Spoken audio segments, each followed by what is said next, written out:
right in it. I'm not waiting around for that. I'm not waiting around for that. I am not waiting around for that timer. I refuse to do it. That ain't me, son.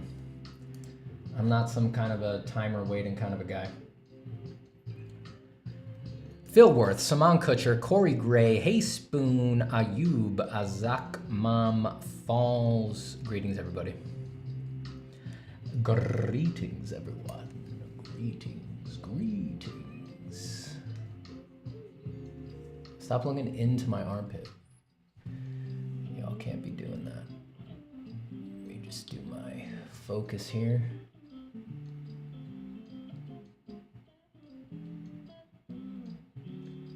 I'm not getting any green. Come on, baby.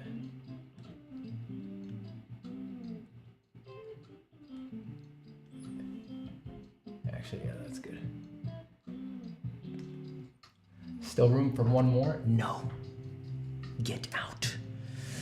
Let me get this a little closer to my body lips. It's in the frame. Whatever. Just whatever. I was in a rush to get going today, so I did it I cut some corners today. I was too lazy to put the green screen up. Got the mic in the shot. Whatever, dude. Whatever.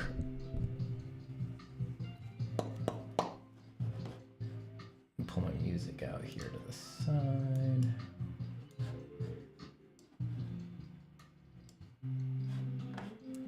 Close this. Joseph Marziliano. How are you, Joe?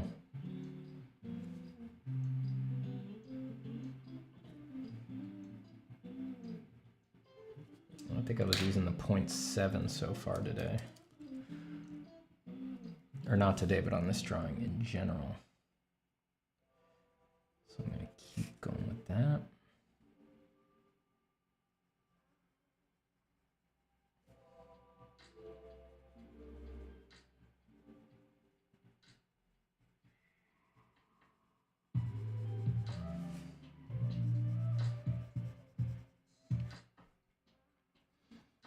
This drawing looks sick. Thank you, Highflyer29. Spiridon says looks great. Thank you, Spiridon. Special thanks to Spiridon for helping me with my slides for my TED Talk. That was very kind of you, Spiridon. You deserve all the props.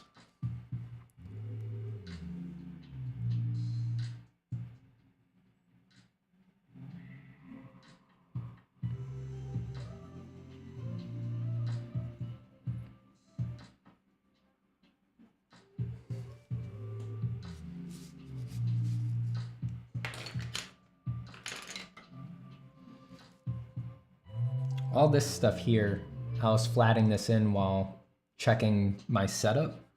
I wish I hadn't done that because it came out sloppier than I would have liked. I should have tested my setup with a scrap drawing, not an actual drawing.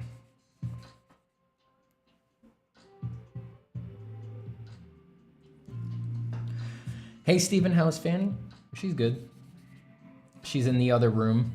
Now that I have another room, of course, I've discovered that my dog's like, you know what? You do your thing in that room and I'll do my thing in my room. She don't come in here. I'm just kidding, she'll come in here. She oscillates back and forth between sleeping on the bed in the bedroom and her bed in here. How do you draw while talking? Wouldn't that break liaison? Liaison? Yeah, I can do it because the world is an illusion and nothing is true, so.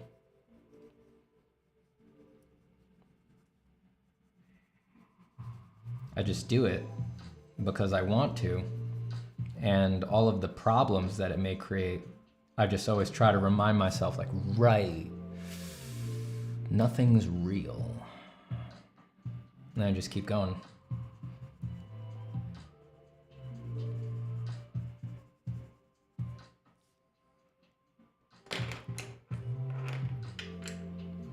Dude, we watch the streams for the singing and the dog, not for the drawing. Yeah, I'm getting that kind of an energy off of all of y'all. I can tell none of y'all are here for the drawing. Everybody, always. It's like, Steven, show the dog. Steven, sing a song. Steven, you're a world-class singer. Steven, you have an amazing voice. It's like better than Chris Cornell's. It's like, Steven, it's like, it's you, and then it's like Chris Cornell and Freddie Mercury, and everybody knows that. And it's like, Steven, we're submitting you for best male vocalist to Rolling Stone of all time. Not of like this year, but of all time. It's like, I can't get you guys to shut up with that. It's getting a little annoying. Hello, Arctic Monkey. Arctic Monkey says, hi, everyone. Love your TED Talk, Steven. Thank you so much. I'm glad you enjoyed it. You know, it was one of those things. Sometimes you got to give a TED Talk. It does happen sometimes.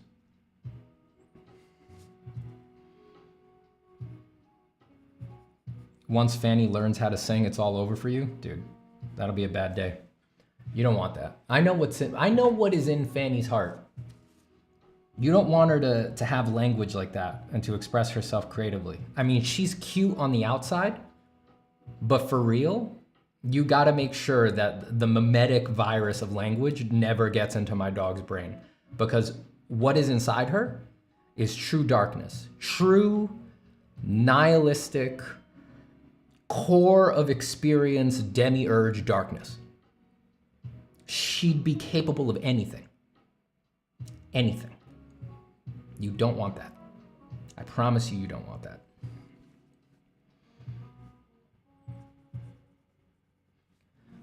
Did I miss the TED Talk? No, you can find it. I think there's a link in the description to the live stream version of it.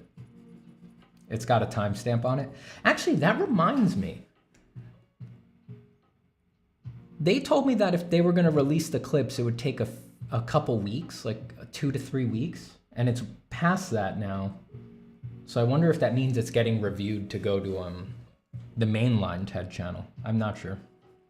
Because it was supposed to be out by now, the edited clip, where they edit together the multiple camera angles and they clean up the audio and stuff. But I haven't seen it yet. I haven't really been like sharing it around and pushing it to people because it's like kind of annoying to watch it in the live stream context, because the whole clip is like 8 hours long, and then if the timestamp doesn't work, people are just lost, and they gotta like, it's annoying to scrub to a specific time in a huge long clip like that. So I've just been kind of waiting to share it around until the edited solo clip gets posted by TED. But it's taken a while. I don't know what they're doing.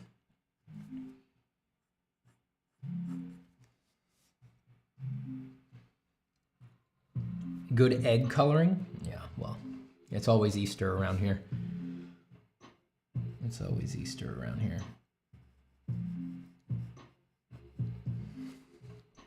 Glad to see you back, Stephen. I hope the new place is treating you well. It's treating me well. You know, it takes, it's taken time to adjust. You know, I gotta adjust. I especially need to, I need to like fill this room. Like you can see behind me, because I don't have the green screen up to date, like the walls are bare. So there's like a lot of echo in this room that's messing with my audio setup. I keep having to like tweak the filters on the microphone and stuff like that to try to help with it. Nothing quite gets rid of it. I know you guys probably can't hear, but you know, I'm attuned to my audio, so it kind of drives me a little crazy. So there's things I got to do. I actually tried to put up some foam panels over the weekend, and they destroyed the walls. I mean, they just did not react well with the paint at all. And I tried to do some workarounds, and they wouldn't stick with the workarounds. So now I'm back to square one. I'm actually thinking of, I know this sounds so like DIY, like WHY, but we're thinking of buying cheap foam mattress toppers that people buy when their mattresses are too hard. And I'm going to like nail those mattress toppers to the walls in front of me and around me. Not back there, but like from my eye lines forward.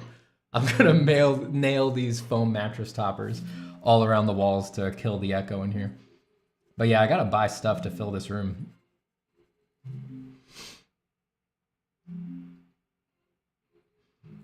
Do you have a story playing in your mind while you draw, or is it fractionalized inspiration as it comes? You know, I never really know quite how to answer those questions. Like, my drawings mean a lot of things to me, and any drawing that I spend a considerable amount of time on,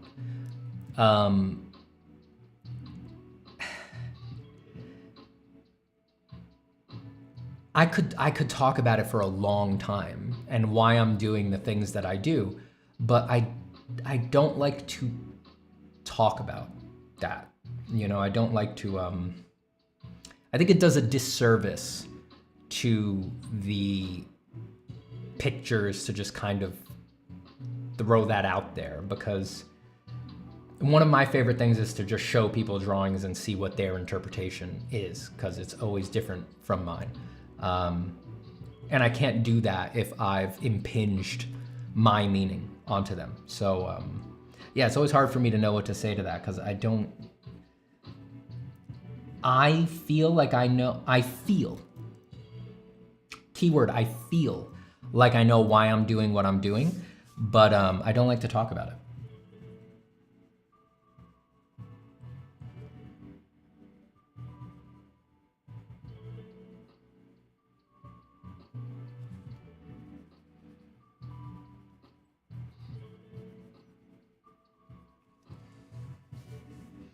But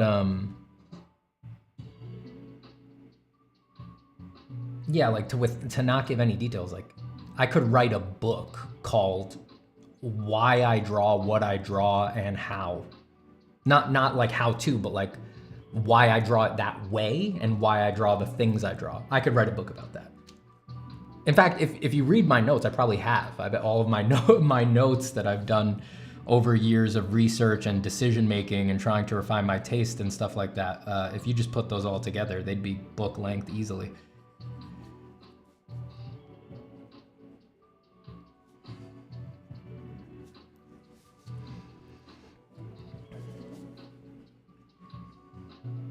What would you do in school when they made you explain your drawing? See, I went to school for design, so that was different. Like, these drawings that I tend to do here on the YouTube, these are for me. You know, I can't do work stuff online. I went to school for design, so, I mean, you always had a prompt. You were working to a design constraint. So the teacher always kind of understood what the heck your drawing was. It was trying to fulfill the prompt. And then if you needed to explain it, you were explaining it within the context of the prompt.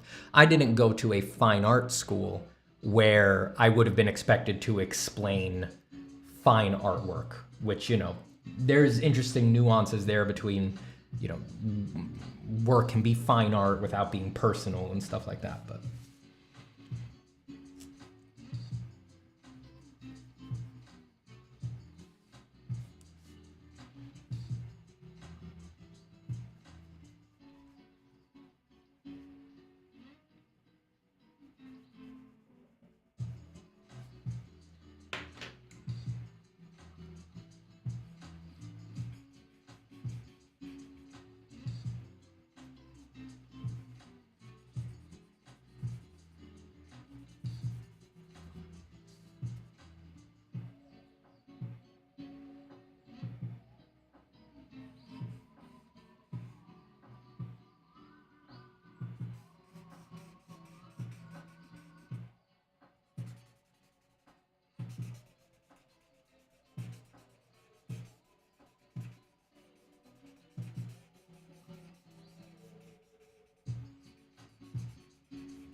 Have you made anything where you absolutely despise the process, but everyone around you loved the end result? Yeah, it happened. I mean, a lot of work stuff is like that. I've done plenty of gigs where I hated every moment of executing, and then at the end, it's like, you did it! It's the best piece for the marketing campaign we ever could have needed. Mickey Mouse. I'm talking. Mickey Mouse is running this board meeting or team debrief. Well, congratulations, Stevie. You really saved the project.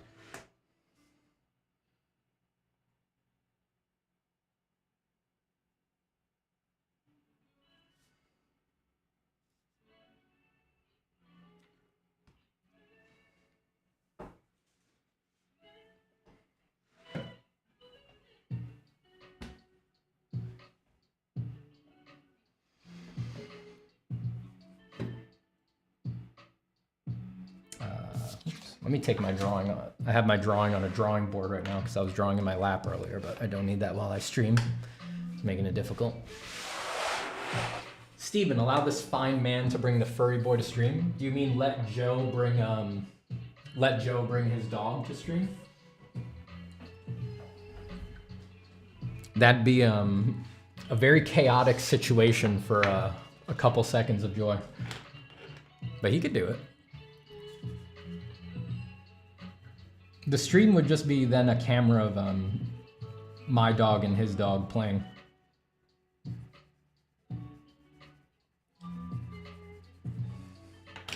Which would probably just look like my dog telling his dog to back off for hours, but they're playing.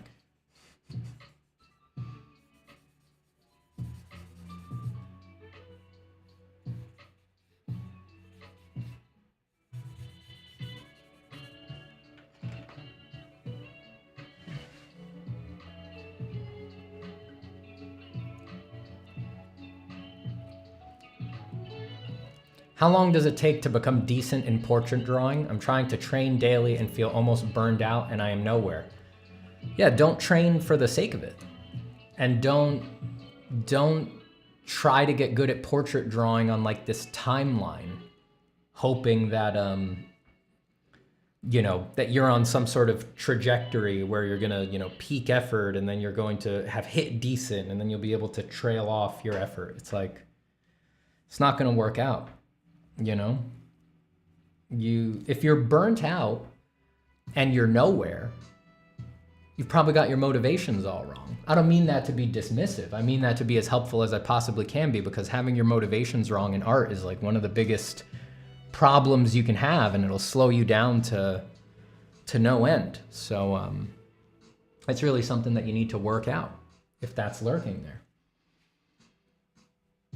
You know, if you've burnt out, then you're just doing far too much practice. You know, you're getting obsessed with, you know, impressing your daddy, you know, either literally or metaphorically. You know, you've got this paternalistic fragment of your psyche just hounding you and needing you to prove yourself. Like, oh, are you practicing enough? Are you really bringing up those skills? Like, you're not doing enough to get better. Don't you take this seriously? You know, you got to make something of yourself. Like, and we all have that a little bit at different times in our life, but it's all BS, man. I mean, that doesn't go anywhere.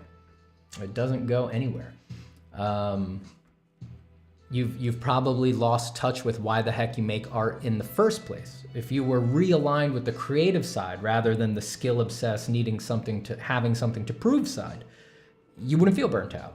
You would feel creative and aligned and energetic and happy, and you'd know exactly what you need to practice and how much, and you'd be executing on some form of communication with your fellow man, and there's not, you know, you're not gonna get burnt out on that. Take a few days off, go to the museums, write some notes, talk to your friends who understand your creativity, talk to people who have your best interest in mind, who love you, who want you to do the things that you do well, and let them help you sort it out and remind you why the heck you got into this in the first place. And then once you've got energy back, then you can go back to mindlessly practicing. Later. I ain't getting any life later.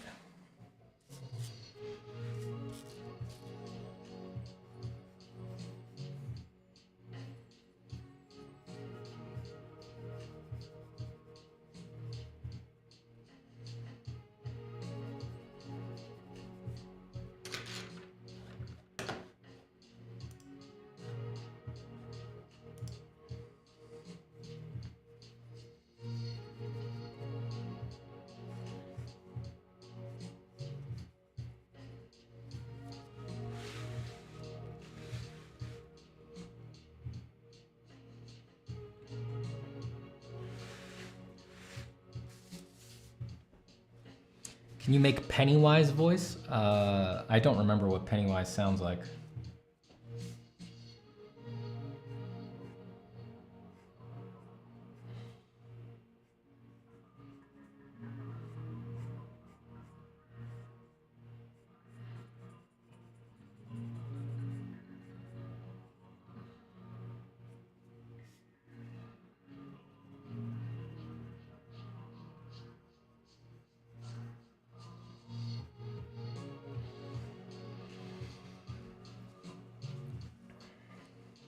Steven, play Casio by Jungle. It's a great song. Great song to dance to too. I'm not going to though, because it'll demonetize my stream. And I need the 40 cents I make from each stream.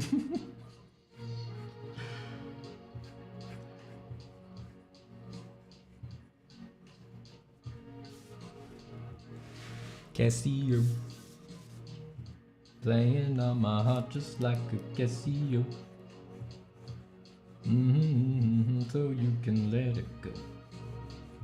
I know you feel it.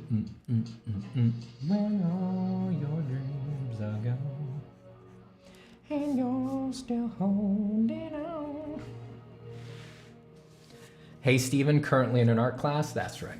You're doing the right thing. You know what's up. You've got your priorities straight and you know what the real teaching is. You're in the middle of art class, you're like, psst, time to disrespect, yo. Pulling out the phone, watching the real artist, the only real artist left. This one right here. And you're getting the info, the real stuff. 5 minutes of watching my stream is like 3 years in college, man. Not 4, 3. You know, I'm realistic, you know. It's not 4, it's 3 though.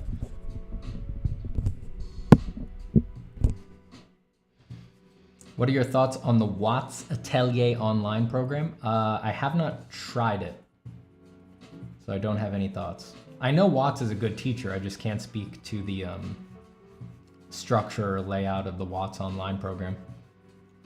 You won't have to ask around for long to find people who have taken it though and can tell you about it. I've met a lot of people who have taken it or used it.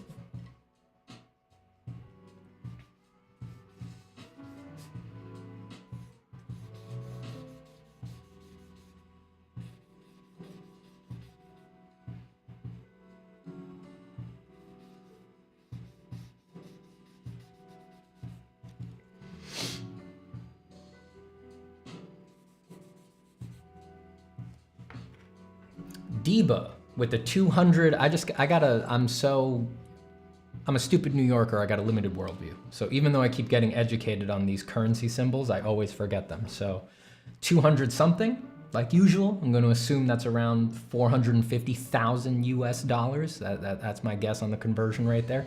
Thank you so much for that, Diba. Can't wait to turn that $450,000 into, what could I buy with that?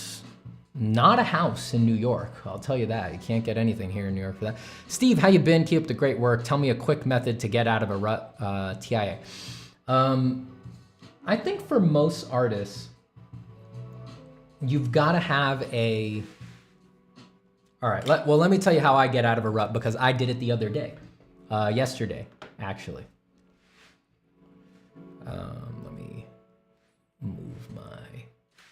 How is my camera in such the wrong place right now? All right, look. If you're gonna be an artist, there's a few things that you gotta accept. One of them is that you're always gonna go up and down. Whoop, that's way too hot. There's always going to be ups and downs in art. You're going to feel great. You're going to feel confused. You're going to feel lost. You're going to feel like nothing can stop you. And you're going to feel like you never even got started. There's always going to be ups and downs. The mood is going to change. The winds of creativity are adventitious indeed. So it's part of the discipline of being an artist. It's part of the job to create for yourself a support system. And everybody's support system is going to be different. It's going to be a different kind of thing. For some people, that support system is going to be friends, family, who maybe are really involved with their art making. Others might not have that, right? That maybe their friends or family are neutral about it, or they're openly against it. But you can make for yourself a support system of any sort. It can be books that you love, other hobbies or activities, right? Maybe you're really into rock climbing or hiking or skiing or something like that. And what happens is that when things go wrong, when you get lost as an artist, first you get lost, you ride one of those random troughs down into the pits. And as the ride is going down, it creates a feedback loop where, because the art is not going well, because you're not being as productive as you'd like, because you're not getting your ideas out, you start getting sad. So first comes the downward energy, which is totally natural and just happens on its own. But then you realize it, you misdiagnose it, and this always happens. I still misdiagnose it, even though I know this is happening. You react to it by getting depressed. And then the depression makes you resist doing the other things that you like to do. And then you tend to get into a knot where you convince yourself that the only way you are allowed to escape the sadness is to draw your way through it or to work your way out of it. And that is a sinister little lie that we like to tell ourselves. So what you can do here, if you've been through this cycle enough, is recognize that the depression is sort of suppressing you and keeping you from just easily leaping over to your support system. You're resisting going to the gym. You're resisting going rock climbing. You're resisting going skiing. You're resisting spending 2 days just walking around in the woods. Not because those things won't help, but just because you're already depressed. And when you get depressed, you want to stay inside, you want to hole up, and you just keep reiterating your neurotic cycles. So you convince yourself that you need to work your way out, when working more and more and more is only going to burn you out more. So what you need to do is recognize that and just put it on the calendar. Just insist on taking a day that's just for you. And do the things that are your support system, that remind you who you are and make you feel better and bring you back up to your sort of your baseline level. So go out to the gym, go out hiking, do whatever. And if you don't feel like you have that thing in your life, like you don't have that place, like I said, it is part of the discipline of being an artist. It's part of the job to make that place for yourself. You need to construct whole cloth from stones that you hew on your own, a temple within to which you can always return. For me, it's a lot of things, but I was definitely in a rut for a bit. And, I was getting through it. It wasn't a super bad one, but I knew I needed a day, and I kept having to push the day, and, just things were coming up. I had to go on vacation with my family, and that's nice, but I'm naturally an introvert, so I need my days to myself, or else, the battery just gets drained. So on yesterday, really Saturday and Sunday, I got to do it. I did me. I did my favorite things. So I worked on Saturday. And by that, I don't mean a lot of the other things that I do, like streaming or doing feedback for my course and things like that. I mean, I did the great work. I did the deep work. I did my work. I did the art. And that involves a lot of things. So I sat in my sketchbook and I drew. I'll show you what I drew.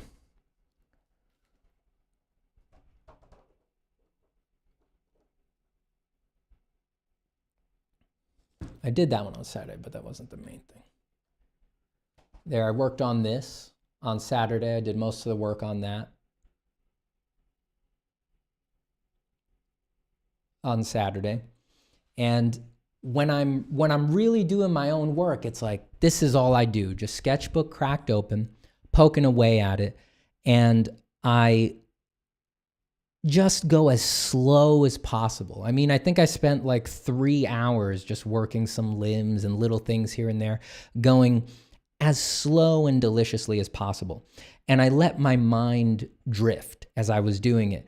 And I was poking at these little things and having these thoughts, and then I'd be like, oh, I think there was a podcast I could listen to about that. And I put on the podcast, and I'm reminding myself as I'm doing it that the putting on a podcast here or going to read an article there, I always wind up doing research while I do these things. I know to you guys it might not make sense. It's like, what about this is triggering you to do research? But like I said, I feel like I have a book I could write about why I draw what I draw and how.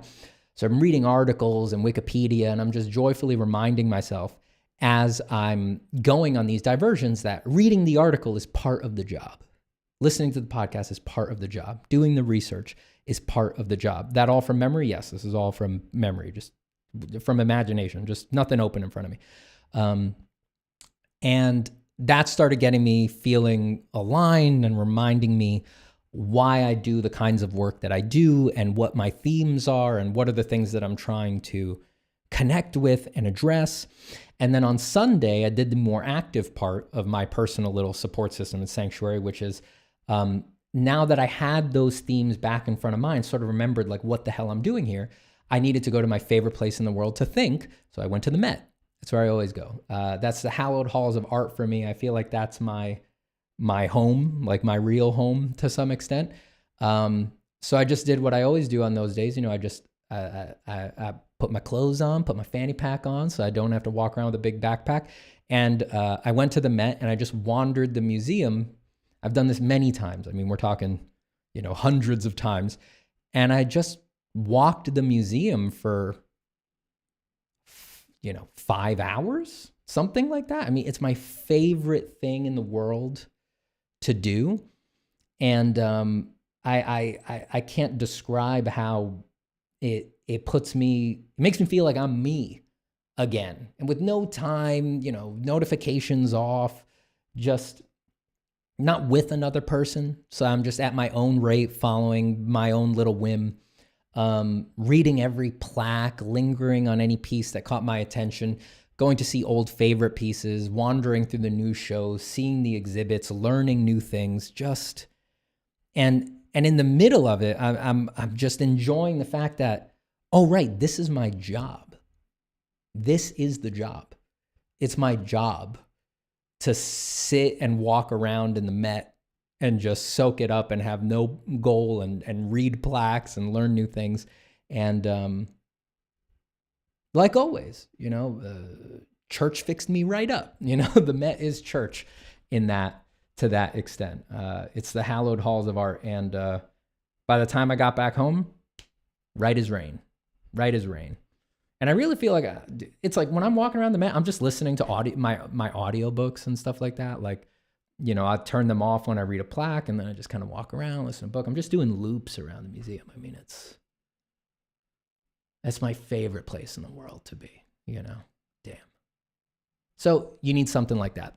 You need to make a sanctuary for yourself, and you go back to it whenever you get lost. And that is sustainable. You can always come back to that over and over and over again.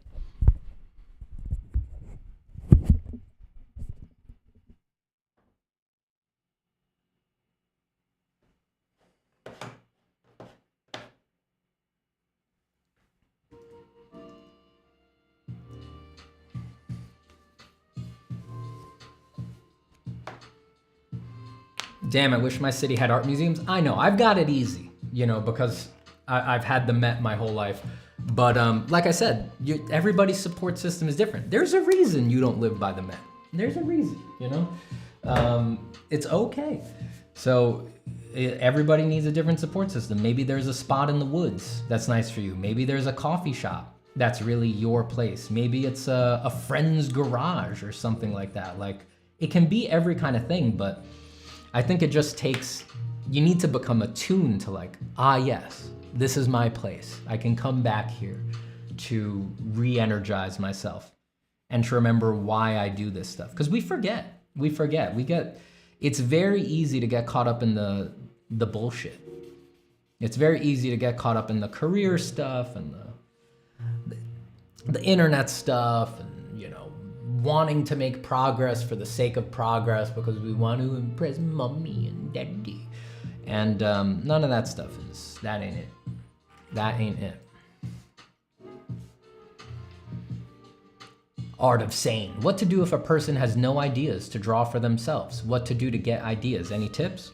Well, first off, you might just be the kind of person who enjoys drawing other people's ideas. I mean, the world needs that too, and there's a lot of artists who that's their favorite place to be. So maybe you're just the kind of person who should be working with a collaborator or illustrating books or something like that. Like, that's some of the best stuff to do. So first off, I would say don't insist that you must do your own ideas without sort of inspecting it. You don't have to. You might be the kind of person who should be doing other people's ideas. If you feel like you are not, then that says something, right? That means that you've done some introspection and you've tried to look around and you've seen that you are unsatisfied doing other people's work, which means that that means that you know that you want to do your own ideas, and the feeling that you don't have your own ideas means that you have some sort of creative block, right? A blockage. But the nature of that blockage is always it's always a lie you're telling yourself. There's some lie down there, deep down, that's getting in your way. So you've got to figure out what you're lying to yourself about. You know, it would be an absurd contradiction for you to feel that you're supposed to do your own ideas and that you're an artist and all of this, and then think, oh, but I have no ideas. It's like, you do, you just don't think they're ideas. You do have ideas for what you would draw, what you want to draw. They're just in a subliminal form that you haven't recognized yet. There's something that you think doesn't belong in art, or you think it's something that people would judge you for and you should be afraid of sharing. And you need to, the things you're telling yourself about those things, why you can't do that, why you shouldn't do that, those are the lies that you're telling yourself. And you need to unravel them.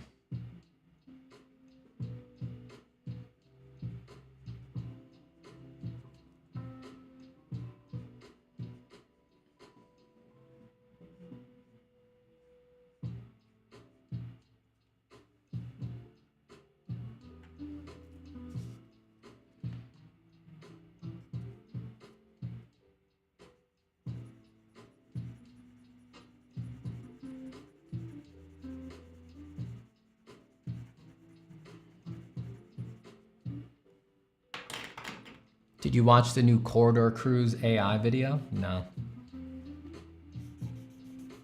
I saw the thumbnail pop up that they made some anime thing, but it's like, okay.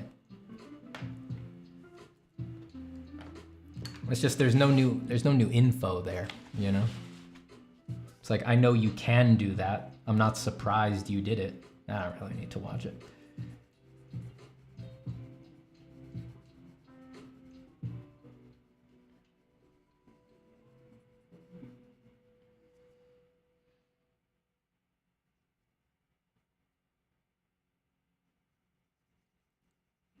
Steven, where's your dog? In the other room, I think. Yeah. Sleeping on my bed, covering it in hairs.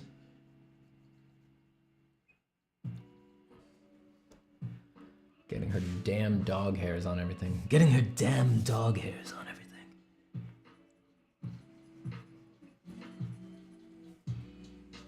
Finny. Why you gotta get your damn dog hairs on everything?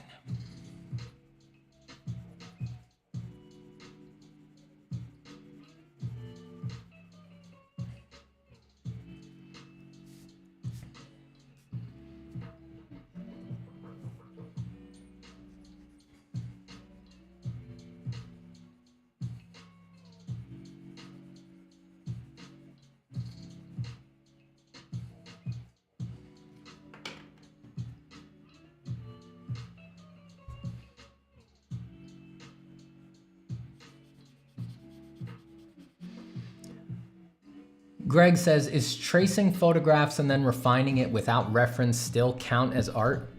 No.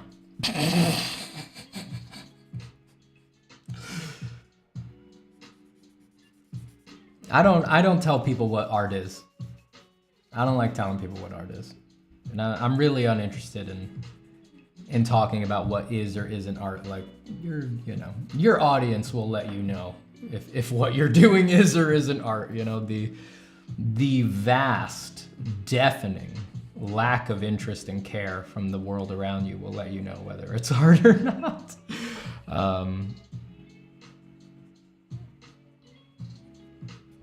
It is always tempting when people ask me questions like that to just spew my prejudices, but I'm too painfully aware that they are simply my prejudices, so I just can't take them that seriously.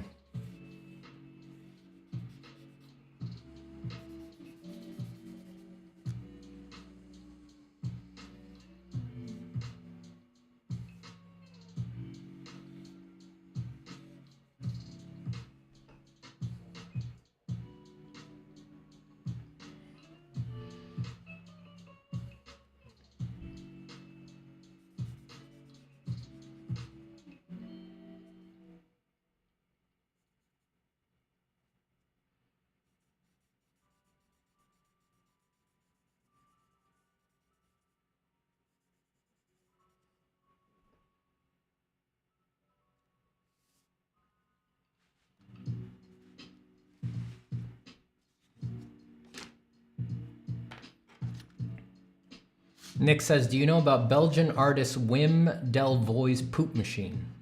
Well, we all have a poop machine deep within, don't we, Nick? I don't know about it. It sounds incredible, though. I bet it's amazing.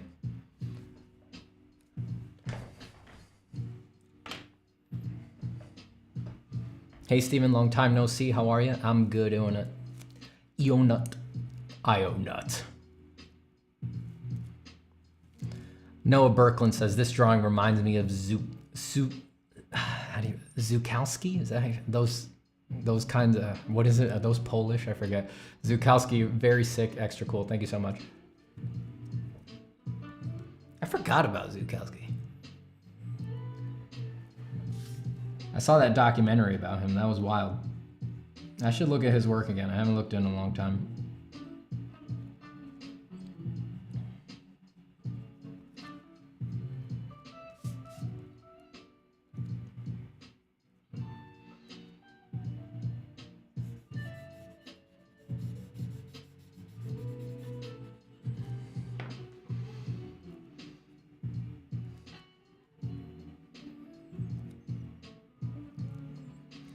He built a machine that turns organic matter through adding enzymes and acids into genuine poop. It's not genuine unless it's coming out of a butthole. I'll die on that hill. That's my soapbox. It's not real poop unless it's coming out of a butthole. All of these synthesized poop distributors, they think, oh, it's real poop. They call it genuine poop. They say that the machine poops the same way humans poop. So why can't we just accept that it's the same as human poop? But the ethical and moral line is clear.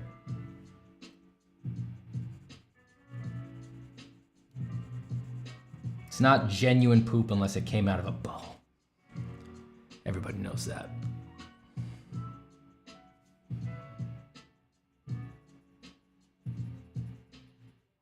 And I'm sick of all these artificial poop companies trying to control the narrative.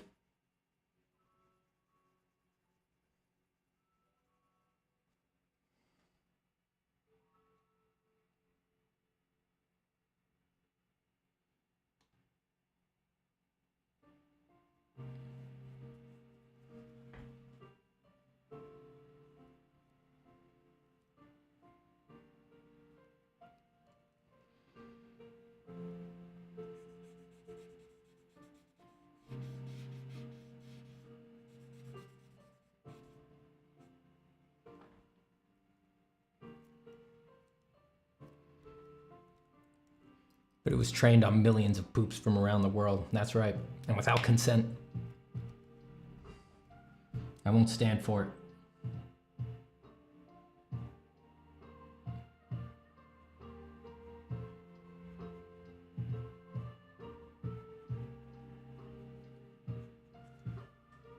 I'm gonna go on NPR and talk about it. Talk about fake versus real poop. Have a debate right quick.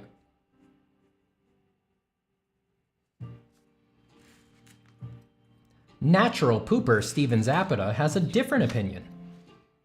He thinks it's not genuine poop unless it comes out of a butthole. Yeah, well, it just doesn't make sense to me. I mean, if it's not getting compressed and squeezed out by a human sphincter, how can you say it's genuine poop? But others have a different approach.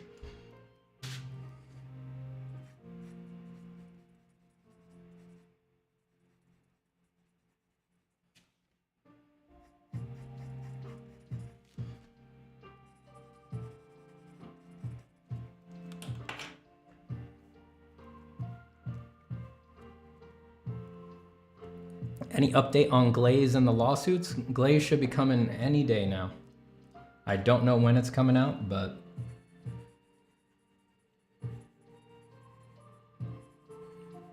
last I heard it's basically ready, so I think they're just finalizing stuff. How can I break this arm more? I think I want to break it even more.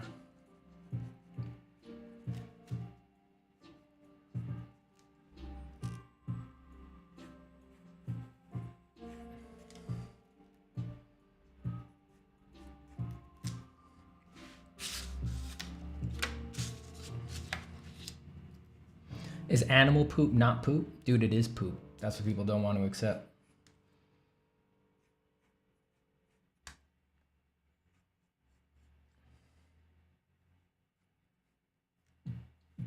You know, I'm actually, you know, I'm pretty far out there. I mean, I actually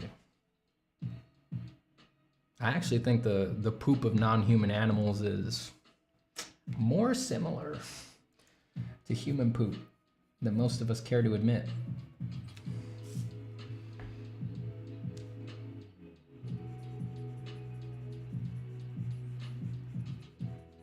That's why I flush my dog's poop. I let her go in the street, bag it up, bring it back into the apartment, pour it into the bowl, flush it.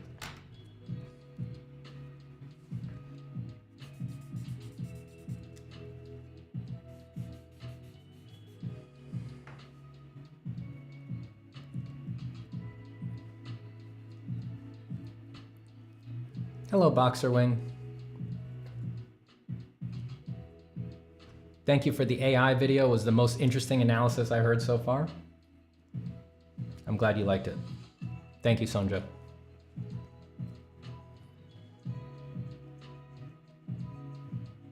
Steven, do you ever get frustrated with graphite? I'm a lefty and it drives me crazy, the mess. Draw from left to right. That's simple. Problem solved. Just finish your drawings left to right in one go. Yeah, you know, I get frustrated with graphite when I'm frustrated with a particular drawing, but graphite in general is, I always come back to it. I mean, it's at least for my whole life, of all the things I've tried, and it may change someday, but, you know, I've tried so many mediums, and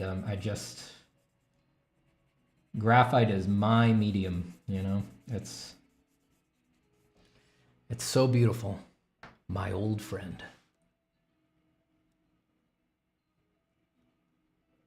My old friend. Ayush says, I just pooped. Tight, dude. Tight, dude. Nice, dude. Bro. Nice. Nice. Really nice. Nice. Nice, nice, nice, nice, nice. Whoa. Nice. Nice. Freaking nice, man.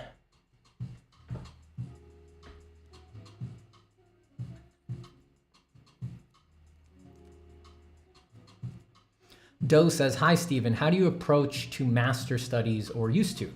Should we stick to the old masters, for instance, Michelangelo, or any era, like High Renaissance, or go on with it? What was your criteria? Thanks. I think that you have something to learn from any drawing that impresses you. It doesn't matter what era it comes from or anything like that. If a drawing impressed you, feel free to copy it. And there's different ways to copy, you know.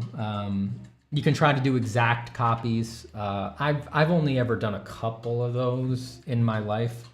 I wouldn't say any of them came out exact, but making an attempt at it is an education. You can copy more casually, you know, just like in your sketchbook. That's more of what I've spent my time doing. And you can also try to, it's interesting, if you can figure out the artist's process, either if they've shared it online or if you can research it, it's interesting to try to do a copy with the same process that they used, trying to map it one-to-one. That's an education too. Otherwise, you try to copy it the way you draw or the way you want to draw, regardless of the process they used, which is more the way I've done it. I think of copying more as a way to help me stare at a drawing for a really long time, because if I really like a drawing, even a favorite, if you try to sit there and look at it for 5 minutes, you'll go nuts and you'll just wind up looking at your phone. Copying, regardless of how the copy comes out or what you're doing, is useful just because it keeps you entertained and allows you to stare at the drawing that you love for perhaps hours. And I think that maybe a lot of the benefit you get from copying really just comes from looking at this thing for a really long time and internalizing it.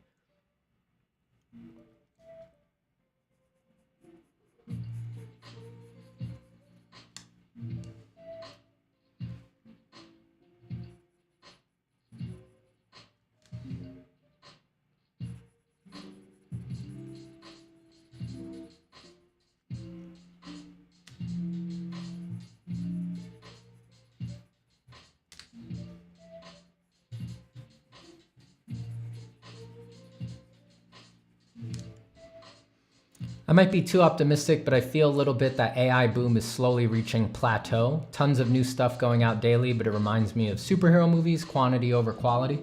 Yeah, I mean they haven't had their great AI artists arise yet. That's for sure. It's interesting. I mean, they've been it's been around for a bit now, and for all their talk, there's no great pieces, or there's no, you know, master of the form that has arisen. It's all just very utilitarian commercial application. And for the most part, they're just making baby stuff. I mean, they're just making frickin' anime waifus and reiterations on the same landscapes over and over again.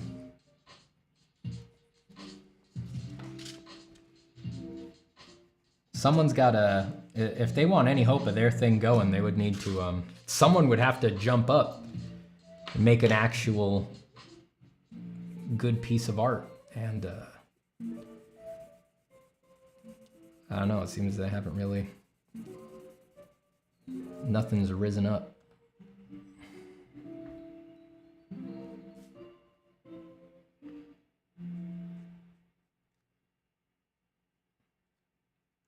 But, you know, yeah, if you want to undo copyright law and bankrupt the creativity of all of humanity so that you can generate infinite anime girls, I have to say something about that. I find something about that deeply unsurprising. I wish I could say I was shocked. Yeah.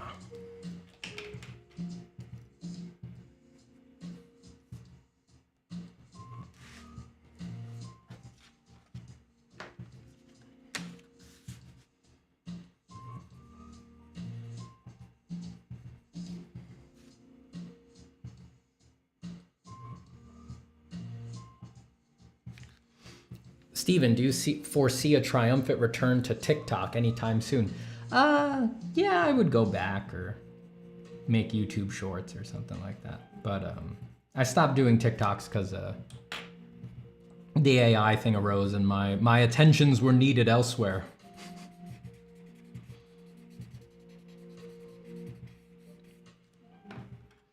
Needed to roll up my sleeves and do some real work.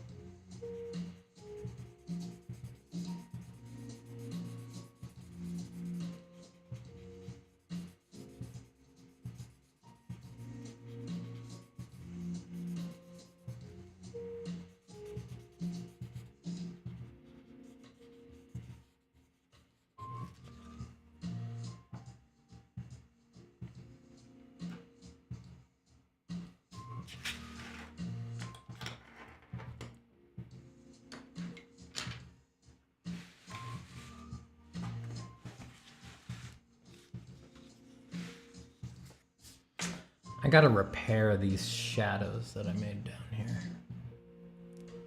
That is not what I want.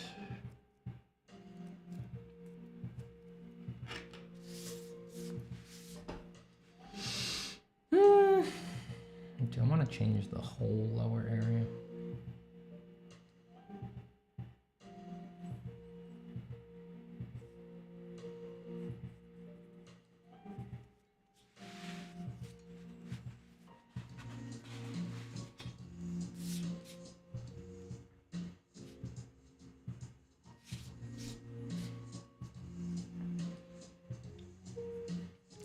I will do a Steelman argument for an AI bro. Where are your anime waifu art, Steven? You can't do anime waifu art, you fool. You fool, you Luddite. How do you write that, Luddite? Yeah, you got it there at the end, Simon. Steven the Luddite. Has a nice ring to it, really. Steven the Luddite.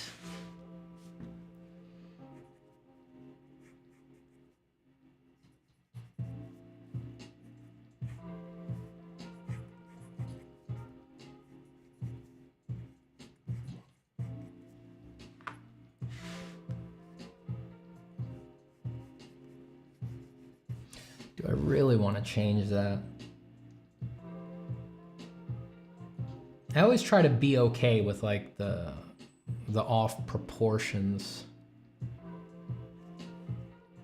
Just because so much of the art that I like, really, I find their comfort with off proportions, like, you know, legs being too short and heads being too big and stuff like that. So much of the art I like has that, and their comfort with it impresses me, and it kind of gives it charm. But then every time once I render stuff up, I can't, I'm not courageous enough. I'm like, I have to fix it. And then it always winds up kind of making everything sort of average.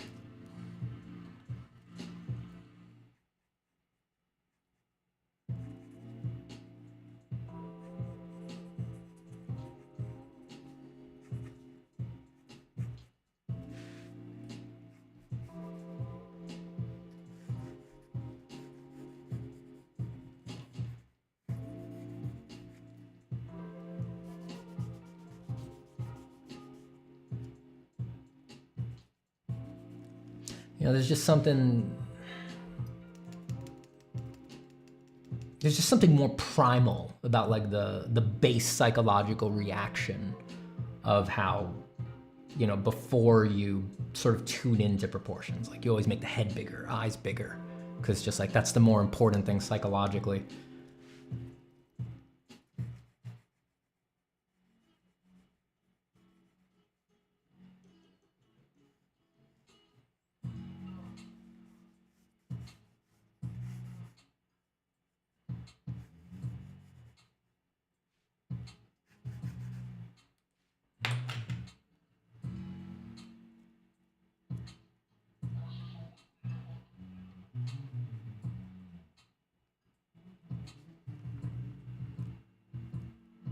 Do you measure proportions by measuring their width and height with the pencil? No. No, because I have nothing to measure off of.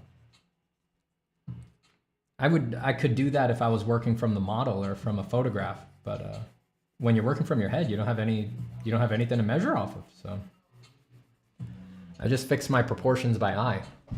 Something that helps when I'm streaming or when I'm recording is that I can see the drawing small on my streaming feed, which lets you just get like a different view of it and sort of makes it a little easier to pick out proportional problems. But yeah, I don't have anything to base the proportional judgments on, so.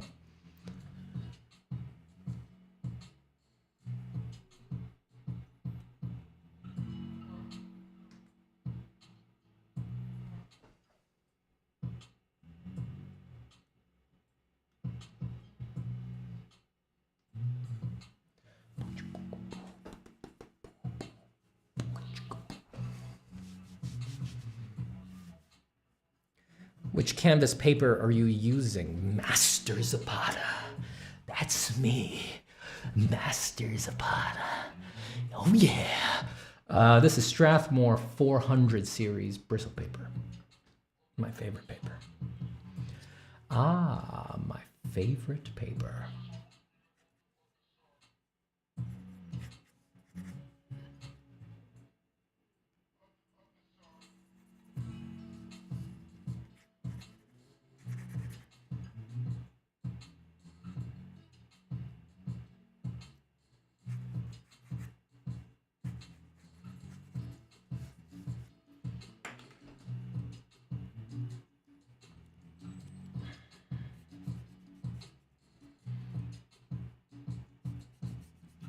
Have you heard of Ilya Mirochnik by chance? I probably know their work, and I just don't remember the name. Most of the time when people ask me if I know a particular artist, I never remember the name, and then when I see the work, I go, ah, yes, that guy. Or gal. Or other.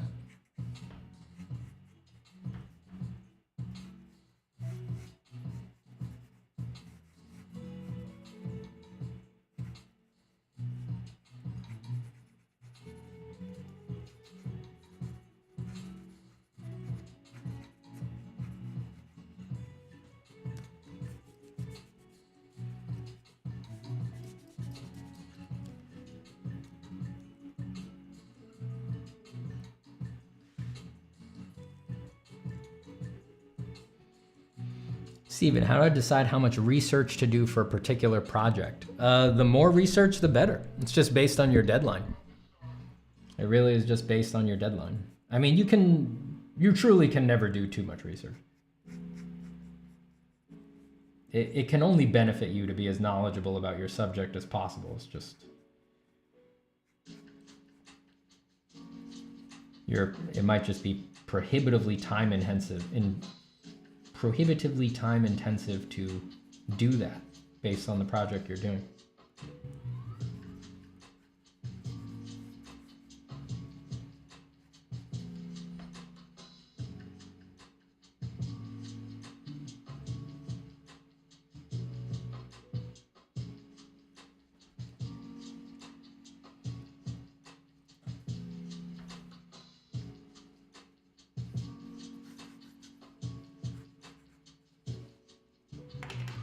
Grainy or glossy paper? Glossy for me. Not glossy, but smooth. That all comes down to personal preference though. I mean, because you can get a very smooth finish on a grainy paper. That's not a problem. It just, you need to work it a little differently. But for me personally, I've always preferred smooth paper. Smooth ass paper.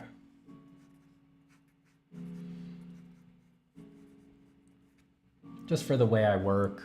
I like to create my textures on my own, you know, I like to choose all of the textures that are gonna go in.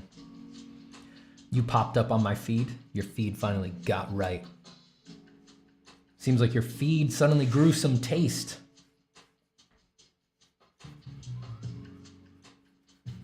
About time.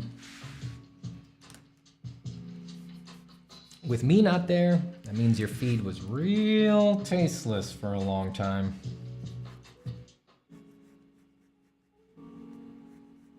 Now your feed knows what's up.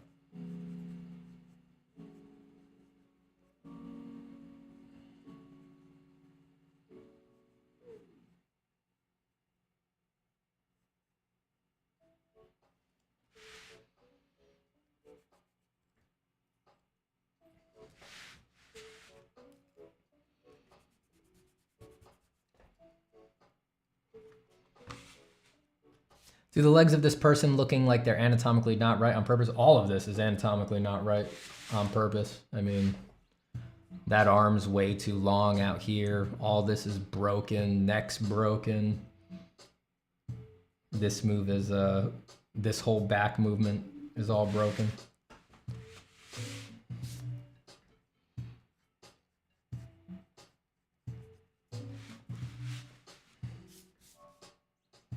Yeah, I'm not really trying to draw realistically, so it's all right for it all to be broken.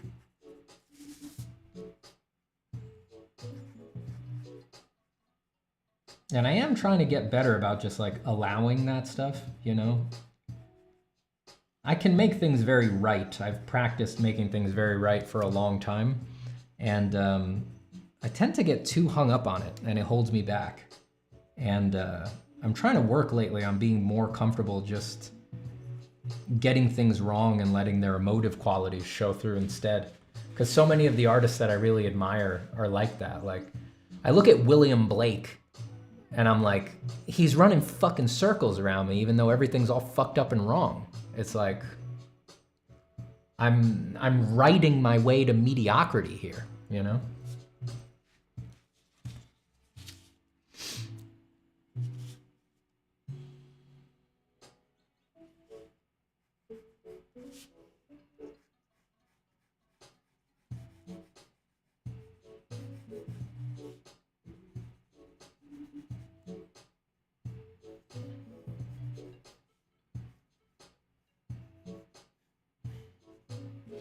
Your art style would make a sick Berserk anime fan art. Well, it sure would, but they ain't getting it for free.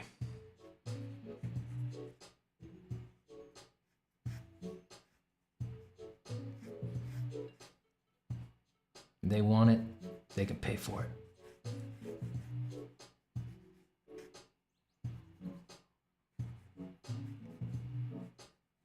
I'm kidding, everyone, for the record. I just don't do fan art.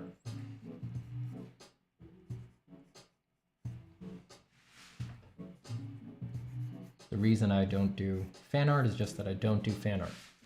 But I'm saying that if they did want fan art, they'd have to pay for it. Why music plays only from speakers? Because it's easier on my ears. Because I don't like having my headphones in while I work.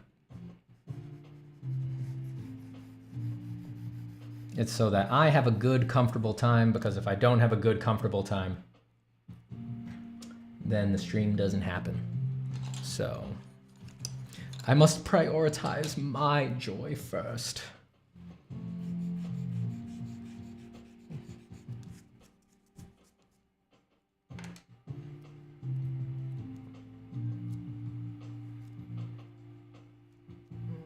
Dan Smith says, "Hi, Steve. I'm over AI art. Now it's lame." Were you doing it? Is that what you mean? You had your sordid love affair with AI and now you're all finished?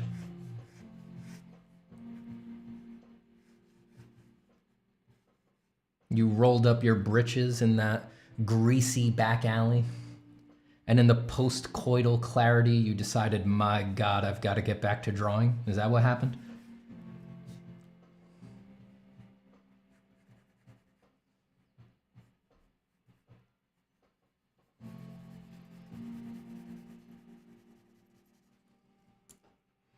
Have you ever done work for book covers?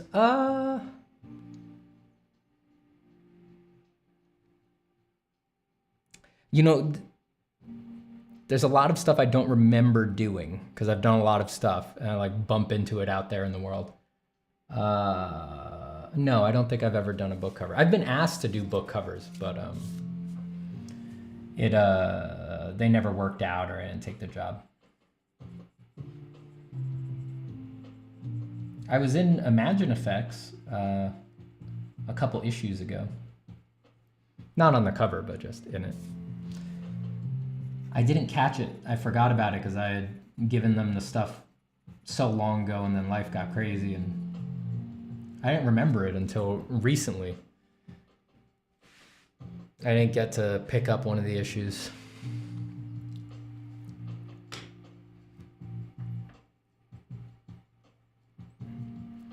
Ali says art book when?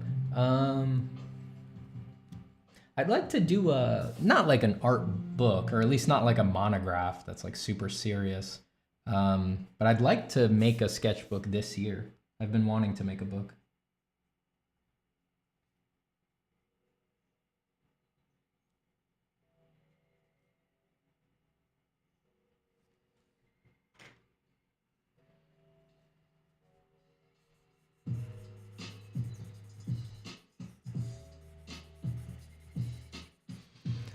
Have you read some Russian authors? No.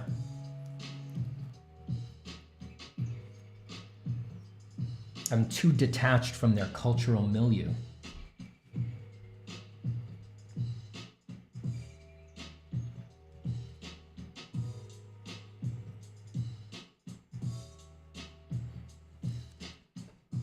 Mostly read American and English. Is that Steven on a stream? You bet.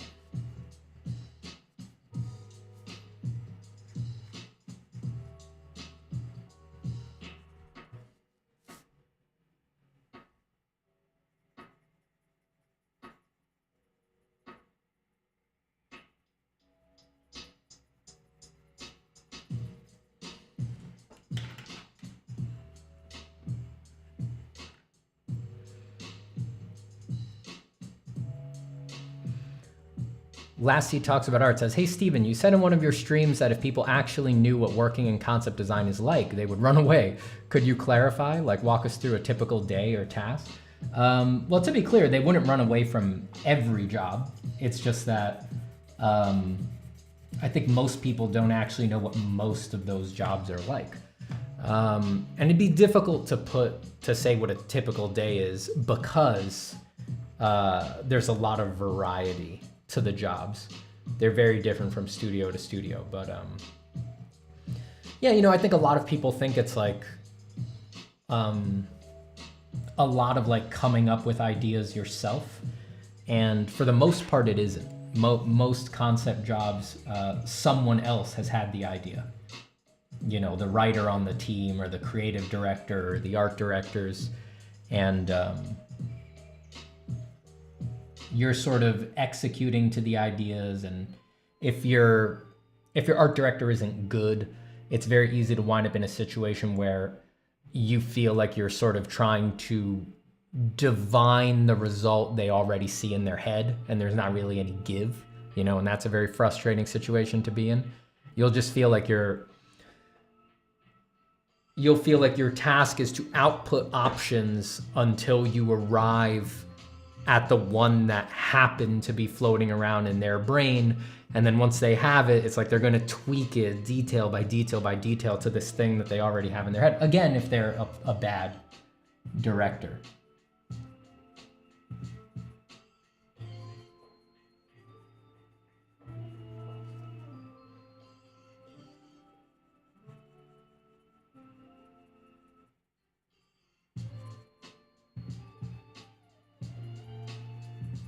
And it's like, that may not sound like a big deal, but it can become a big deal on job number 700 when you've been doing this for a long time. And it requires such a huge amount of your life and your soul and your dedication and your constant improvement and your passion. It can become a big deal. And it does for a lot of people.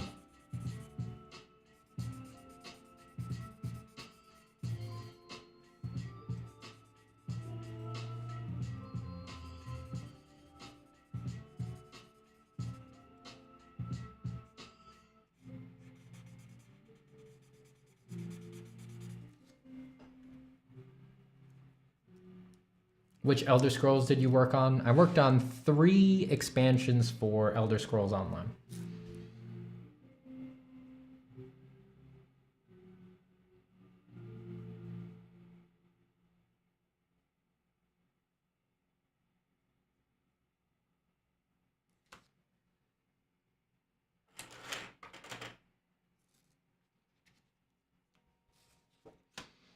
Honestly, deciphering the art director's intent sounds fun, even if it's not clear, but I guess I'll not know until I'm there. Yeah, everybody's different.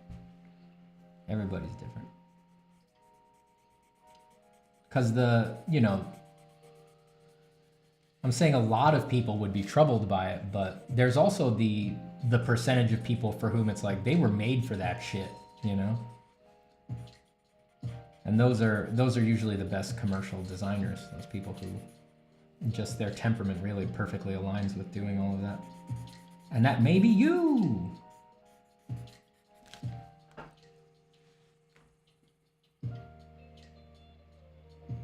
Boone says, gotta go. It was nice finally catching you during a live. Hope everybody has a good rest of their day, evening. Happy to have you, Boone. Oh, I gotta stretch.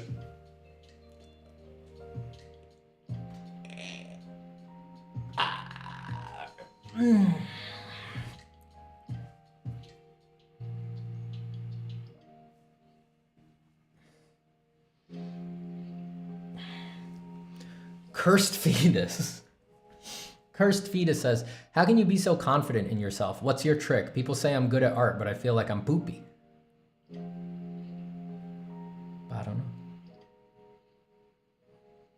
I don't know. I mean, why not be confident in yourself?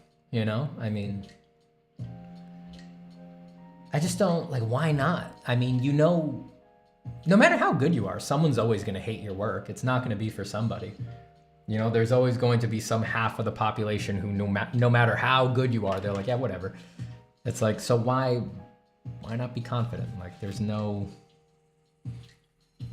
ultimate to head towards, you know?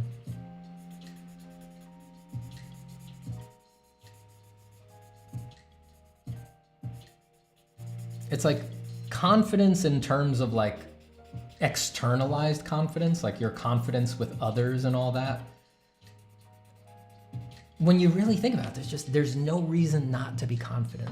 Like, it doesn't matter how good you are. You're always going to displease somebody. And for the most part, people want you to be confident. Nobody likes hearing you sort of mulingly apologizing for your own existence over and over and over and over and over and over and over and over and over again. Like, for the love of God, just accept that you're alive and that's okay, and stop apologizing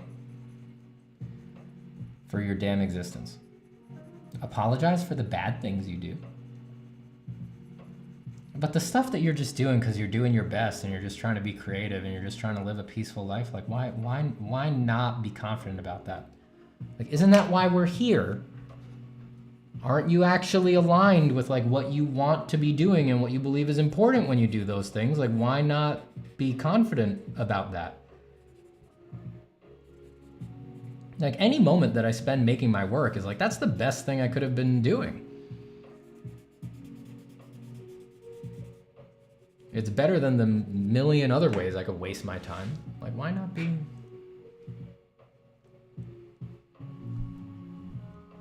be happy about it?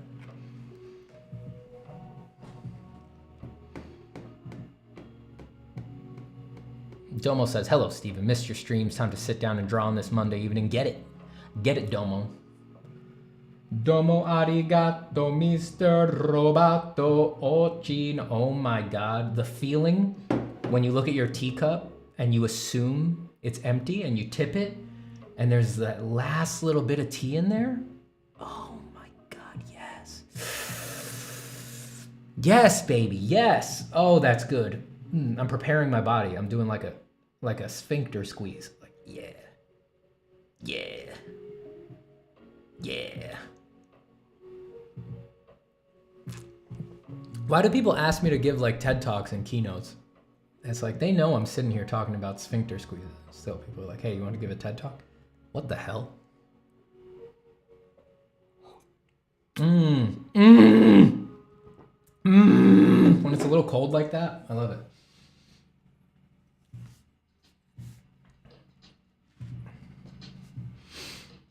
But the tea is cold and gross. No, I like it cold. It's nice. When those last, not when the whole tea is cold, but when those last ones are cold, that's not bad, son. Son, that is not bad. Don't lie to me. Don't you lie to me, son. It ain't bad. What kind of tea? I forget even what, I think this was lemongrass and ginseng, I think.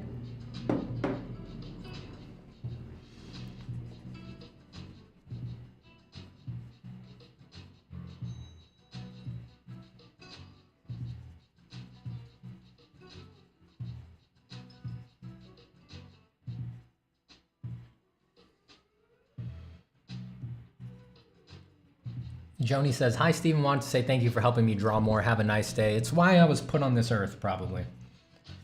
I was put here to be a good custodian for my art demon and to arrange my life for it and to help others spend more time drawing so that their art demons can take over their lives.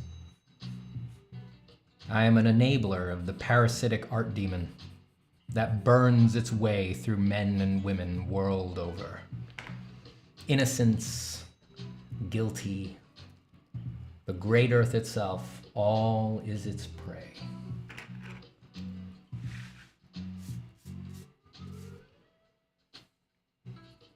What tea gang do you represent and why is chai the best? I do love chai. I think chai is the best.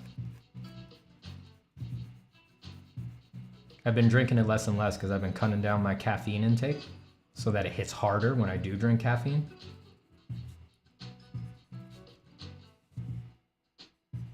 But I do think Thai is the best. Thai is also the best.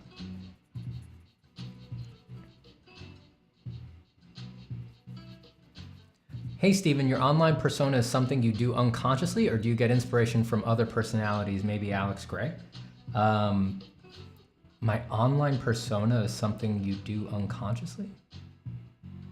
What do you mean unconsciously? I don't do my online persona. I mean, the things that I say and all of that, I really believe them. I wouldn't have been able to keep the charade up for this long if I didn't believe those things. And if there's any day where I don't believe them, where I'm doubting, I'll let you know. I don't care.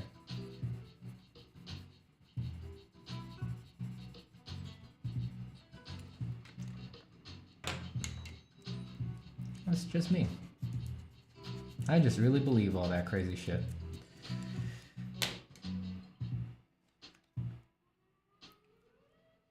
I believe some crazy stuff. For example, I believe that it's okay to make art. Wow. How wild is that? Wow. Do you feel caffeine helps you more to draw or THC, CBD, or do you prefer drawing without any substances? I prefer to draw without any substances. Any kind of like alteration of my consciousness tends to make me not want to draw. You know, I'm just...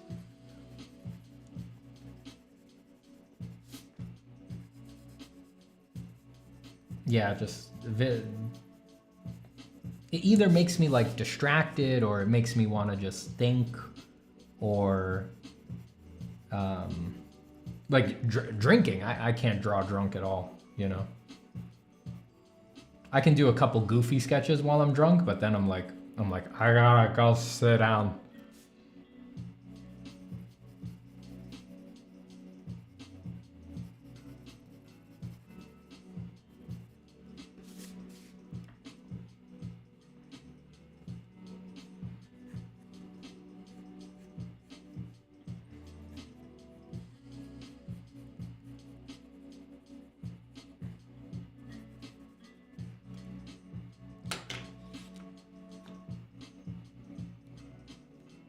You should really watch the song Hi Ren. Sorry, I know I bothered you with the same thing again. I'll listen to it sometime. When the sphincter talk goes, you've lost me, son. Go then, Neil Kowalkowski. Go, Neil. If you can't stand sphincter talk, then these are not the lands for you. I cast you out, across the great desert, across the high mountains, under the brittle blue sky, endless, like some giant's pristine eye, I cast you out. May the grasses swallow you, may the waves roll you. May all your time be spent in isolation, until across that vast abyss, you find your people and your place, and therein know you are safe from the talk of the sphincter.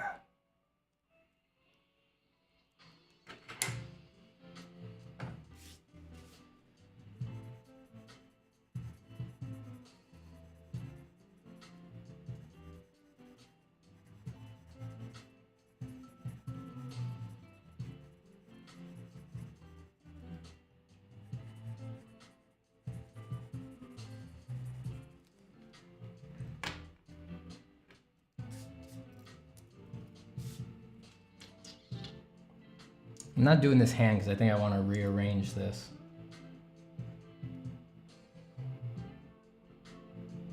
I think I want to show this hand, the hand for this arm actually. I think I want to erase this one, put his left hand here instead, and then move this arm slightly and have that one under.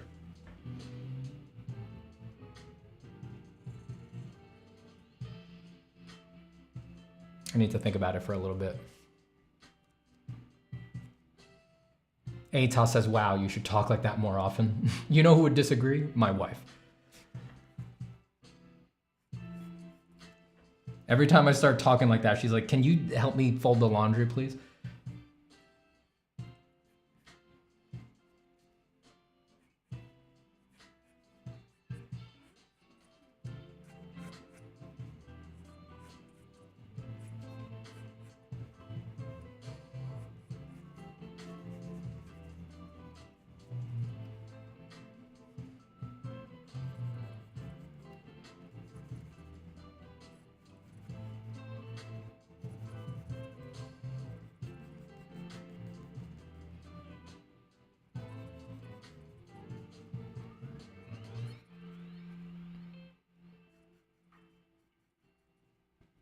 What was that quoted from?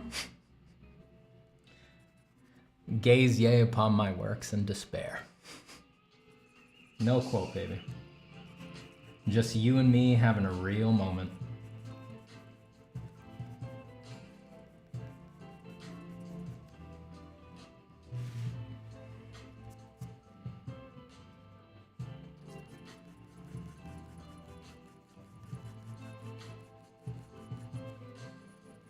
Gaze ye upon my works and despair, however. That's a half quote from Ozymandias by, what's his name?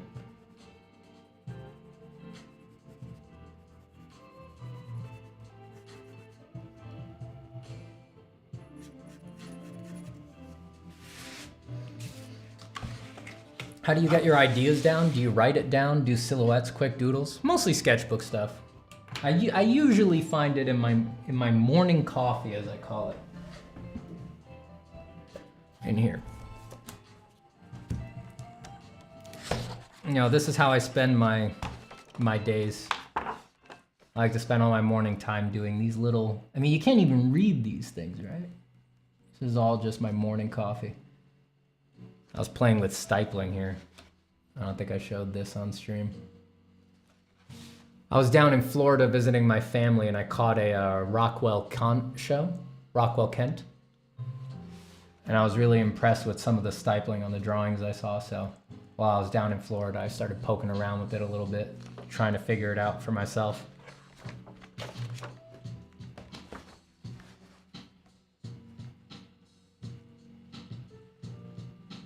Fun stuff.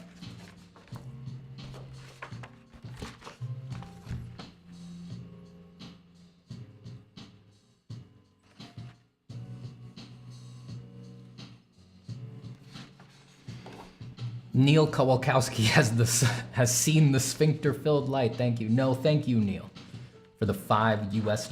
Thank you for that God-given US currency. Moi, legal tender for my heart.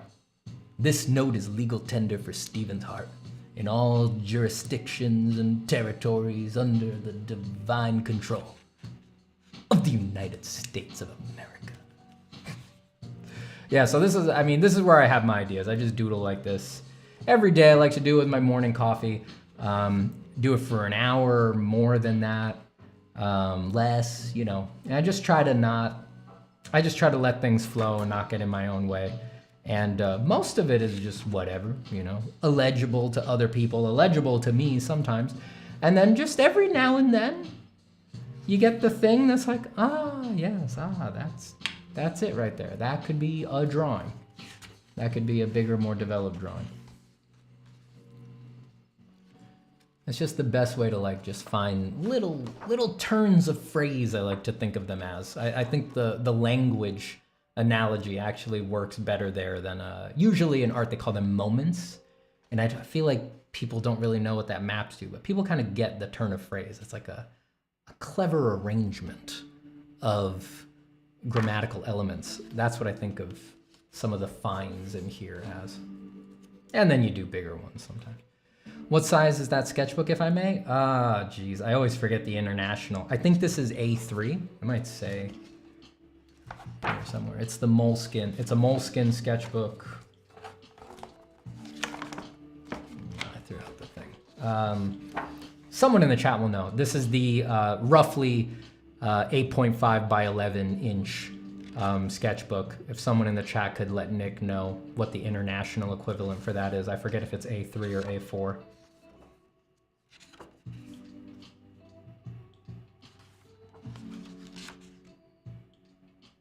This one looks like it was the initial note for this, but I actually did this first on this big piece of paper, and I drew this morning just thinking about it, thinking of how I could redo the arrangement and stuff like that.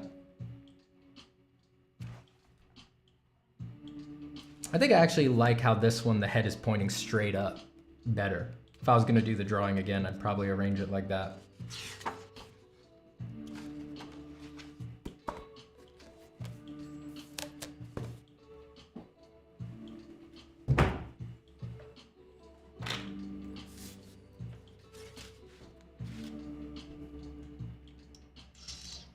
Oh, you know what? When I lengthened the legs, and beefed up the butt, when I did what God wants me to do and beefed up the butt, I did it for you, Lord. Oh, Jesus, come down. Now that I've beefed up the butt, made it thick. Come on, come on. That made my dog come down. She always comes around when I sing. She loves it. She can't get enough. She's like, yep, he's singing. I gotta go in the room with him. Yep. The hell was I saying? When I lengthened the leg, I removed a design element that I liked on the first one. So I gotta get that back in there.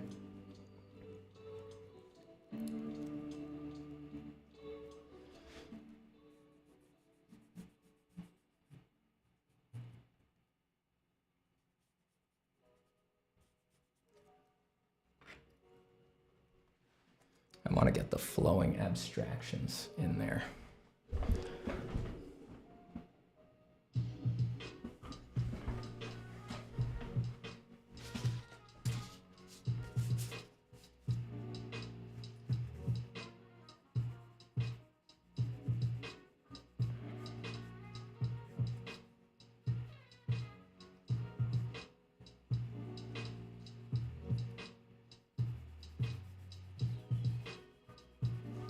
What's up, Pepper? What you doing? What you doing? Come say hi. Oh, you're fat today. You're fat. You're heavy, heavy, heavy. How you doing? What's up? You're live on the internet. What do you think? Emotionless. No reaction. Absolutely no feelings. Vapid. Empty. Absent. What an education. Zangitai with the 10 euros. Incredible. Thank you so much, Zangitai, for the 10 euros. I'm struggling at the moment, not knowing what to do with my art or what goal I could pursue, so I stopped drawing, even though I love the process. Studying isn't fun anymore either. What do I do, Stephen? All right. Look, I need to put you down. I gotta take this seriously, all right? Why you gotta look like that? You see how angry she looks? Doesn't she look like she hates me? She looks like she hates me. Oh man.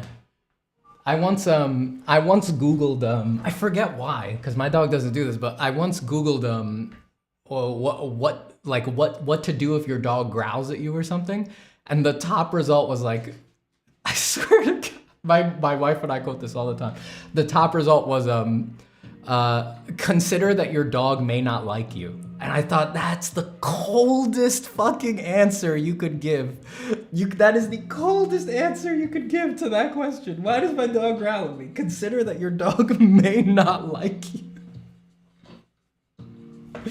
Damn, so cold. All right. All right, back to darkness. Zangy Tai. I'm struggling at the moment not knowing what to do with my art or what goal I could pursue, so I stopped drawing, even though I love the process. Studying isn't fun anymore either. What do I do, Steven? Well, first off, stop studying. I mean, studying does very little at these times. It becomes like an easy fallback where it feels like you know what you would need to do every day. It sort of produces an illusion of profound progress when you're actually making progress in a narrow way at a particular skill set. You know, you're practicing, you're studying rendering or figures or anatomy or something like that. And that is important. I mean, you know, look at the stuff I draw. I mean, I've studied a lot of things and really internalized. It's very important, but when you're in this emotional trough, the studying is usually not what helps, and it can in fact make things more difficult. You need to focus on that first part. So you need to focus on the what goal I could pursue part, but you need to not frame it as a goal. I feel like that works for some people. I think that it doesn't work for everybody, and it's a little silly that we expect it to work for everybody. Think of it less as a goal, which starts begging you to do these like hustle culture things, like get a particular job or make a certain amount of money or put together a portfolio in a year. Again, important stuff down the line, but the core needs to be right. You need to reconnect with what you think is important about art and why you would do it. It's not an easy thing to do. You need a good reason. Anyone who tries to make art for bad reasons is going to have a bad time. It's basically guaranteed.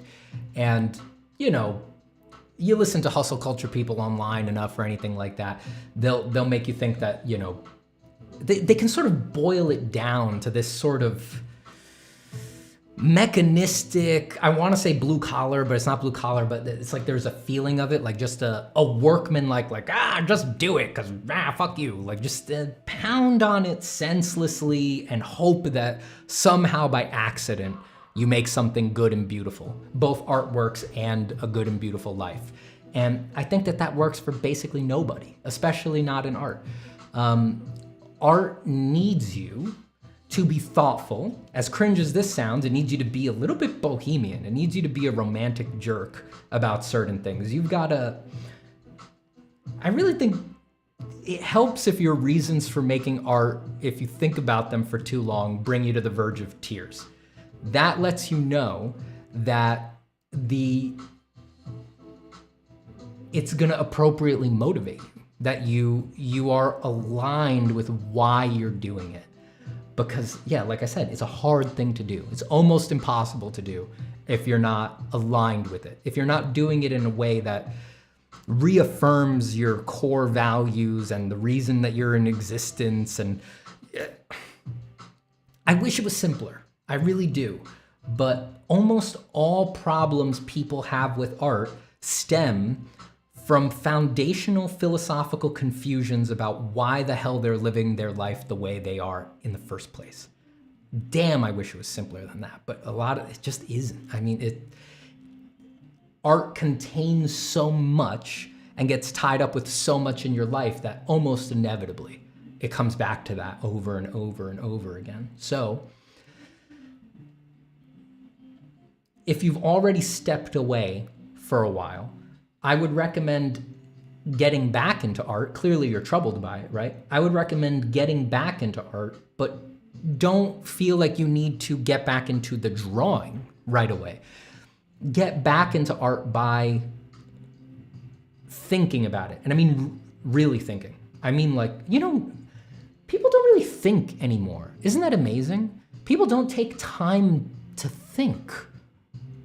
We think we're thinking, but really we're just sort of like, things pop into our head and we're like, I guess I believe that, or I guess I think that. And it's like, it's just it's swooshed in, you don't know where it came from, and everything is kind of like that to some degree. But there's very little like focused, worked on thinking. Like, keep notes, do research, go to a museum, go to the library, look up the stuff that fascinates you about art and other things, and treat it like art is these embers that are going out in the fire, and you're trying to blow on them gently and get them hot again, and eventually you're going to put the wood on. The wood might be the actual execution of the art, but you need the embers to get hot, and they need to be stoked again. There's a lot of artists will be familiar with this phenomena. It's like, you're most excited for your work when you're not doing it a lot of the time. Like when you're doing, if you have another job, a job you hate, that's when you want to do art the most. And then when you get home, you're like, man, fuck art. You don't want to do art. You want to play video games or whatever. Take advantage of that and just like say no to art, doing art, but build the love for it. Like increase the affection for it. Say, I'm going to give myself, these 2 days this month or something like that to think about art and research art and feel things about art and ask myself questions and figure out why I'm doing this, but I'll refuse to draw and just build up the desire, just gather ingredients, don't cook the meal yet, and just let it get hot inside. And I would say postpone it for a good while. Postpone it for a good while. Delay your satisfaction. Come to art like an eager lover. I think I'm not going to say that's a quote, but that's an idea Richard Schmid put in Alla Prima. Like an eager lover or a delicious meal, he said in there.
Do you get back or bum pain? Yeah, I get some back pain.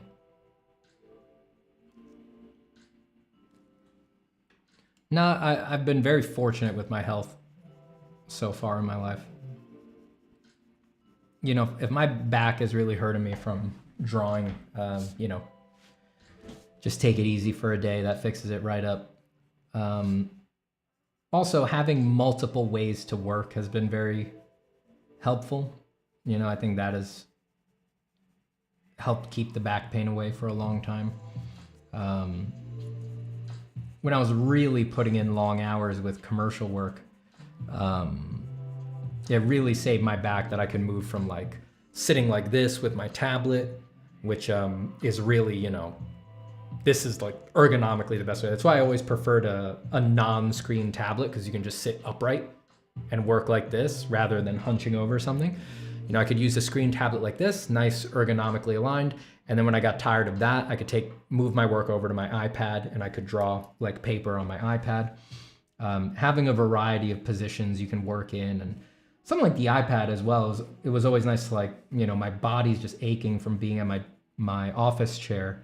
I could take it over to the couch and sort of kick my legs up or just sit in a different position. All that stuff was very helpful, I would say.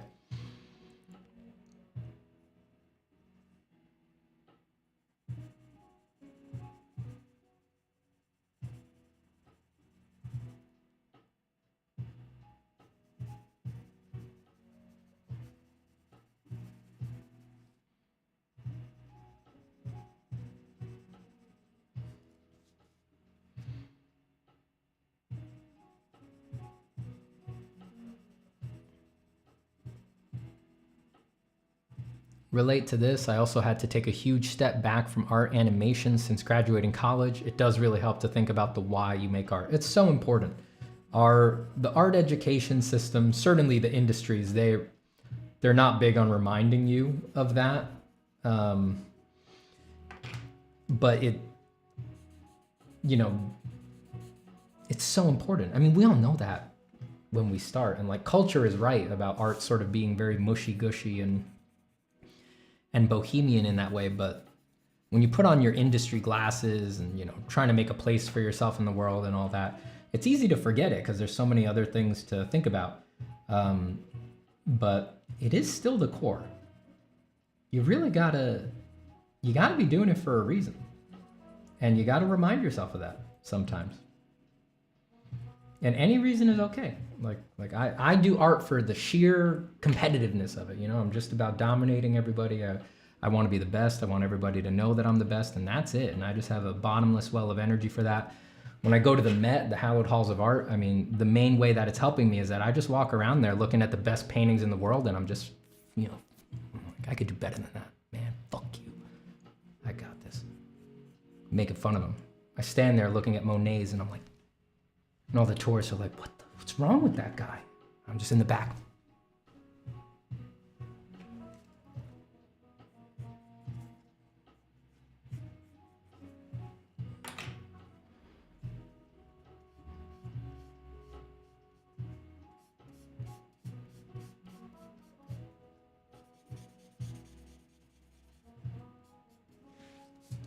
Man, he must really hate Impressionists. Now he's flicking off the Bouguereaus, though, too. It was maybe not an Impressionist thing. He hates the academics, too. What's wrong with that guy?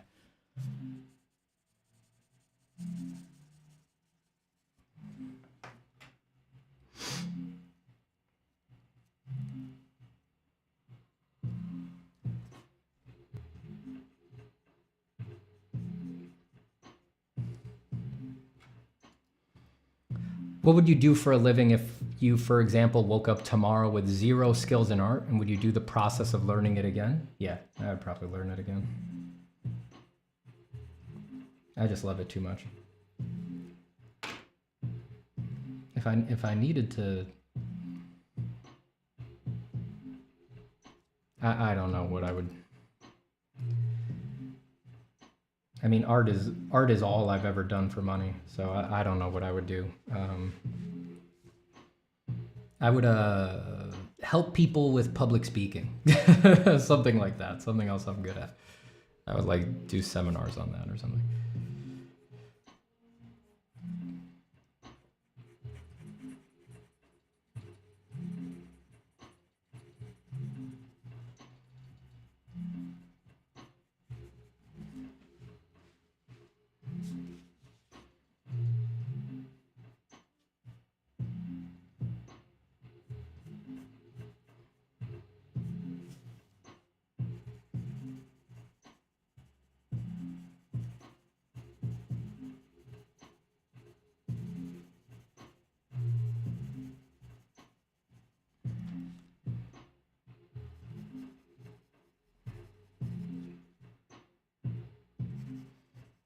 Emma Blomskog says, hi Emma, by the way.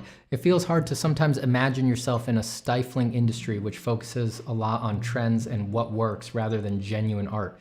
Being in animation school feels like others who don't hate social media as much as I do will do better professionally. I mean, don't get me wrong. They might, but at what cost, man? At what cost? I don't, you know.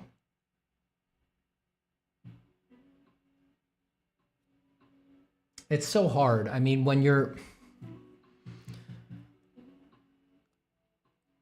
it's like when you're desperate, all you care about is money. You know, when you're young, all you care about is making your place in the world and getting your acceptance and your status and things like that. But man, what you know deep down is true is true. It's like once you get it, it doesn't matter, man. It doesn't matter. It doesn't matter. You know? You need shoes and you need to be able to eat, for sure. But, man, after that initial level of comfort and just either sort of getting a place in the world or some amount of status and or maturing and realizing that, you know, you don't really need other people's approval and things like that, that stuff doesn't matter. And it's like, people like me can say it as much as we want to young people, and they won't believe it until they've lived it.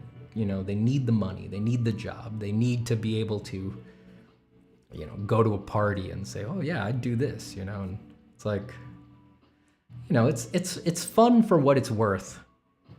But the truth is that nobody cares. And you'll find that.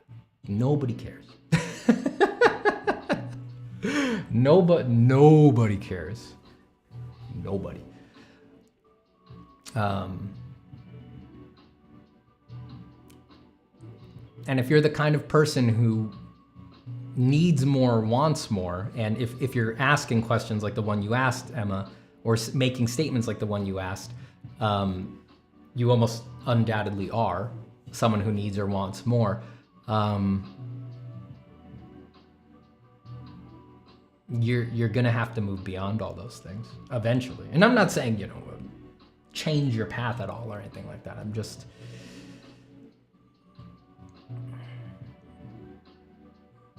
it's just interesting how we all have to go through our arc, you know?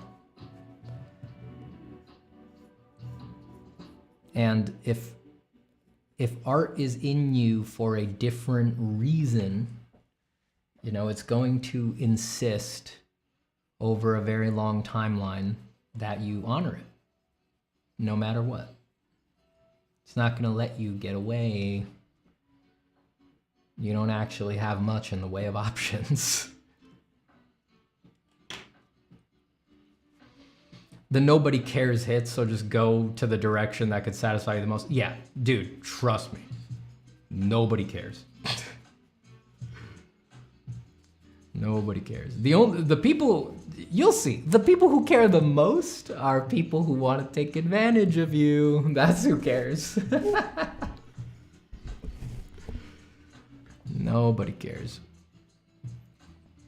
Being mentally sane better than internet fame and money? Oh yeah. What is your favorite platform for sharing traditional art? I mean, like pencil, paint on paper, canvas. This is the best. I mean, it's YouTube for me.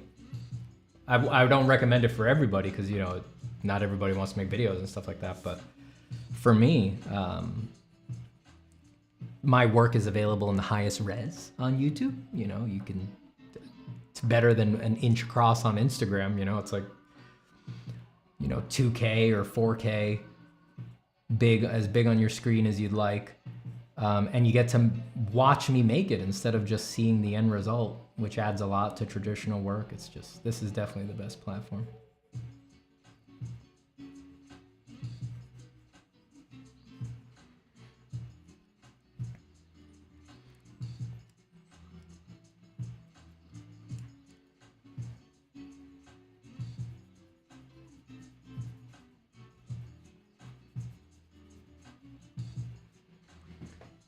Cathematical says, hey Stephen, is it bad to use AI art generators as a starting point to generate a bunch of ideas before you start drawing as some kind of highly customizable reference generator?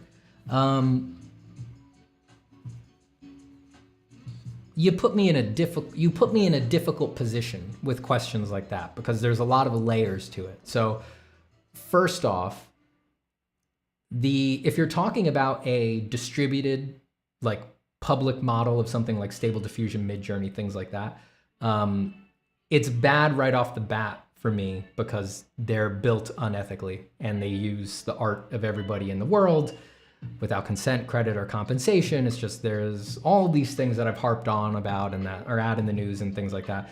That first layer is messed up. And that right there is enough for me to be like, yeah, I think it's a problem. But people have been using machine learning for art since the 80s, right? So if we're talking about something that you train on your own work or things that you make on your own, I mean, people have been doing that for a long time.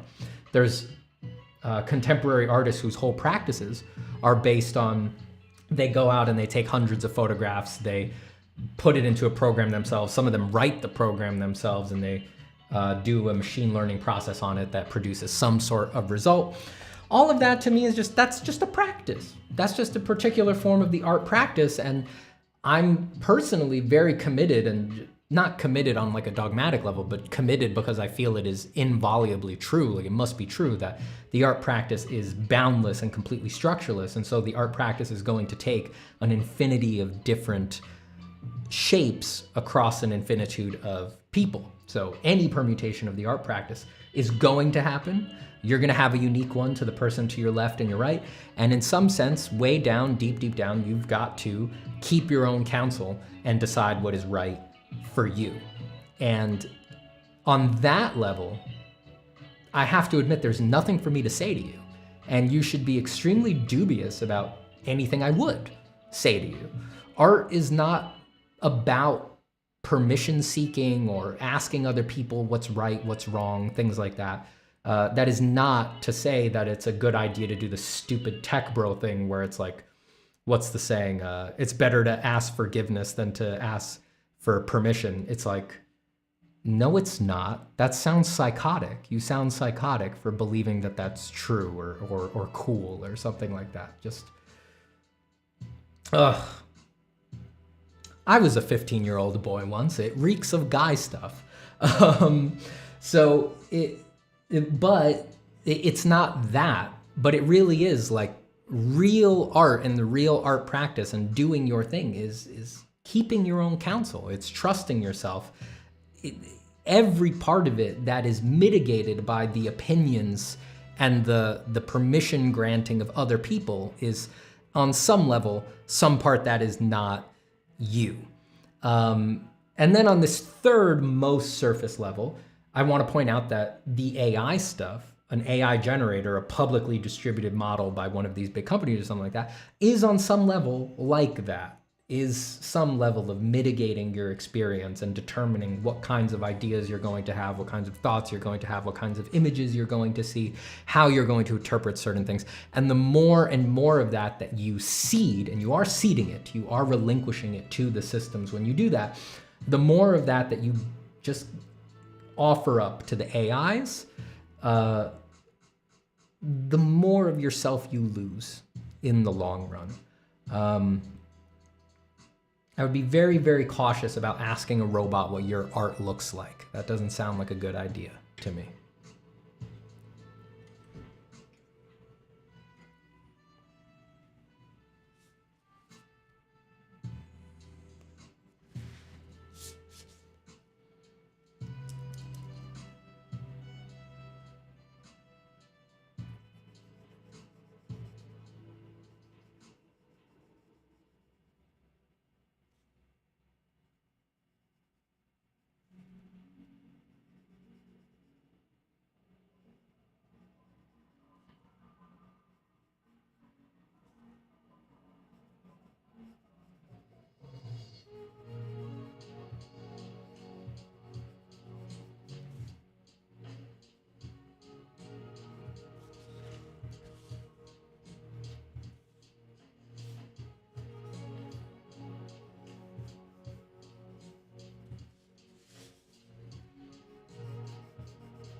Still fighting the good fight and making awesome art, I see. Thank you, Omega Weapon. I'm doing what I can. Cathematical says, it's just I feel like AI art is here to stay, and I wonder if at some point it could be a real tool to be used. I work as a data scientist at the side and know there are many custom models out there. Time will tell. I'm not convinced it's... We don't know it's here to stay. It, at its current rate, it...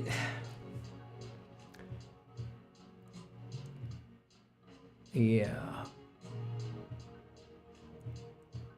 I don't know. This is all fortune telling. You know, it feels kind of silly to talk about any of this stuff, but it may be here to stay for the industries, which there's only a certain amount of people in here who are interested in that at all.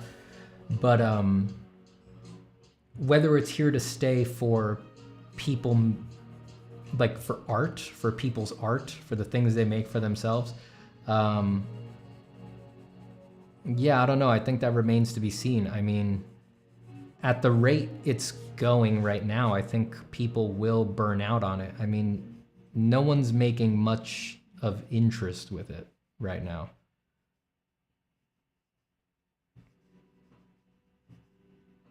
I mean, at some point, we will have generated all of the possible Asian girls in K-pop costumes, which seems to be, weirdly, the #1 interest of AI generations. See more of that than anything else.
I know you are into the ancients, so I have to ask, have you ever delved deep into sacred geometry or ancient symbolism? And if yes, have you ever implemented that knowledge into your art?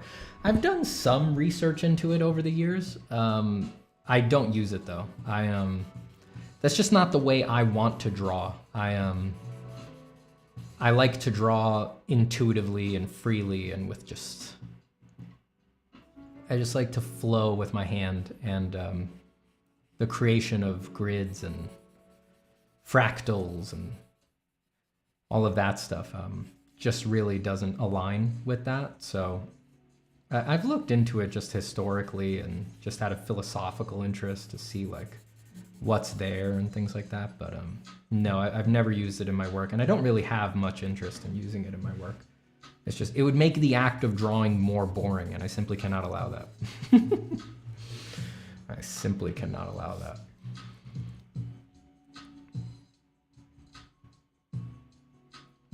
Steven, did you see Corridor Crew's AI movie? How don't get it, how people enjoy that? Yeah, a lot of people have been asking about that. I have not seen it. I saw the like thumbnail.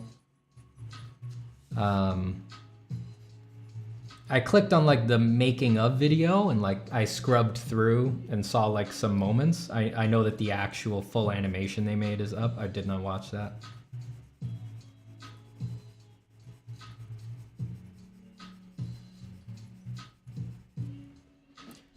And I ain't gonna go watch it. I get it. I'm just not super interested in stuff like that because I already knew you could do stuff like that, and I'm not surprised that they did it. So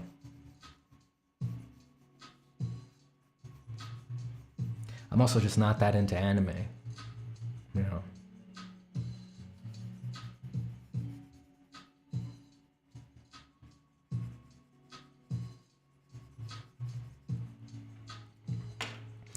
Ahmed said he is interested in it. Yeah, I know Ahmed's interested in AI, but he's interested in the sane, normal parts of AI that everybody's interested in. He's not interested in the. He's not interested in the. In all of the ethical and copyright problems, which he clearly sees.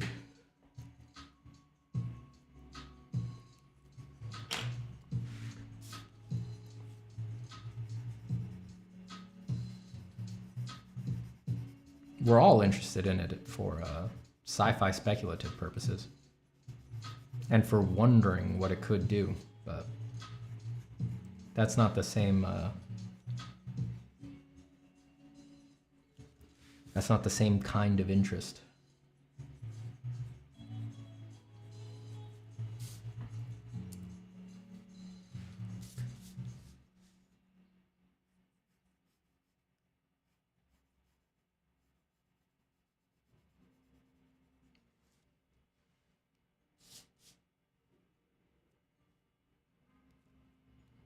What's your favorite animal, dude? Architeuthis ducks, the giant squid.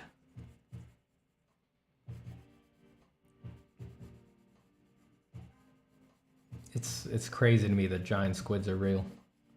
What's up with that?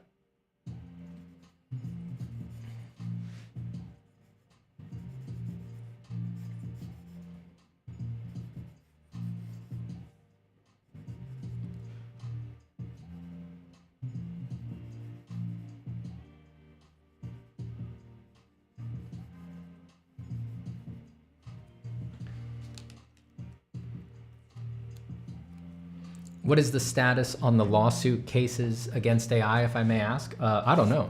I know as much as you do. I mean, they've been announced, but just from my general knowledge of how cases work, we might not be hearing it. I mean, it's a very long process. I think a class action usually plays out over a couple years.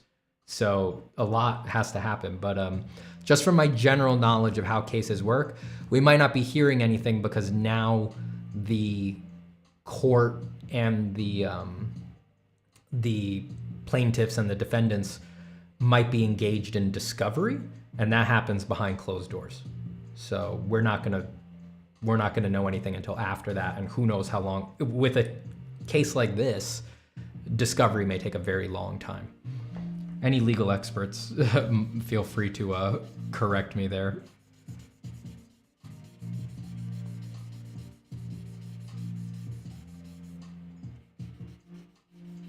As I understand it, discovery, which includes like interviewing people, depositions, the two sides sharing evidence and things like that, all of that is done in private, sort of within the court and between the two parties, and I think the judge decides what can be publicly disclosed and what can't be publicly disclosed, and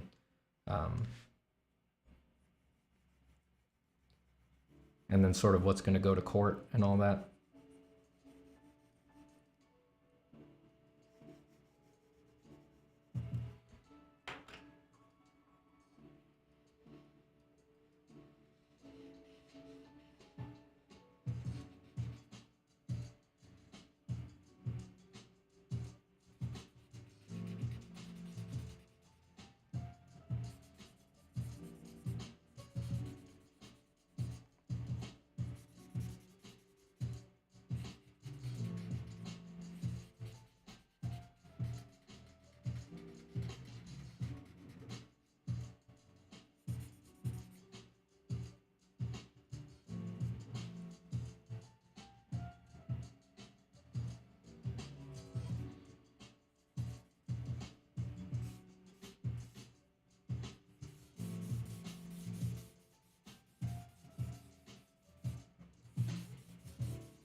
Glad to see you doing drawing streams again. Oh, thank you.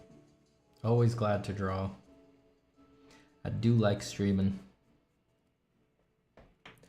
Streaming is fun.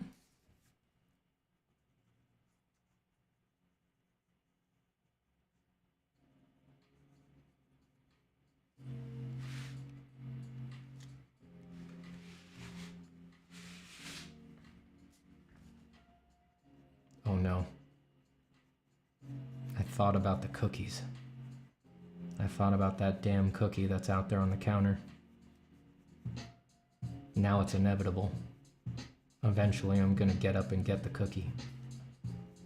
If only I hadn't thought about it. Now I've gotta have it.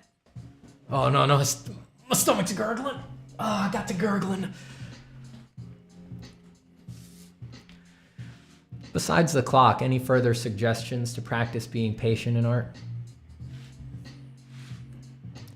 Sometimes you just gotta stare up at the stars and remember. You've gotta remember how short all time is. That for longer than the universe is vibrant and alive, it will be nothing but black holes emitting Hawking radiation into the ether for 10 to the power of everything. 5 minutes, an hour, 6 years. It's all the same in the heart of a star. It doesn't matter. Take as long as you need.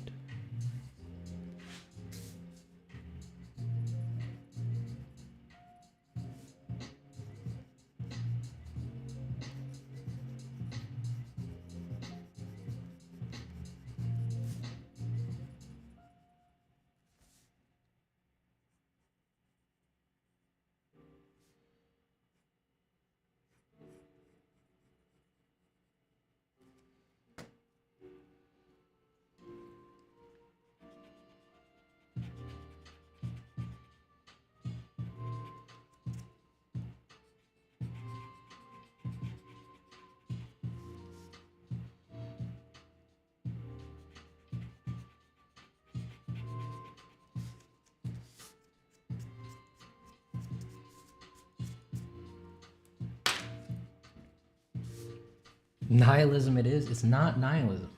That's not nihilism. That is not nihilism. That would be nihilism if it meant don't make the art. But it doesn't mean that. It means you are free. It means you are free. It means that you invent time, that you make the minutes, hours, and days real.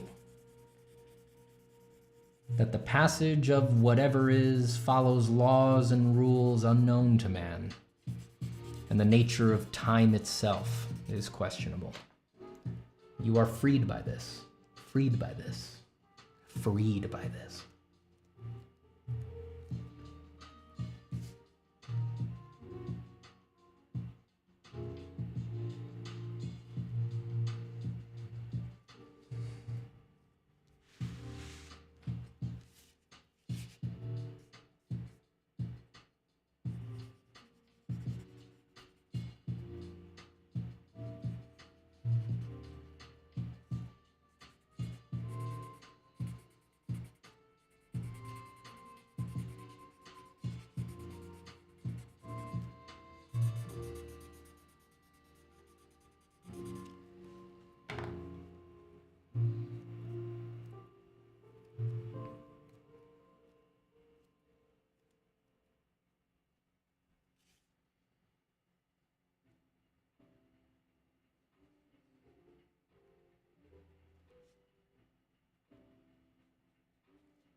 Hello, Borracha Silva. Any general tips on retaining movement in large-scale drawings? I get gestures done okay enough when working small, but when I want to work larger, they end up stiff. It is tough, but I think it's just, at least for me, it was just increasing my contact time with bigger drawings. I think as you do bigger and bigger drawings, you get used to it. Because if you do them small, you've already got it. You understand gesture enough to get it small. So it's literally just solving the mechanical problem of you're not used to throwing the curves that big. You'll get it. There's no trick to it. It took me a while though. I mean, it does take a while because I was a sketchbook guy for much of my life. I never drew bigger. I didn't start forcing myself to work on bigger sheets to solve this problem until like, I mean, I drew bigger in life drawing. That was the only time. But doing creative stuff, I always drew sketchbook size, you know, no bigger than like 11 by 14. And I started working on bigger sheets on purpose to work on this problem, probably 2016, you know, pretty recently, all things considered.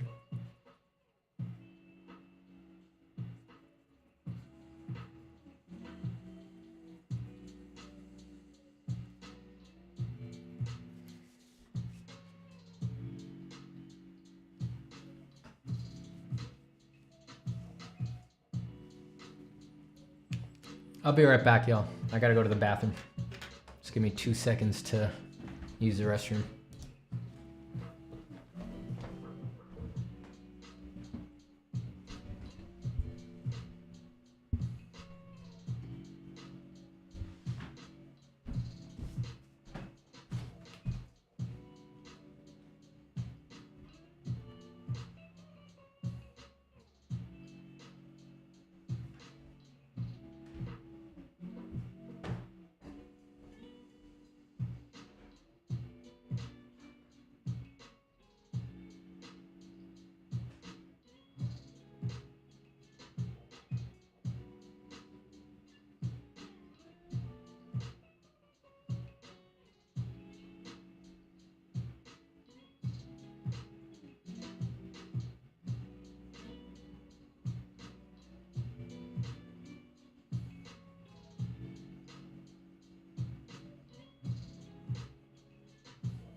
Grandma, forgive me for all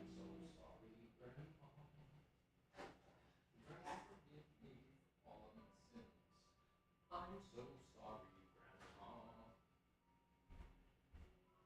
Grandma, forgive me for all of my sins. I'm so sorry, Grandma. Grandma, forgive me for all of my sins. I'm so sorry, Grandma. I did bad, I did real bad. I'm so sorry, Grandma. All right, I'm back. And I caved, I got the cookie. I got the cookie. I used the bathroom and I got the cookie. Oh, sweet cookie. I bet it's all hard now. They were soft yesterday. Oh God, I'm shaking. Oh, it's gonna be so good.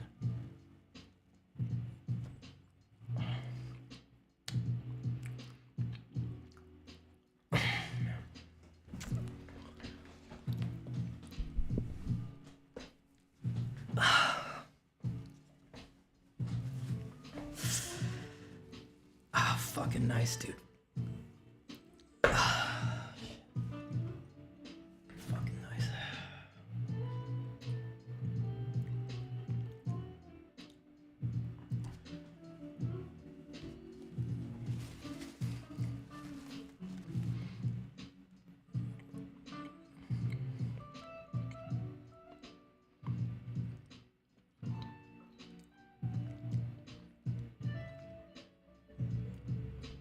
We could hear you grunt. What, when I was taking a pee? Sometimes it's just so good. You're standing there crying. It's like, damn. We've all been there. Is there anything better than that? When the pee's so good, you cry, you tear up. Yeah. Incredible.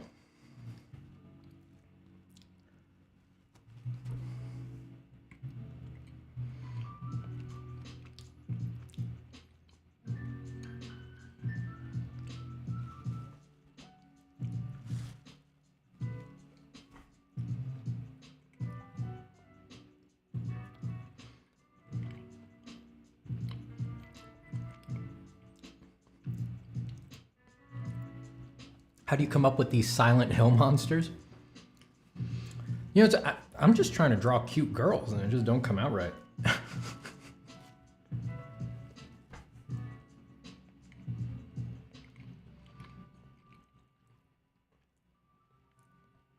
Steven, you always have the best playlist music and vibing while drawing along. Oh, well, that ain't on me. That's the good people at Epidemic Sound. Their lo-fi beats essential playlist. That's what I'm playing when you hear stuff like this.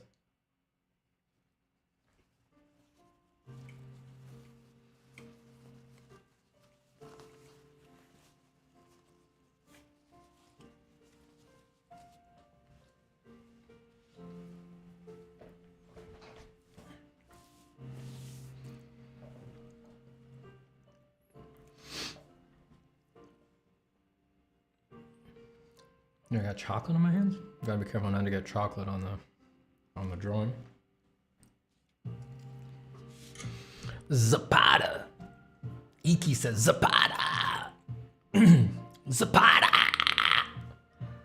Iki says Zapata. Feeling great about my progress recently. Enrolled in a free drawing course in a local museum. Studying frequently. Your videos and philosophy have helped me greatly. Keep up, keep going. Thank you so much, Iki. Thank you so much. You've been a wonderful caller. Thanks for calling into the show.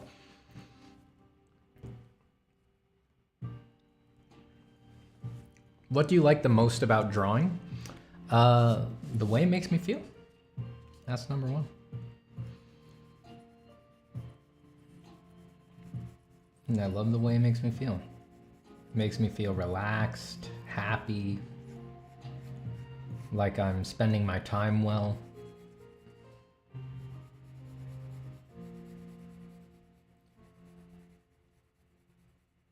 That's definitely number one. There's a lot of reasons to love drawing, but for me, that's number one. The experiential effects of spending time doing it are the best.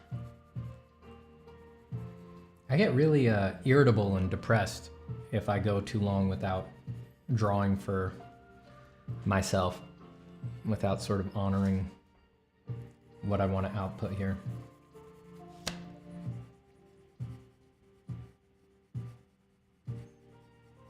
I can tell, you know, I could just see my mood dumping out, just getting sad and irritable, especially is the thing. And then after I spend a few hours drawing, I'm just back to myself, you know, back to my chipper old self. Do, you know?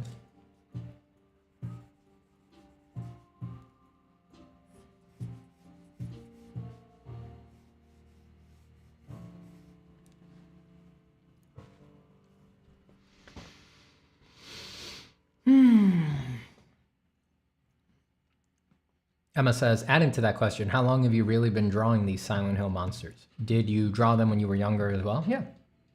Yep. I always drew them.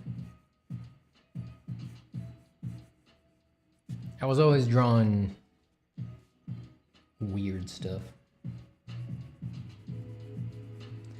Beasts, creatures, odd characters.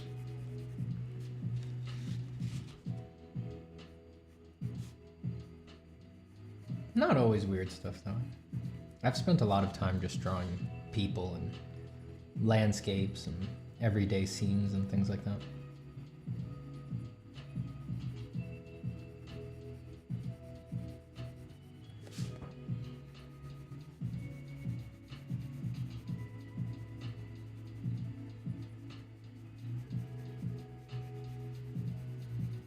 I would say in general, I was just always drawing fantastical things.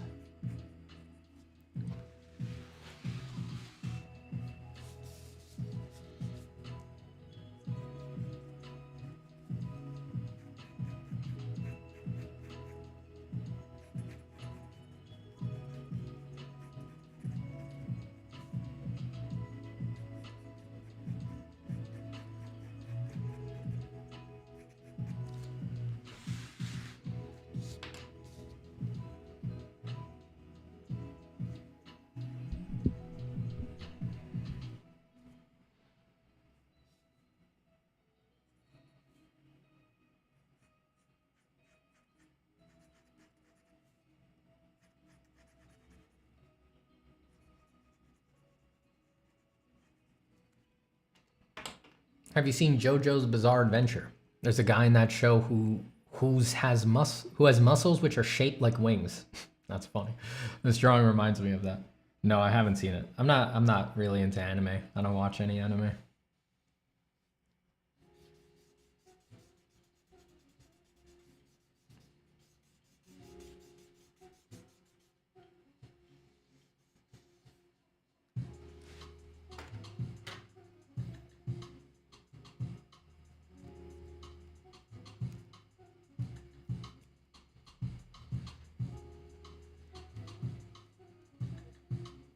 Michael says, today is the first day of a 3-day celebration in the city. Making art or going there? That's the question. You gotta go.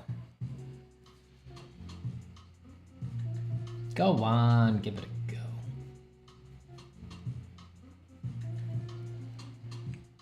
You gotta go see things. If you're gonna be an artist, you gotta go see stuff. I know it's a bummer because of how much artists hate leaving the house, but you gotta go see stuff.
You should turn your videos into a Spotify podcast. Some of them are. I haven't uploaded them all, but if you search the Steven Zapata podcast, that feed has some of my YouTube videos in podcast form. And you know, it's if you're watching on Spotify, the videos are there too. Not if you're watching on another platform.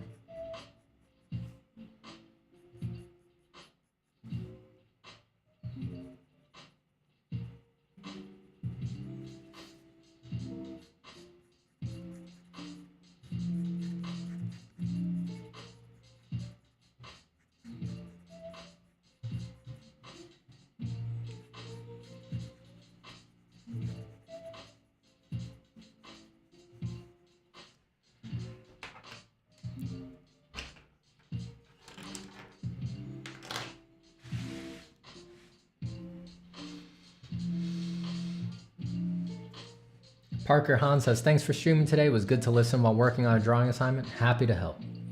Happy to help, truly. I feel like you would like Berserk. I've read some of Berserk.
I should get back to pencil drawing. Pixel art is great, but having to zoom in to be able to see which pixel you're changing is tiring for the eyes in the long run. God, I bet. I bet so.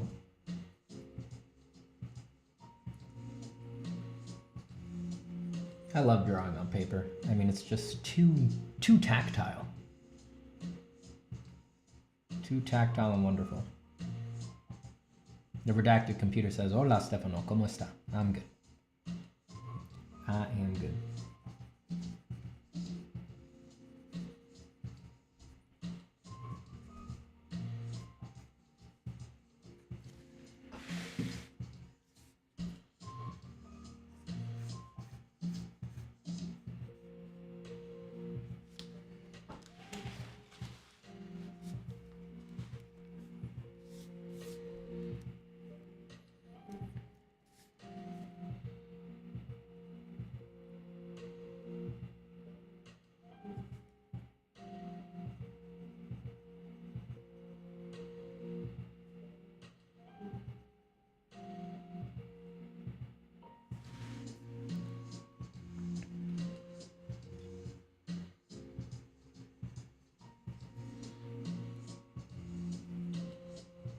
Have you ever tried pixel art? Not since I was a kid. It was one of the first like kinds of digital art I got into when I was little. I think I was probably doing it when I was like somewhere between 10 and 12.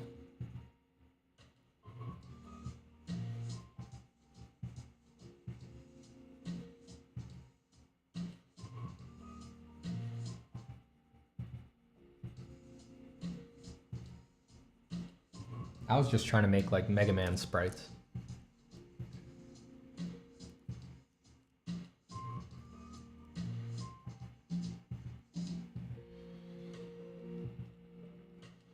Have you designed something like a company mascot? Yeah, for work, you know.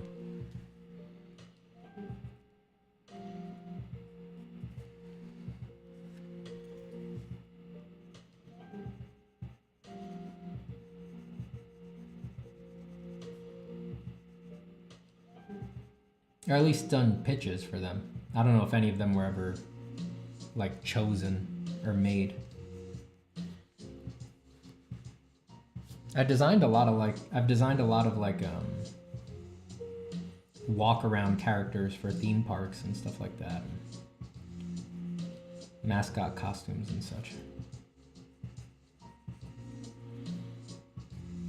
As you can all tell, I'm sure I'm a master of cute art. Everybody wants to meet the things I draw.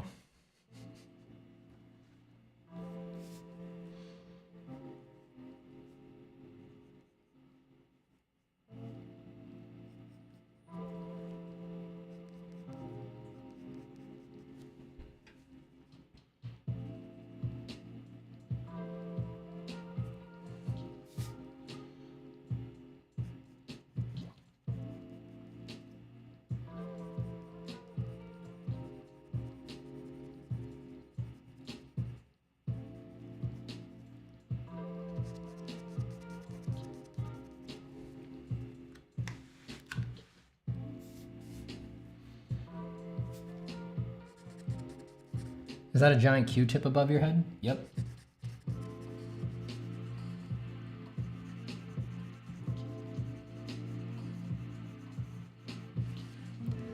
You betcha.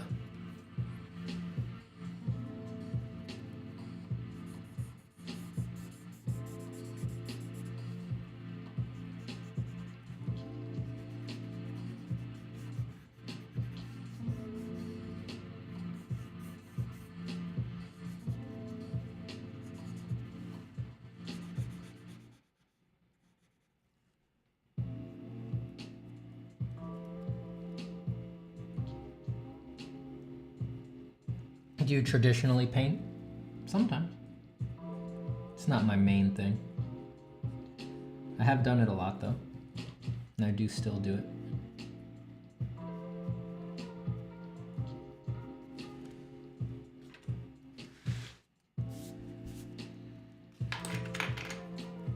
Usually I want my ideas to be pencil drawings though. I don't know what to tell you. I just want them that way.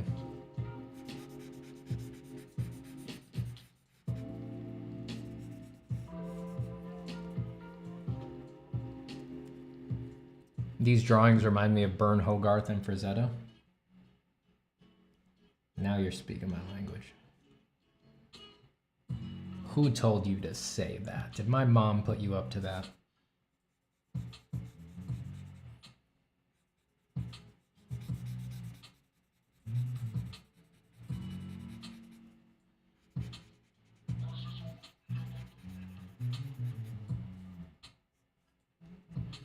And he said, oh, so you come from a land down under.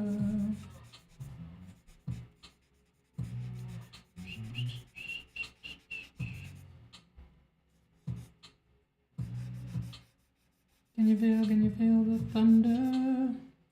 You better run, you better take cover.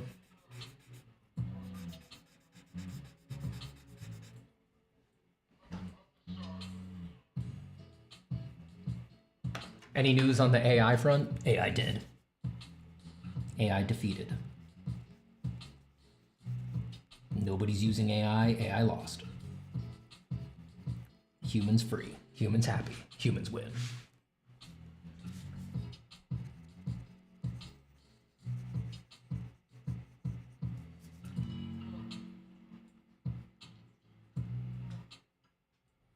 Nah, no news.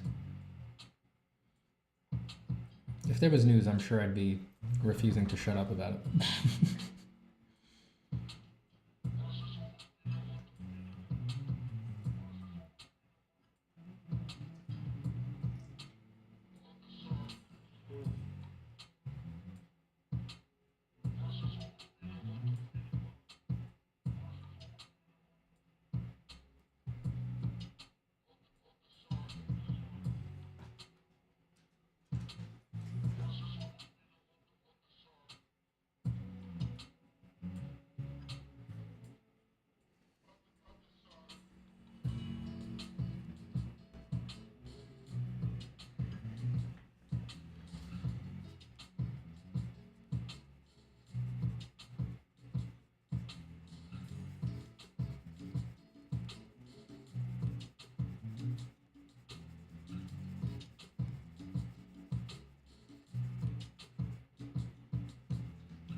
Steven, are there any lead types that don't smudge or leave burnish sheen on a page? Not as far as I know.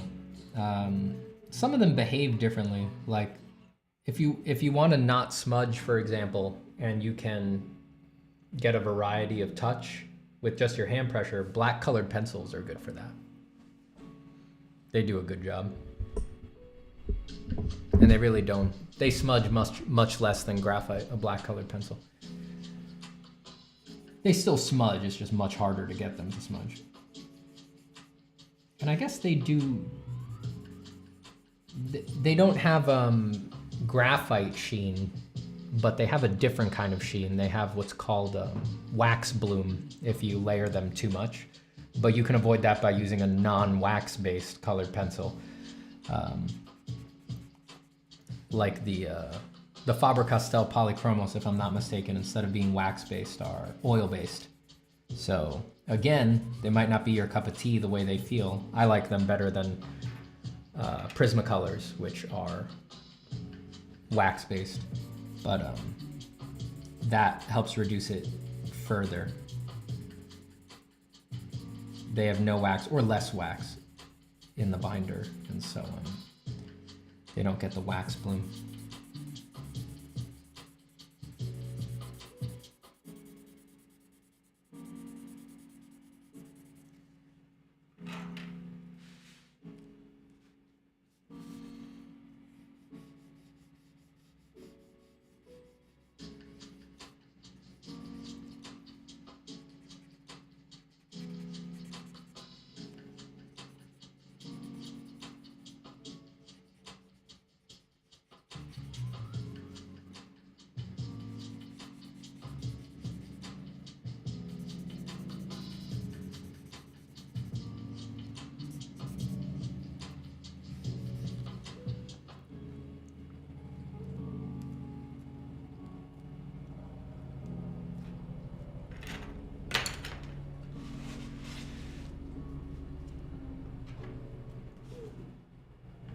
Have you read the horror work of Thomas Ligotti? I have not.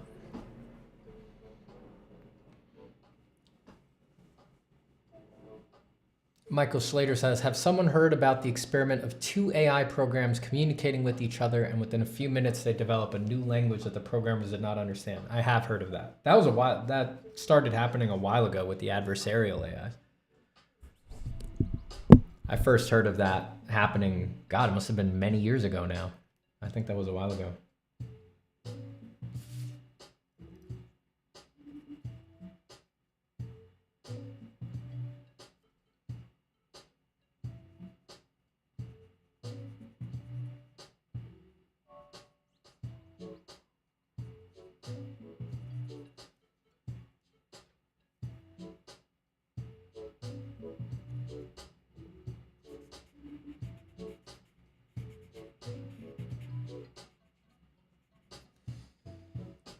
Bum, bum, bum, bum, bum, bum.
You are so cool, Steven.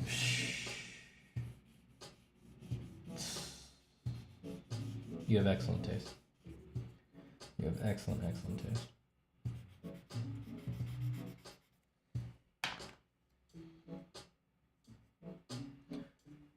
Hey, Steven, do you think anyone can make it in the industry? Yeah, I do.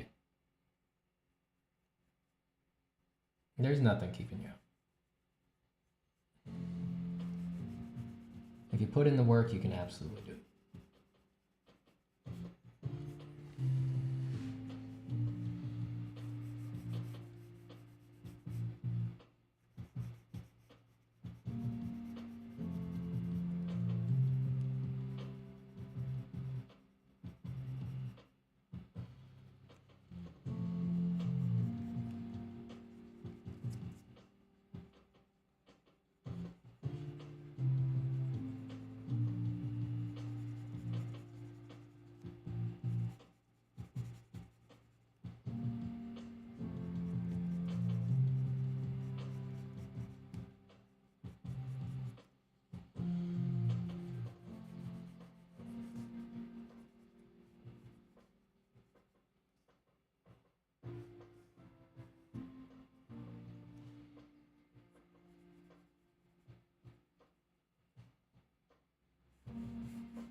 Hey, Steve, having a good day? Damn it, man.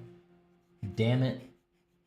I am drawing whatever I want live on the internet.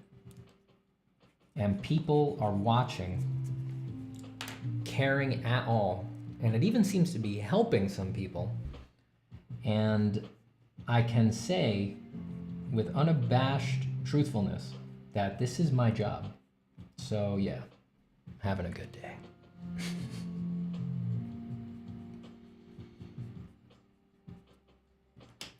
Having a good day.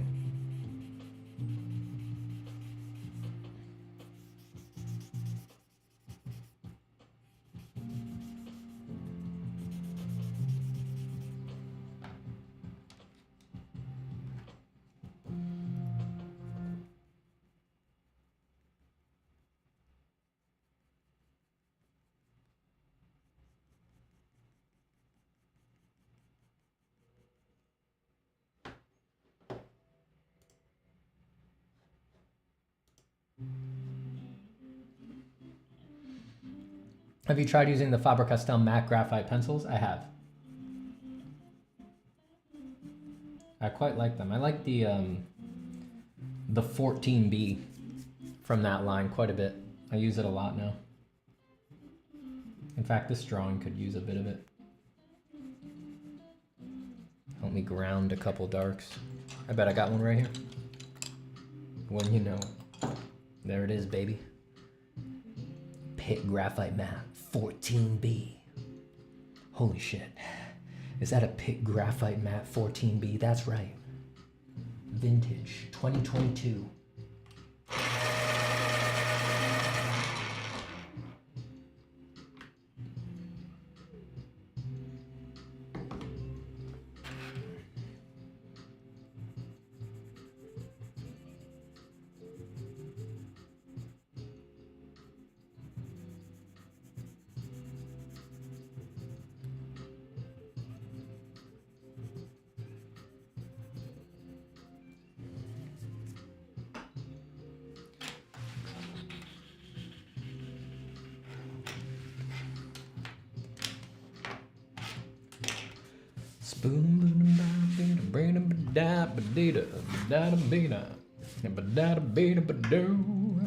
Spittily out. Bada.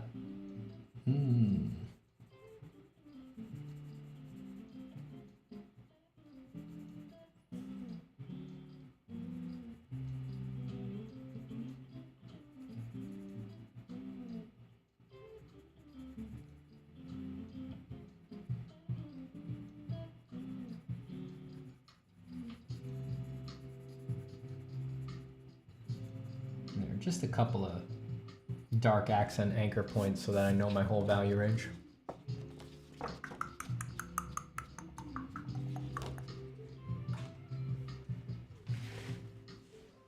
Oh God, I got clicked on your course link and got ear blasted by all the video autoplaying.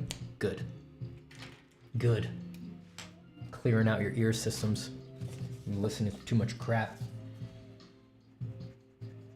Replacing all that nonsense with the real stuff. My stuff. A shock to your system. It's the only way you're ever gonna wake up. Tune into what's real.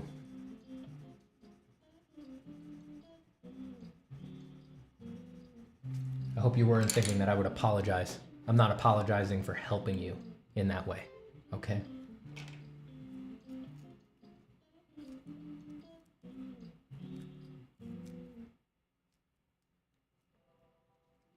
Because I'm a helper. In fact, let's help everybody.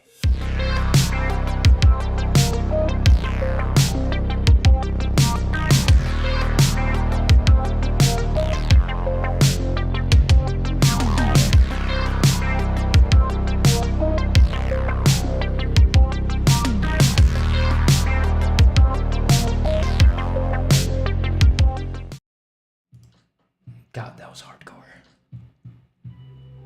Damn, that was hardcore. Fuck. What pencil are you using there, Steven? If you were talking about this one, it's the Pitt Graphite Matte 14B.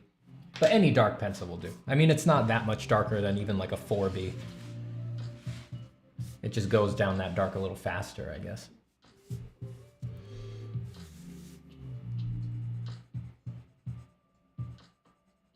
I just use the softest pencil I can to get some dark accents in so that I can see what the full value range is on the drawing. Lets me see that, you know, when I have a dark this dark on the page, it lets me see that this, which I thought was quite dark before, while that was the darkest dark my eyes had to look at, is actually quite silvery and quite light.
I was wondering about the mechanical one, actually. Oh, these are just the, I think these are called the Pentel Sharps.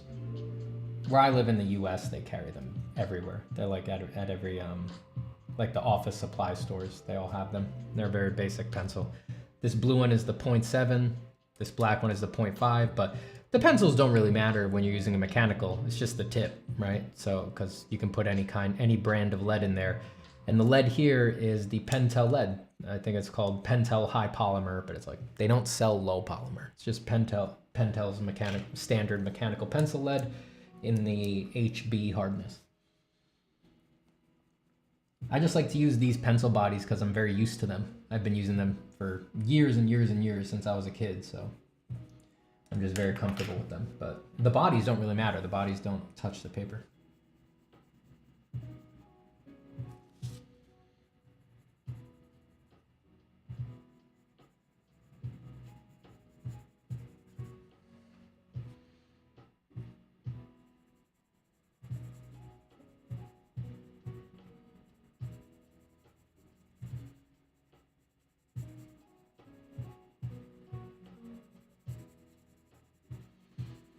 Mr. Sun says, I feel I am looking at a mythological figure, a god of sorts. Not you, Stephen, the art. That's a kind compliment. But also, if I made a mythological figure, if I made a god, then what am I?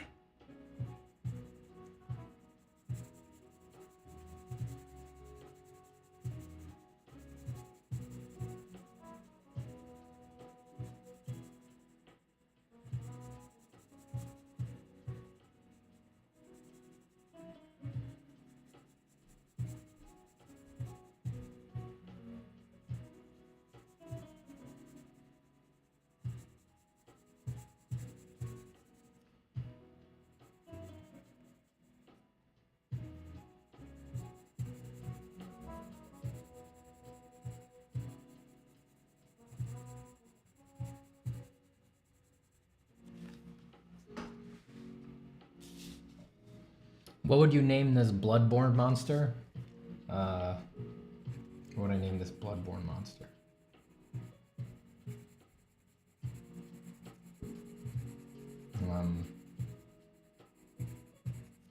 Anchorite Henricus, fifth hand of the third order.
I'm going to sharpen again.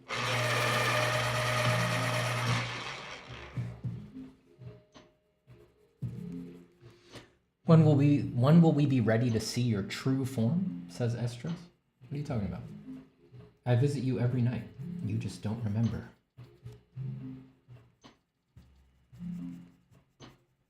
I bless you with forgetting. But in your dreams we have our congress. You know not how much I influence you.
Digital Artsy says, ugh, you've done it. I'm actually motivated to work on a piece that's going to take me months to finish. Guess I'll be drawing along. Got him. Got him. Smoked him. Got him. Reeled another one in. Got him. Got him. Steven, how are you feeling now that you've got him? Yeah, I just want to thank everybody who believed in me to get here. I mean, for a second there, I really thought Digital Artsy wasn't gonna, he was a slippery one. I mean, it really felt like he was getting away from me, but we managed to focus up right there in the third quarter, and we did really well. And before we knew it, I mean, here we are. We got him, and yeah, I just want to thank everybody. Thanks, Mom. Thanks to my sister. Thanks to my wife. I love you, everybody, and let's do it again. We're gonna keep it going.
Is this baseball Steven or basketball Steven? I don't want US sports, says Nick. It's whatever Steven you want it to be. I guess I was imagining actually American football just because I would look so stupid in the pads.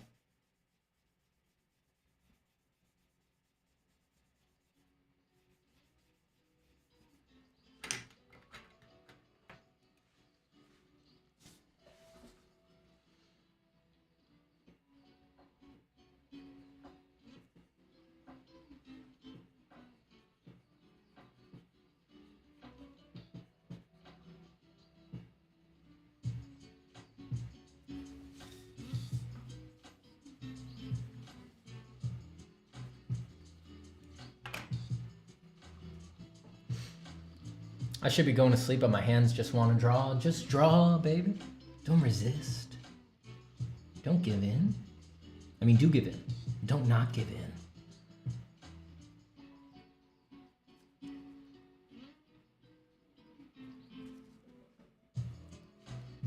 Drawing calls to you. Do you like random facts, Steven? I hate random facts. I insist all of my facts have a reason. That they arise from appropriate conditions, that they be relevant. I despise random facts. In fact, I refuse to learn random things. They go in one ear and they come out the other.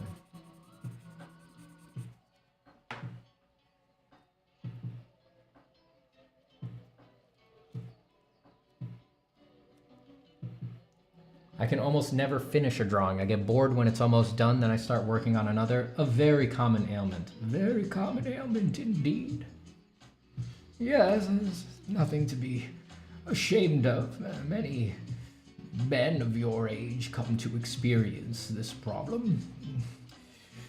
Either way, salve applied twice daily of chrysoete root and sage burned over a bubbling pot of milk will help with this.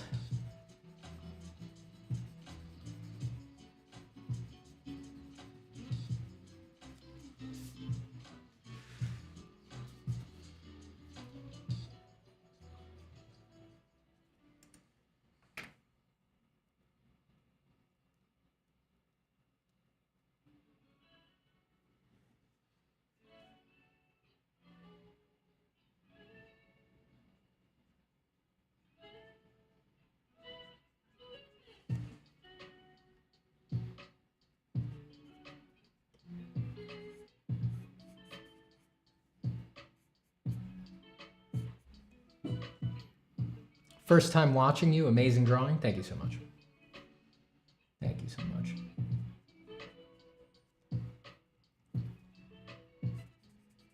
Enjoy your first time viewing experience. You'll be hooked in no time.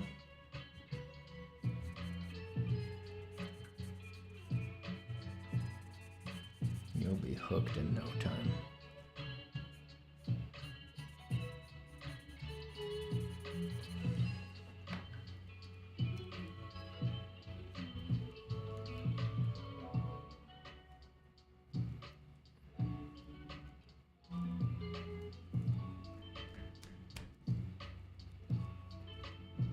Wow, it's almost done in 3 hours. Will you add anything else, Stephen? Oh, I think it's far from done.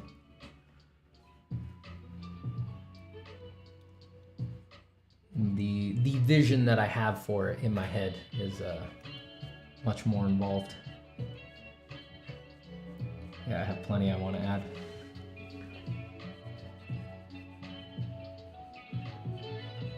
What kind of eraser is that? Indeed, Omega Weapon's right. Kneadable eraser. They're a very common art supply. You can find them at any art store. They're cheap.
I gotta make a note to myself to change the position of the hands.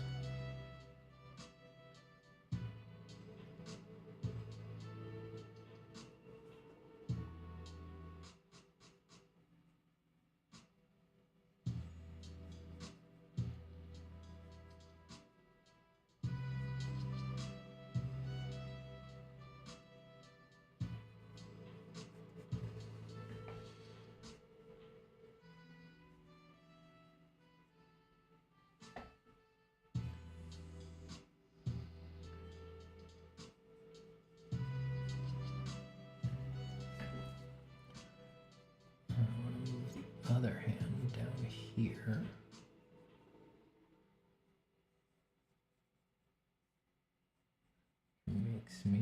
Requires me to move the whole hand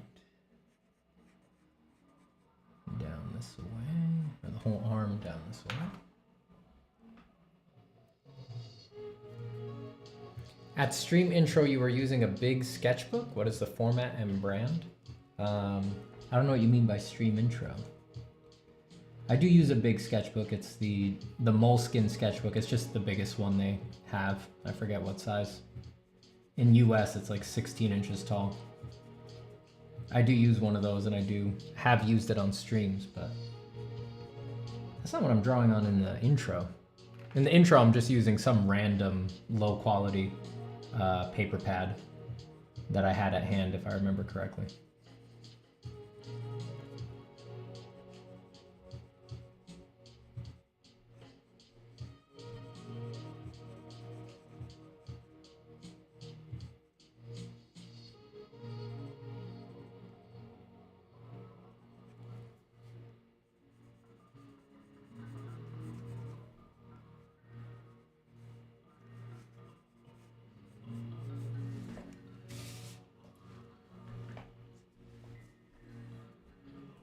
Hey Mizubi. What up?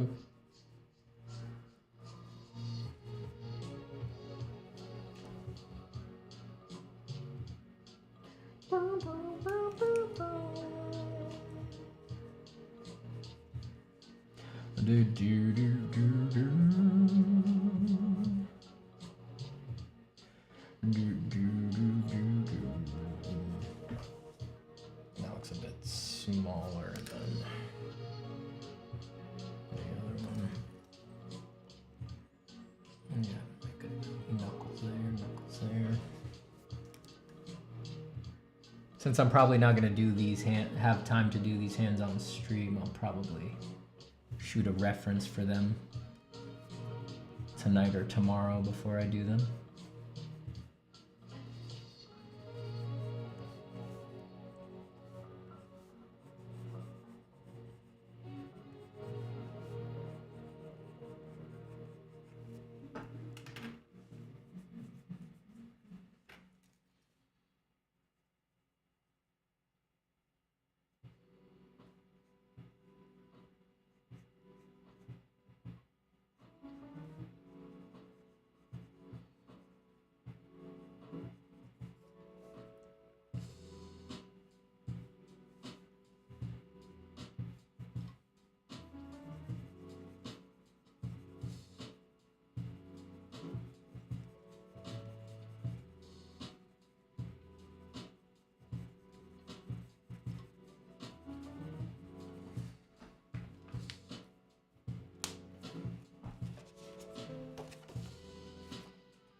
Mizubi says, you know, I want to take the Form from Imagination course, but how do I know if it's right for me? I also do watercolors and colored stuff. You know, if form is your big problem right now, if you've been able to identify that you need better form, I mean, that's the best indication that it would be best for you. I would say if you doubt it, there's no rush.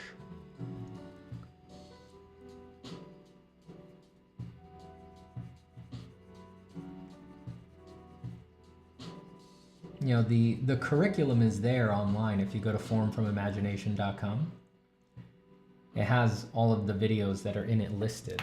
So you can see, get an idea for the kinds of exercises you'd be doing and the stuff you'd be learning.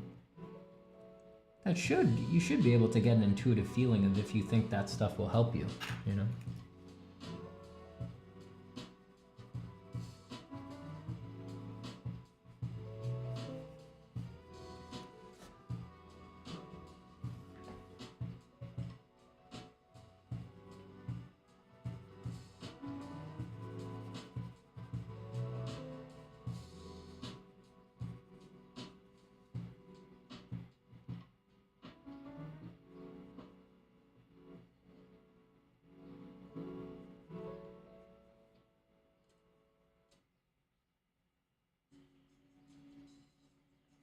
I just said I wasn't going to do those hands, and I'm getting sucked right into them right away.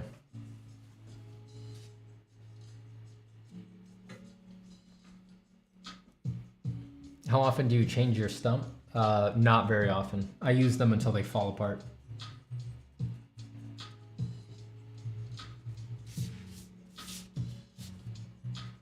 I'll use one for weeks or months.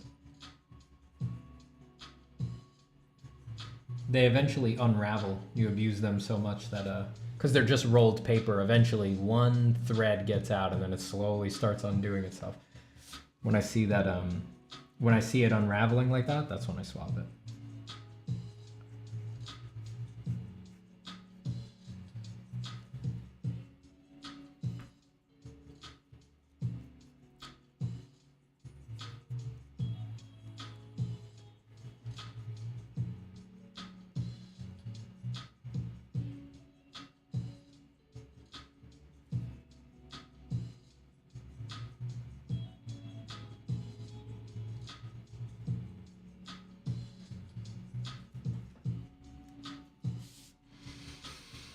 Hey Stephen, been listening to your drawing meditations a lot lately while sketching. Really helps me stay present and mindful of the spiritual side of the practice, so thank you. My pleasure, Jordan. I'm glad you like them.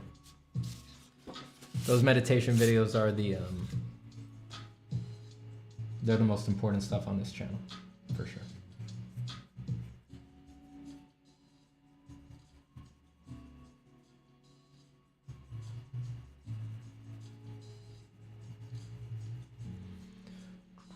Staying aware of the spiritual side of the practice it really is the most important stuff. If you can do that, everything else will work itself out.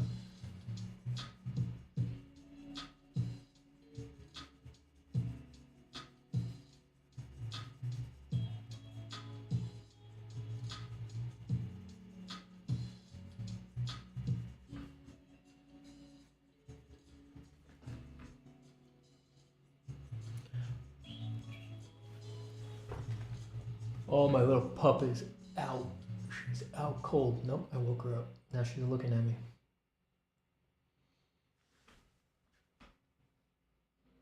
Let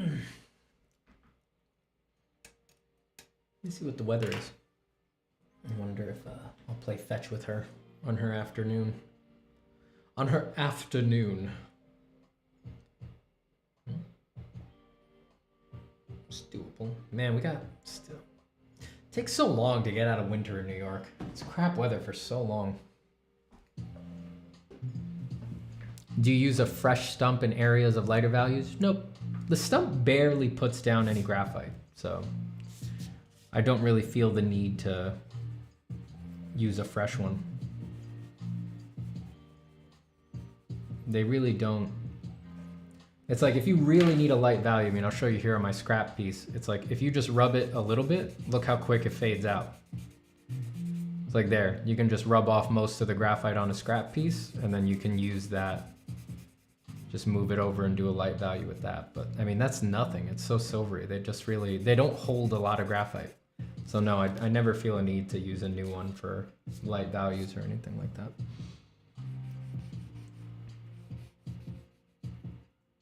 Yeah, I just use one at a time for weeks or months.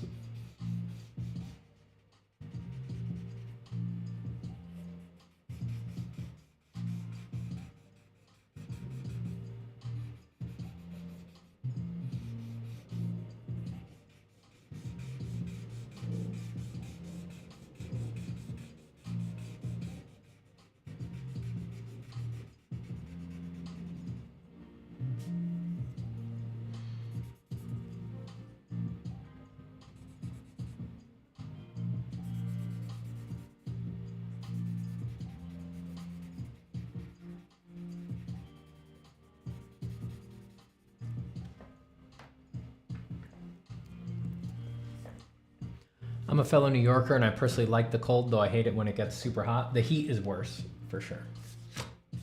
The heat is worse than the cold.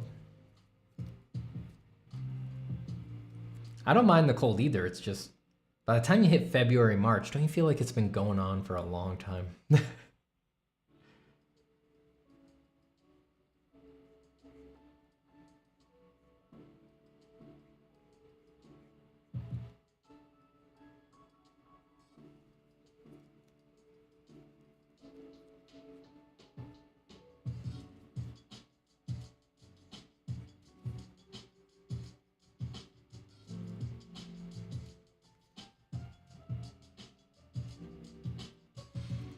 Nick says, do you usually take care to be precise with your blending stumps, or do you not mind going overboard?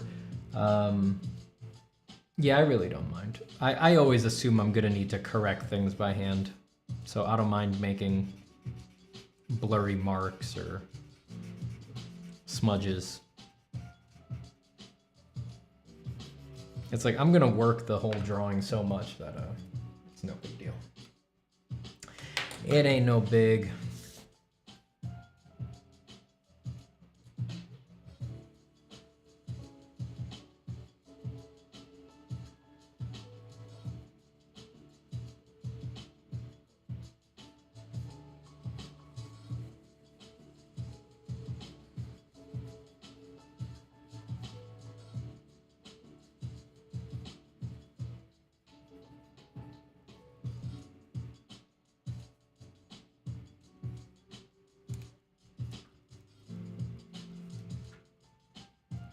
Steven, our regular streams back? Yep. I'm around.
Steven, are you influenced at all by Sasha Schneider? I don't think I know them. That name is not familiar to me. Like Gandalf, I have no memory of this place.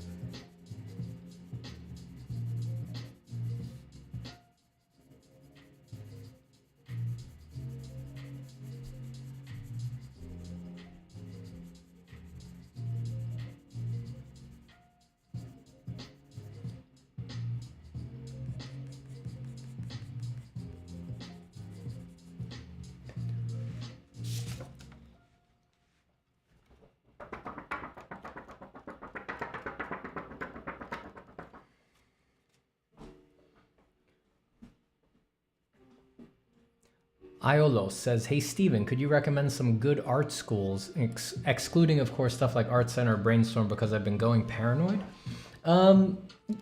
That would be pretty hard for me to do. I haven't really had a pulse lately on how the schools are. I don't want to misdirect you there. Yeah, sorry. You can make a good experience out of any school. If you put in the work, if you're self-actualized, if you spend a lot of time with your peers and bringing them up and talking with them. It's like, don't go to school and isolate yourself, you know? You gotta network while you're there. And by network, I mean make friends.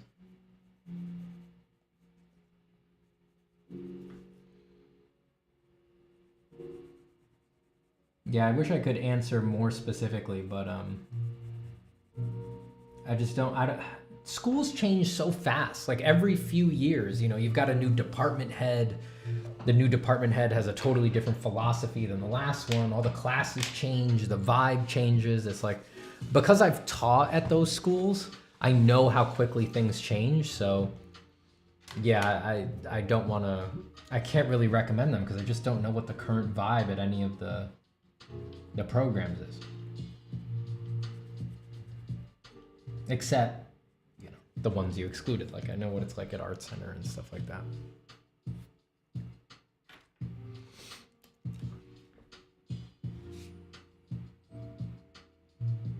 Iolo says, oh, no problem. By the way, I discovered you a month ago from Ahmed and I have gone to town. Glad you're back. Thank you. And many thanks to my dear boy, Ahmed. My man, my bro, my friend, my brother, my lover.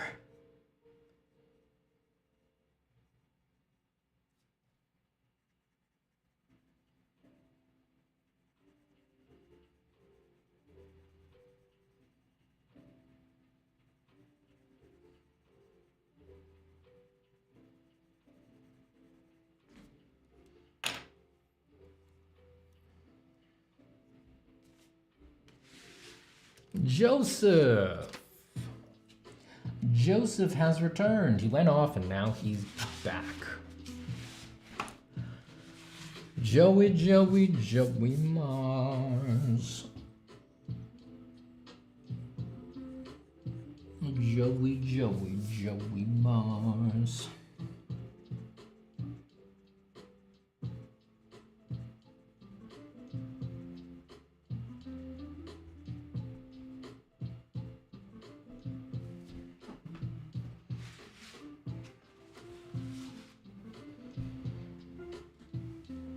Is it better to take an online course over an art school or academy? It depends what you need. It really does. It's so individual. It's like some people really need the sort of kick in the butt and team motivation of being at a school. Other people don't need that. They can motivate themselves, but you got to be honest with yourself. If you can't structure your own stuff, if you can't motivate yourself, if you don't know how to stay working towards your goals for your own reasons and your own internal motivations, then go to a school. You don't need to go to the best school. You just need to go to a school that gives you that.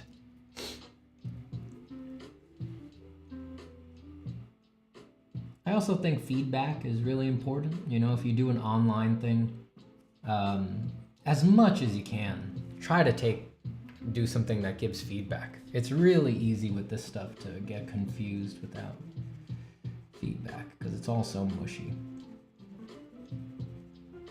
That's why my course, I only sell a version with feedback. I might change that. I might, because so many people have been asking for it. I might make a version available later that is just the videos with no feedback. It would be lower price. But I mean, I launched only with feedback because I just think it's so damn important.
Daryl Grant says, I almost forgot. Thank you for the tip about pushing harder with the pencils. I was laughing at it the other day, and then I tried pushing really hard on a sketch, and the higher contrast made it. It's real, man. It's real. It's real.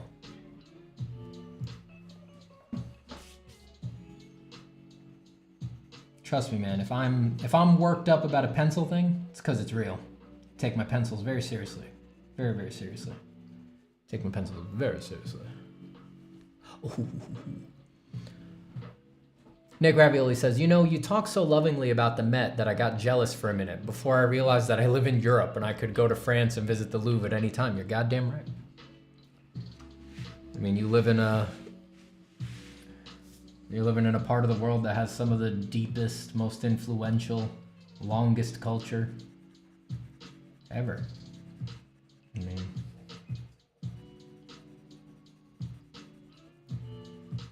you can absolutely go to that. And I've been to the Louvre, man, and the Louvre is, I mean, the Met is huge. It's a maze if you've never been there before. The Louvre is on another level, though.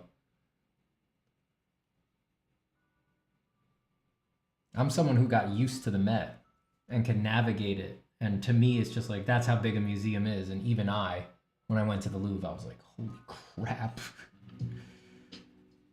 This is the labyrinth of labyrinths. This is like one of Piranesi's eternal jails, you know?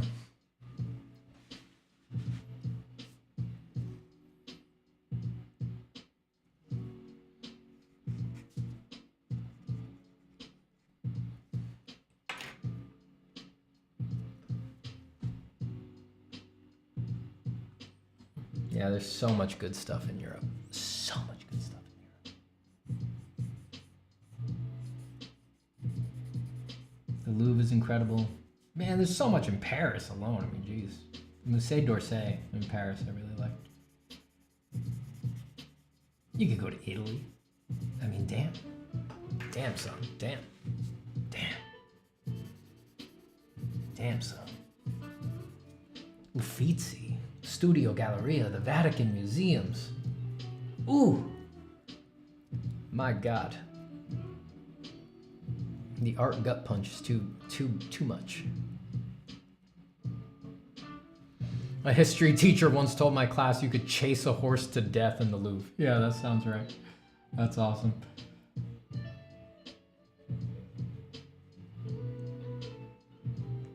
That's awesome.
Karen Berger says, I visited Rome last week. Every street there is a church with an amazing artwork. Yeah, it's just incredible. I think it's my favorite place I've ever been.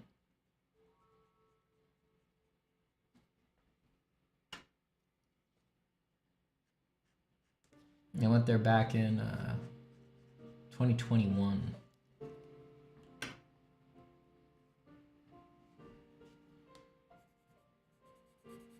I had wanted to go. Well, you know, basically all my life, you know, because of my love for the Renaissance and my love for the art of that period and that place.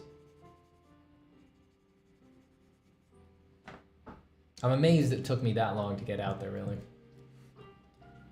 But, yeah, I think it's my favorite place I've ever been. I was emotional the whole time. It did nothing but museums. I mean, we did nothing but museums on that trip.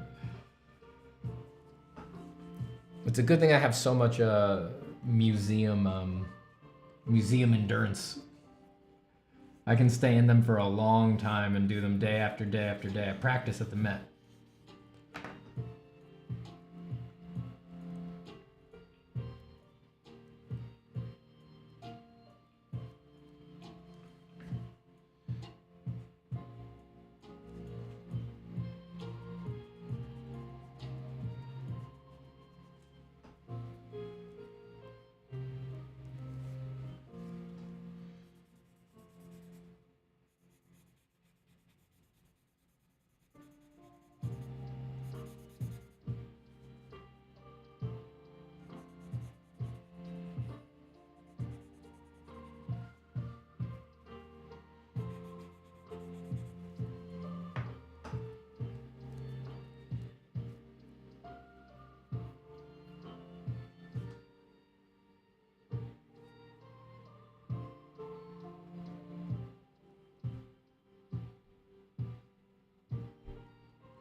Steven, has an art piece ever made you cry or feel anger? Yeah, of course, yeah. I've felt all sorts of things from art pieces.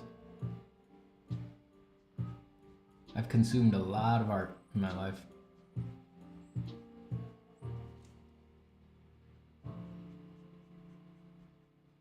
My favorite feeling to get from a piece of art, as I say all of the time, is that feeling of just like, I can't comprehend how it even occurred to someone to make that. That's always the thing that impresses me the most and stays with me. It's just like something about what the piece is founded on is just so unusual, just a choice nobody ever makes. It's like when you see a piece that has that going on, it's like, ugh, damn it. Now that's how it's done. Those always stay with me.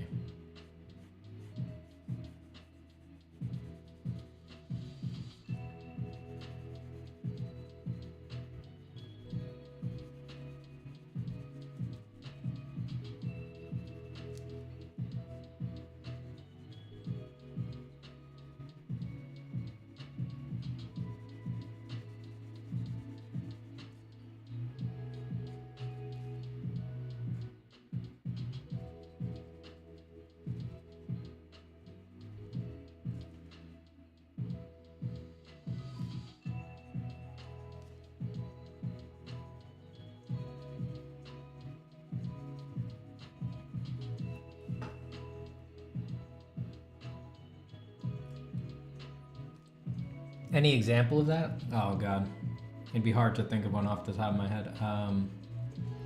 Let's see, I was just at the Met yesterday, so,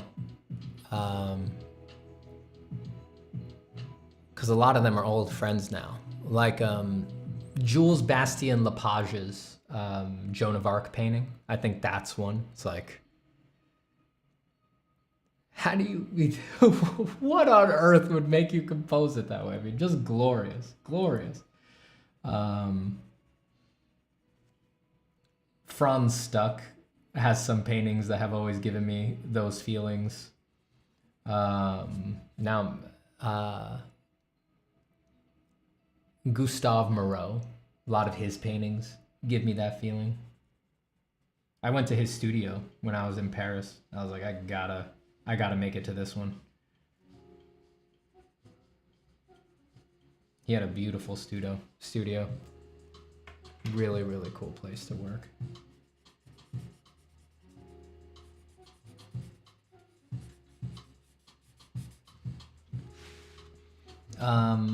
I get that feeling, you know, I'm just thinking of paintings, obviously, but like, you get that feeling with all kinds of art, obviously.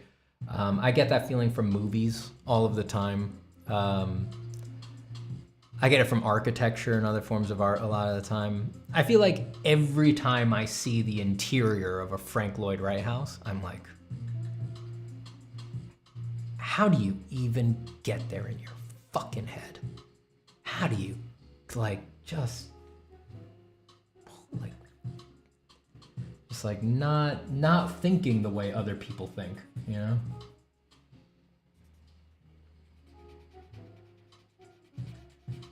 There's one that I always think of when I think about that. How do you even get there in your head? Is oh god, I forget the name. I've got it written somewhere because I was thinking about this painting, but I want to say it's Courbet. It's a Courbet painting of some haystacks. That every time I see it, I'm like, how on earth does it occur to you to paint haystacks like that? Such a wild composition. A lot of William Blake's work, of course. I've spent a lot of time looking at William Blake's stuff and just being like, just letting it sink in. Like, you will never, you can't like think your way to that, you know?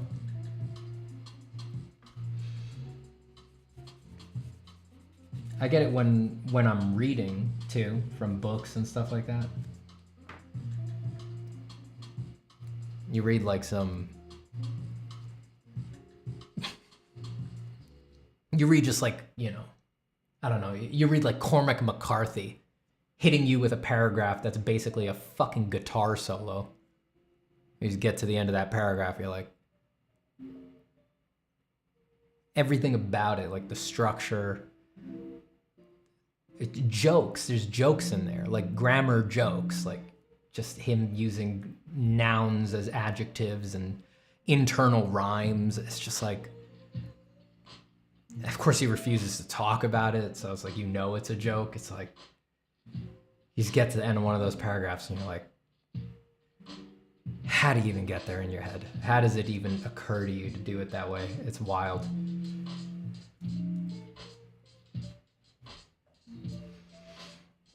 Ryan Mill says, dude, I was at the Met yesterday with sketching statues and Sargent studies. I probably saw you. I was there all day. When I go to the Met, I'm there all day. I'm there for like 5 to 6 hours.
Might be time for a new kneaded eraser.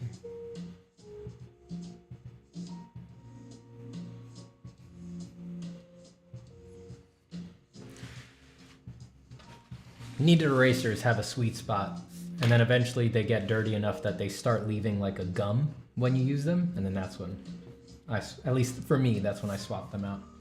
Or at least I know that begins a long period where I know I should be swapping it out and not ruining my drawings, but I get really lazy and I just procrastinate for days or weeks going into my shelves and pulling out a new one.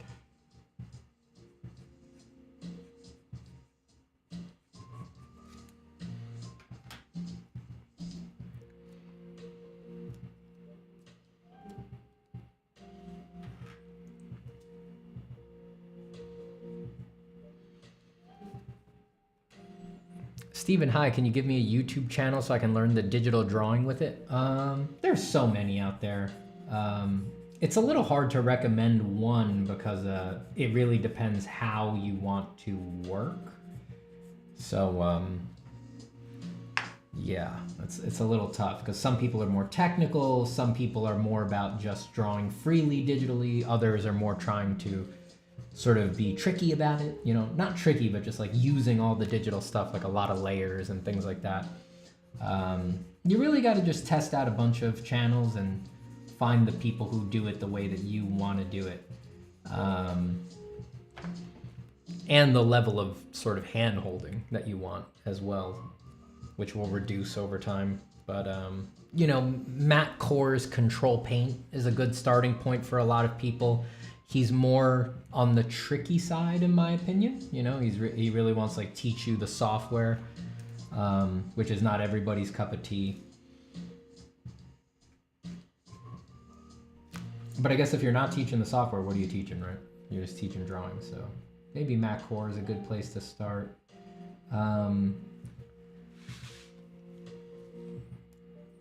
It also depends, like, do you want to do more drawing? Do you want to do more painting? Like if you want to do painting, I know Proco has a Intro to Digital Painting course by John Niemeister. I haven't tried it, but it looks good. It looks like carefully done. And it starts with the very basics.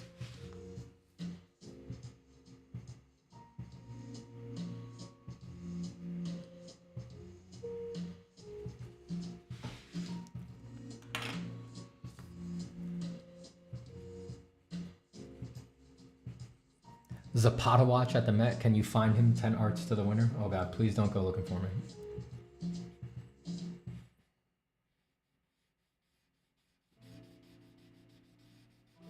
Don't go looking for me at the Met. If you see me at the Met, if I'm at the Met, I'm living a rich inner life. So if you see me, approach me like a startled deer.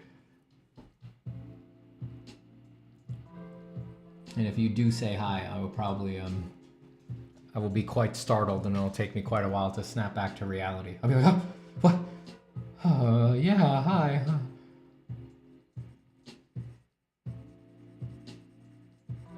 At the Met is definitely the most disassociated and up in the air as I ever get. A rich inner life.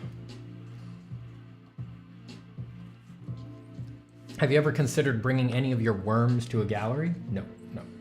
In my experience, the galleries don't respond well to my worms. They don't like them. They're like, that's disgusting.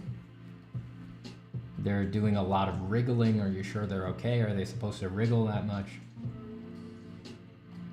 You're getting dirt everywhere. No, please don't open the box. No, please, sir, keep the lid on the box. Oh my God, they're everywhere. Someone get help. Just leave, just go. Oh my God, they're so much faster than you would think. They're so fast. Oh my God, they're on me. Help. Help. The worms. The worms.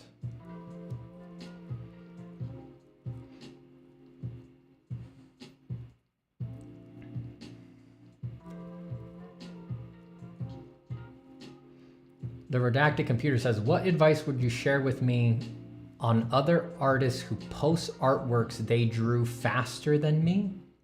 What? Who post artworks they drew faster than me as a form of bragging or trolling? Do I worry or ignore them and not care? Are they telling you they're doing it in reaction to you, or are you assuming that?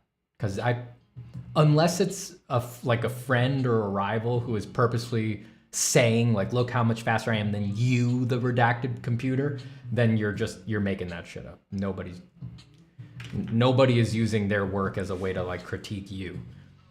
You're just Yeah, unless they're directly, pointedly saying it to you that's why they're doing it, then that is not happening. Nobody's work is a critique either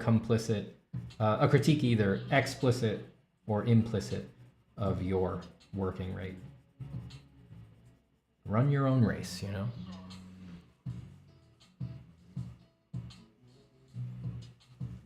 That flesh worm you have on your website is pretty sick though.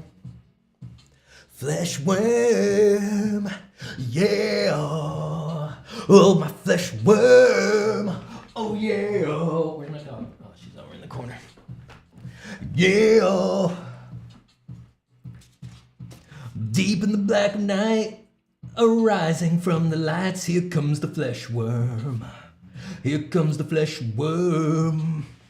Crawling, writhing, wriggling, baby, the flesh worm cometh. Invite him, baby. Here comes the flesh worm. Here comes the flesh, the flesh, the flesh, the flesh, the flesh worm. Oh yeah, the flesh worm. Come on, wiggle, wiggle, wriggle, wriggle, writhing, writhing, wriggle.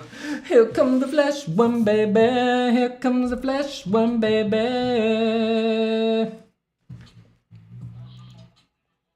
I gotta walk my dog soon. You guys know that. You know she expects her 3 p.m. walk, and it's beyond that.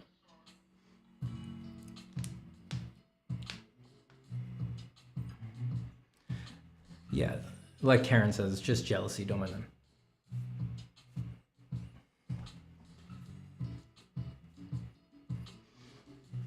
Hey, this is a family show, sir. Why are we singing about flesh worms? For the record, this is not a family show. This is definitely not a family show.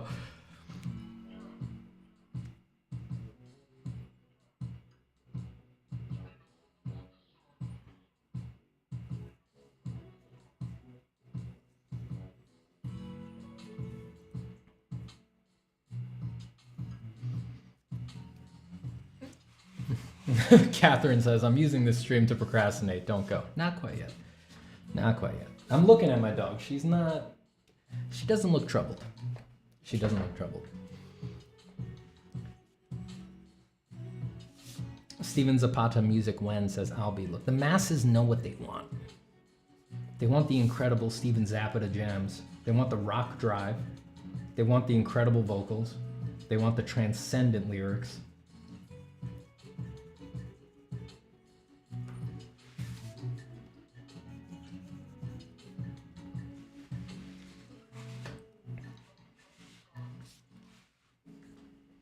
You haven't updated us on the Heidi Klum situation since the first podcast.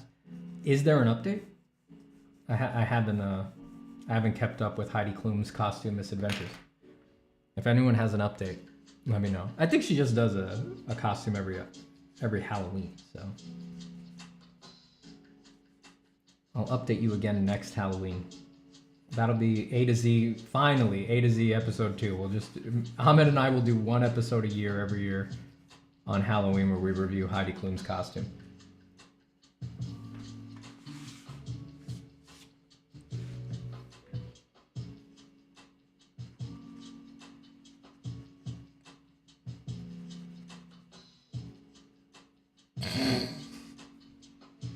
Stupid.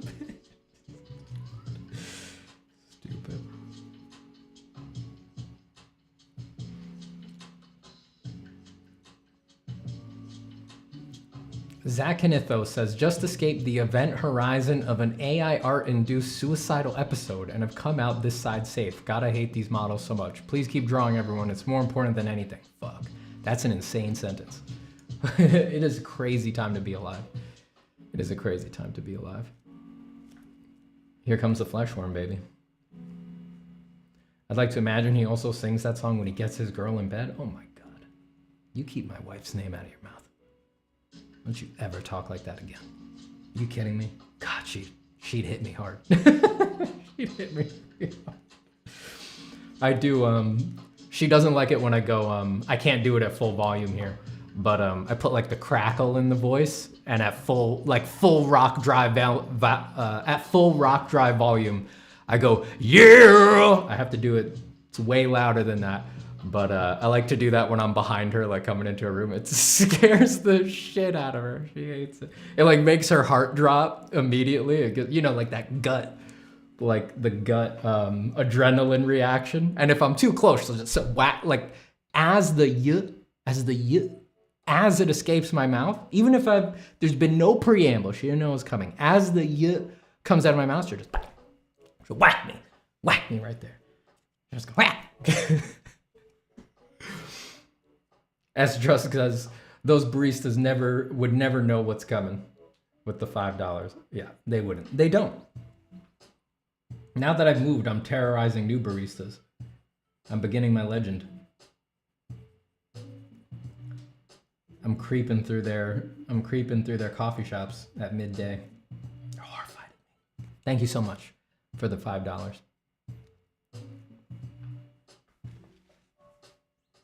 I hit him with the songs too. I'm like a banshee.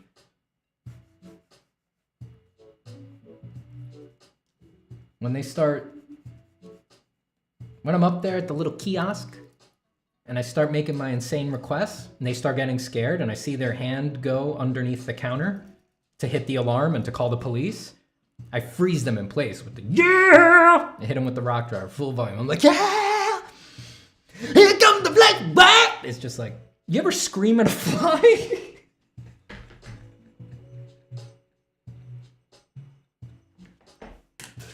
That's an insane thing to say that only insane people would know. You can, if you scream at a fly loud enough, you'll knock it right out of the air. The air vibrations will make the fly sit down.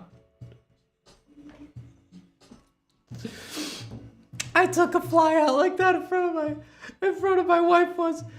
I screamed at it at full volume. And it just sat down and I smushed it in. She was so mad. She's too sensitive to loud sounds like that. I was like, whoa, we needed to get rid of the fly. We needed to get rid of the fly. What the hell was I talking about again? I don't do that anymore. Don't do that. Leave the fly alone.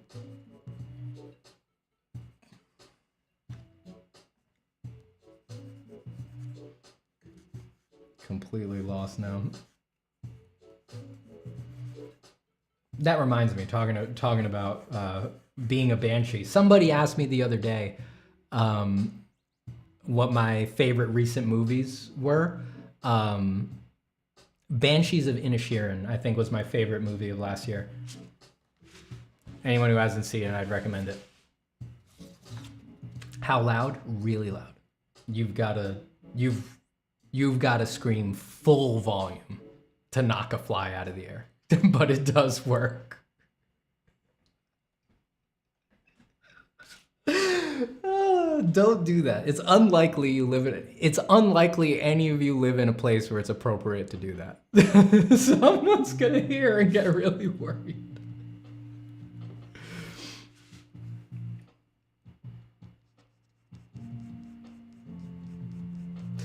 The best part is when the fly, when it settles, when it sits, it's like it's scared. It's like, because it stops, it just goes straight down. It just squats. It's like it's scared. That's so funny. Oh man.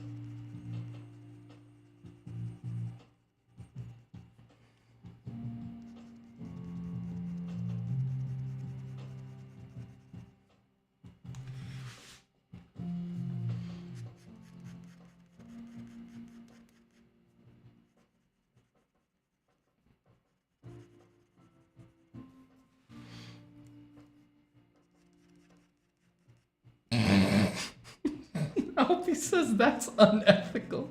I think you're right. It's on paper, it's such a banal thing to do, but when you really let it settle in, it's something seems really off about it. It seems like a really wrong thing to do. You really shouldn't do that. Steve, why don't you let your wife read you the live chat while you focus on drawing just like David Finch does? That would spare you from distraction, even though you are doing incredibly well. I'm sure I would draw slightly better if I didn't have to do that, but well, I still have to answer and think about what people are saying. Like, it's not like that actually removes all distraction.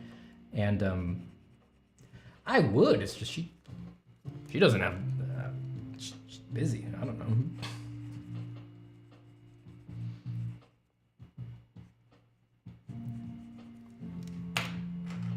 Look, I'm sure Dave Finch's wife is super busy too. That's not what I'm saying, but I'm saying that it's like, I can't remember the last time I saw my wife sitting around for, how long have we been live? Over 4 hours. I can't remember the last time I saw her sitting around in one spot for 4 hours where it looked like she had the free time. It's like, I don't,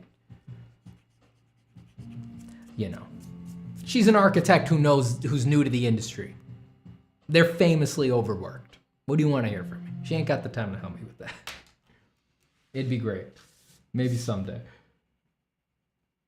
You guys would also really like her. She's way funnier than I am. You'd like her better than you like me. You think I'm crazy. You think I'm a weird bird.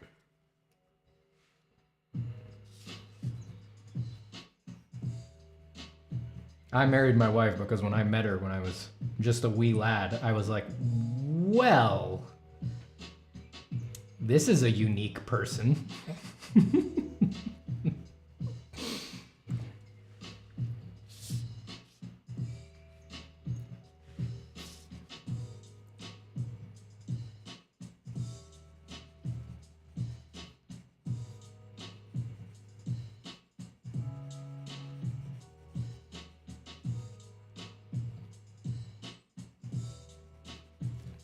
You truly are an inspiration, both artistically and whatever the screaming at flies thing is. You know, no matter how much I say now that it's a bad idea and don't do it, it's inevitable that someone in this chat, even without thinking about it, like they're gonna encounter a fly soon, today, tomorrow, something, and without even thinking about it, without even assessing if it's a good idea, they're gonna try it. A fly is gonna buzz by them just on an impulse. They're gonna rip on it at full volume. And, well, the bad thing is that it'll work and they will watch the fly land and be paralyzed and they'll take it out and now a dark new chapter in their life opens. Now they're really in trouble. Now they've got the problem that they will know for the rest of their life that that is possible and that they are capable of that. And they will have to bend their will lifelong towards forgetting it and resisting it. That's hard. As someone who's been there, as someone who's still there, I know. It's hard.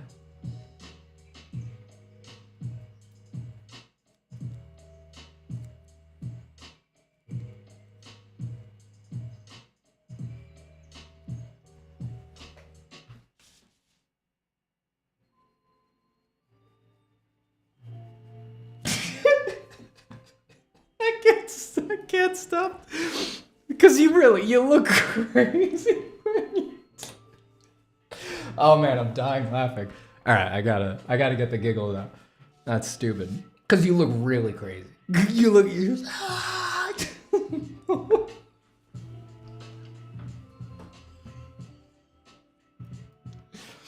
right, I gotta get the giggles out. That's bordering on becoming a problem. The more I think about that.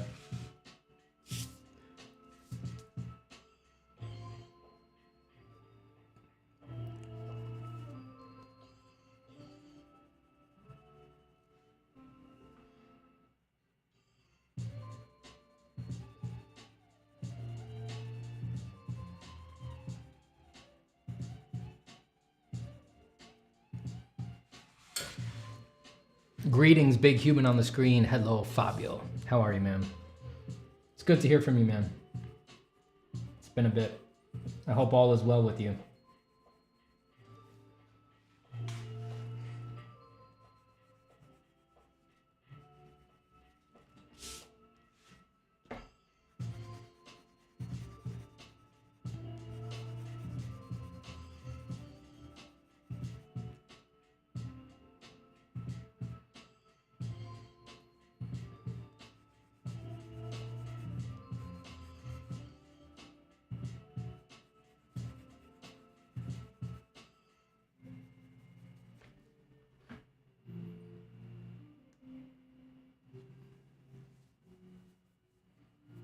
Hey, Steven, how do I suppress my urge to scream at flies? I mean, you need incredible discipline. Incredible discipline.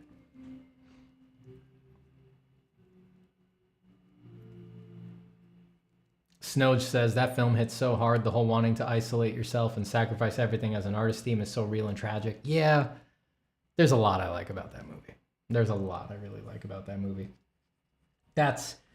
So that is another movie. We were just talking about this, how my favorite pieces of art are the ones that when I interact with them, I'm like, how do you even get there in your head?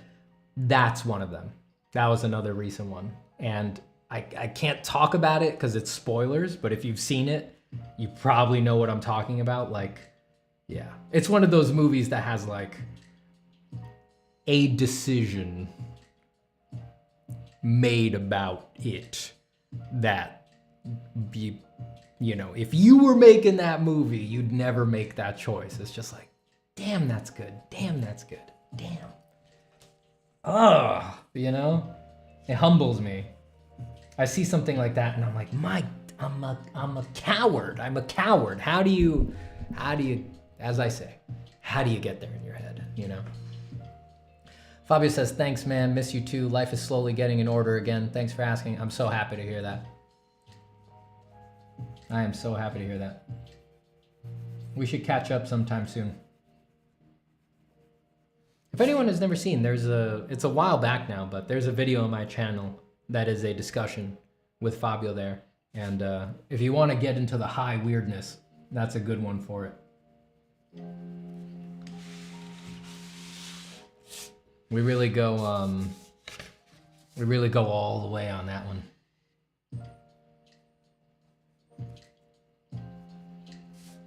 That's one of those few conversations where I get to go all the way on it. All the way there.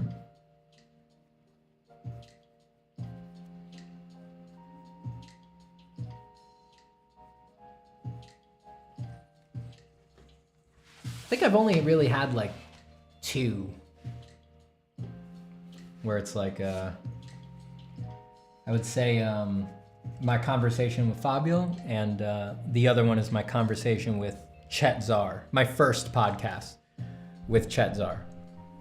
Not the second one about AI, but that first one with that first Chet Zar podcast on Dark Art Society. I think those 2 conversations are the only ones where I was talking to someone where it's like, we could go all the way. Just on the same wavelength.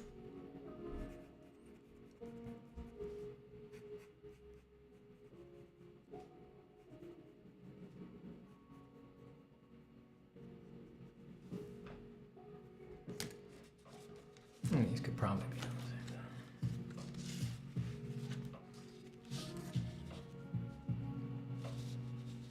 Just gonna use my scrap paper to measure this foot here, since they should generally be, they're kind of on the same flat plane because I suck at drawing.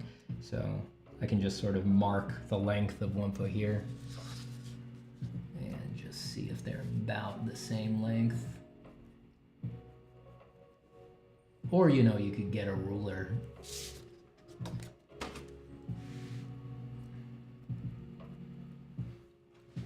Hey Steve, do you sell your pencil drawings? And if you do, how do you make it possible? I do not. I might in the future, but I don't do it.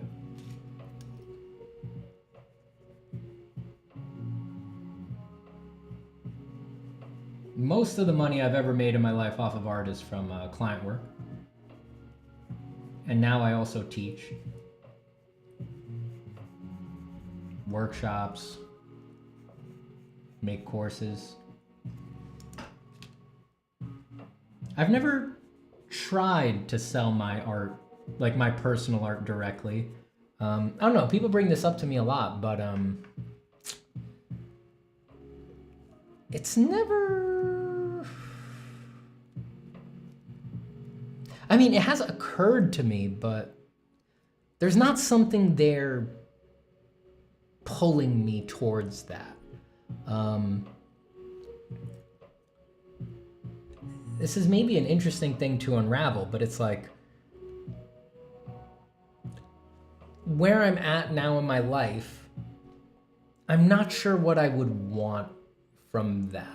You know, I'm not sure what's exciting about that.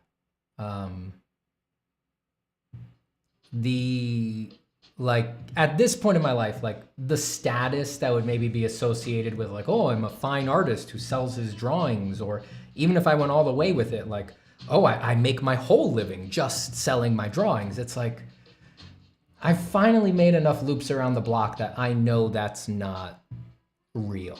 Any excitement there, any like the status rush that might be built in there, it's like you'd kill yourself trying to achieve that, and once you achieved it, you'd feel that way for not even a day, not even half a day if you're lucky, and then hedonistic baseline, over it. Just back to your old self. All that status stuff is an illusion. I can make money other ways. And since I'm not looking for the money or the status, I worry about, I'm doing a lot of work in my life to remove market forces from influencing my work.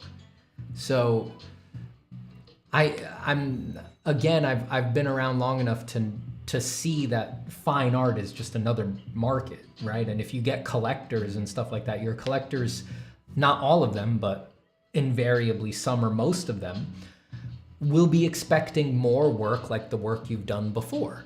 And that's not exciting to me, you know? It just sounds like client shackles again. And just not super interested. Just not super interested.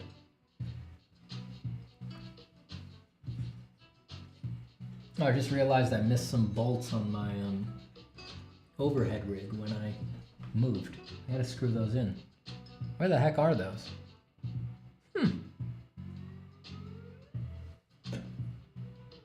How old are you, friend? I'm 32.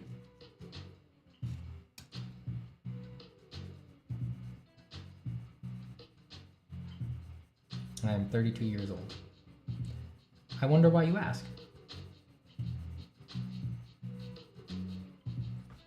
Is it so that you can look at my work and say, all right, he's 32, I'm X age, so I have this many years to get better than him?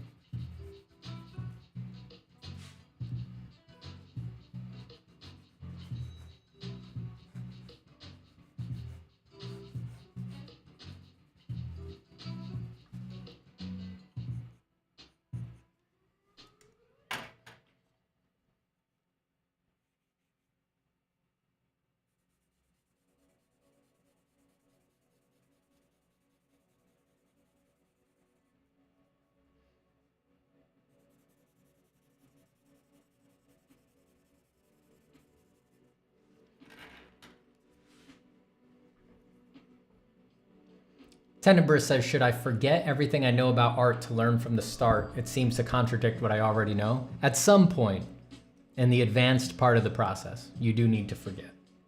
You must forget what you have learned. Not forget, but you need to stop thinking about it while you work. You need to return to just drawing at a certain point.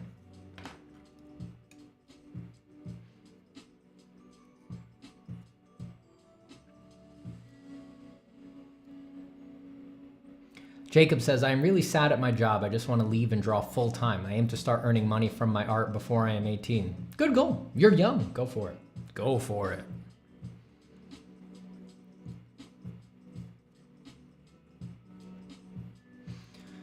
Chady says, when we get in more podcasts, that Fabio one was very insightful since I want to pursue the big 3D studios and he talked about the reality of it. You know, I talk to people when it feels relevant and natural, you know. Not much of a, the channel is not much of a podcast channel, you know. I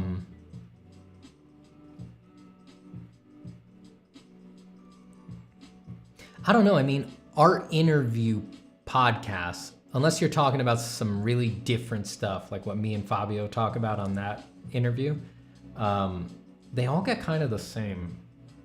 you know? That's why I don't really do them.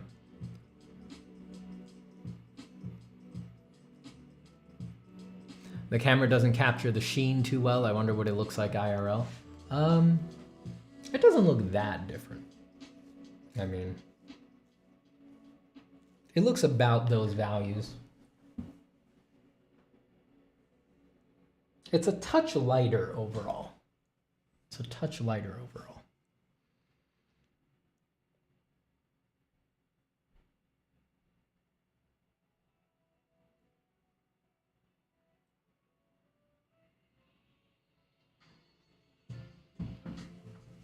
No, I dropped my eraser.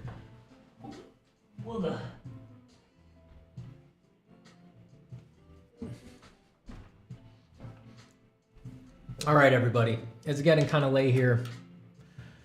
We've been streaming for 4 hours and 20 minutes, blaze it.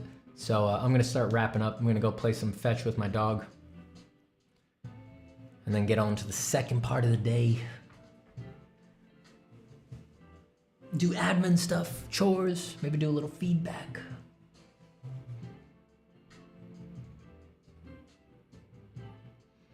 Nate Rivers says, Steven, how would you fix the issue when you measure out body proportions using head height, but your arm feels too long or the head feels too big? I usually base arm proportions off of relative lineups with other parts of the body. Like instead of measuring heads, like if an arm is generally down, I try to imagine it arcing, and I'm like, does the elbow look like it would line up with the belly button, which usually it does. But all of those things are just, they're canonical proportions that honestly, I don't think you should spend that much time worrying about. Like, they're useless as soon as perspective is involved or the body gets into a crazy pose. It's like only the most gross overall relationships that can be stated canonically are maintained in those positions. So I think instead it's more important to just develop an intuitive gut feeling about how big does something seem in comparison to other things, you know? I think that's much more important. And that's form, really, you know? I know I always go back to form because I'm a form-based artist, but you gotta feel like the thing is real. And if you feel like it's real to you, like it's a little sculpture, like you're really making it and like you're believing the illusion and you're on the form, then you get a feel for how big does this leg feel, and then you're like, should a leg feel that big compared to an arm? And you just do relative measurements like that over and over again. I don't think the canonical proportions really hold much water once you're doing actual work, you know? Cool, when will be the next stream? Probably Wednesday. I'll probably do Wednesday, Thursday. I think that's what I have written on my calendar right now.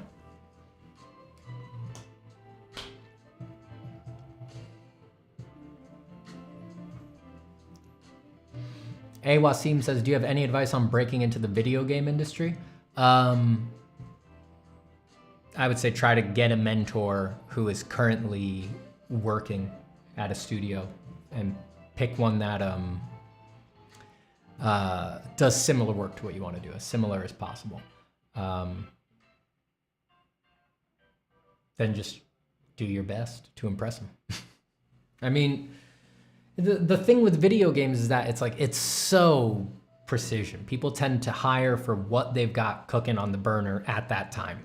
So you need, for most people, you need a direct connect. If it's not that, then you need to do the best work possible and put it out there on sites like ArtStation and stuff like that, and just wait. You know, you need to, first off, you need to know your work's good, but then even if your work is good, you need to, your work could be great and there's just nobody making that project, right? Like, people who aren't artists, they'll look at your amazing, focused, like stylish, your brand work, and they won't like extrapolate and be like, oh, this person could do anything. They're like, they do that. So even if your work is amazing, if no one out there is making a product like that, you're not gonna get any work.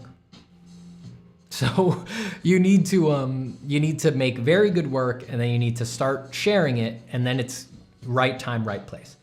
Again, you know, if that sounds hard, that's because it is. For most people, you need a connect, you need a friend, you need something like that. So, and a mentor can be a friend. So try to find someone who's as close to the thing you want to do as possible, and get in with them and impress the hell out of them.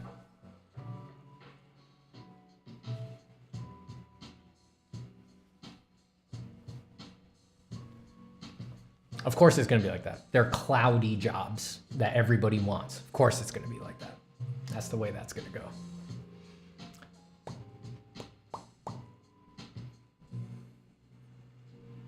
Sergey says, I am so glad to have found you online. You and your musings have inspired me to resume drawing in earnest after 30 years selling my soul to an advertising creative director. Oh, that's awesome to hear. I'm so happy. Truly, I mean, that's, you know, I'm out here for the big stuff like that, you know. That's why, I mean, that's why the YouTube channel is what it is instead of something else. It's because that's what I want to do, you know? That's what I want to do. Listening to your videos have helped me hasten my progress and keep me motivated. Why don't you have a Patreon? You'd be rolling in loot. I do have a Patreon, and I'm not rolling in loot. Is it even linked?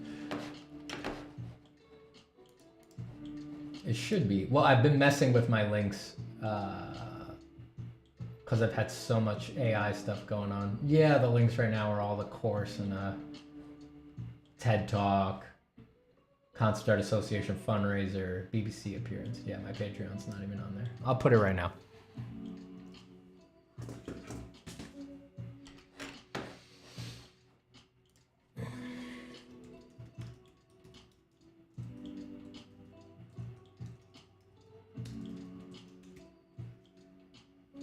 It's easy enough.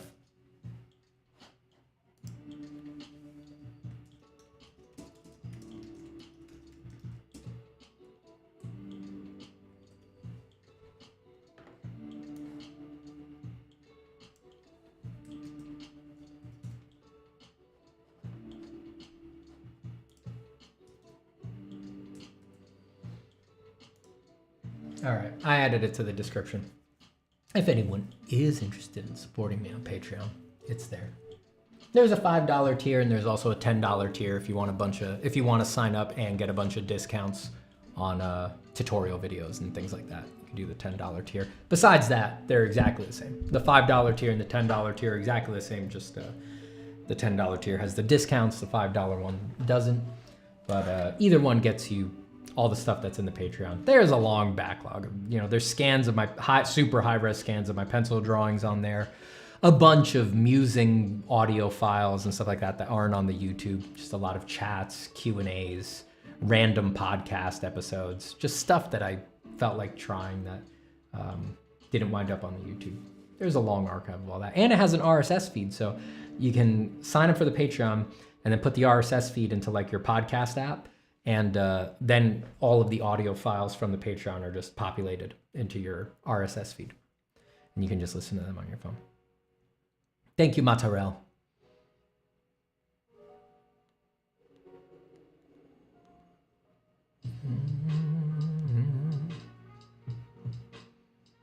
Hey, Steve, I want to say thanks for your videos. Nice to hear some motivation when having an art block. Hey, you know, we got to help each other. Those of us who are a little further down the line, it's important that we help each other.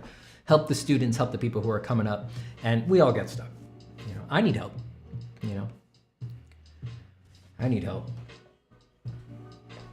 We all need help sometimes to get broken out of it. So I'm happy to provide.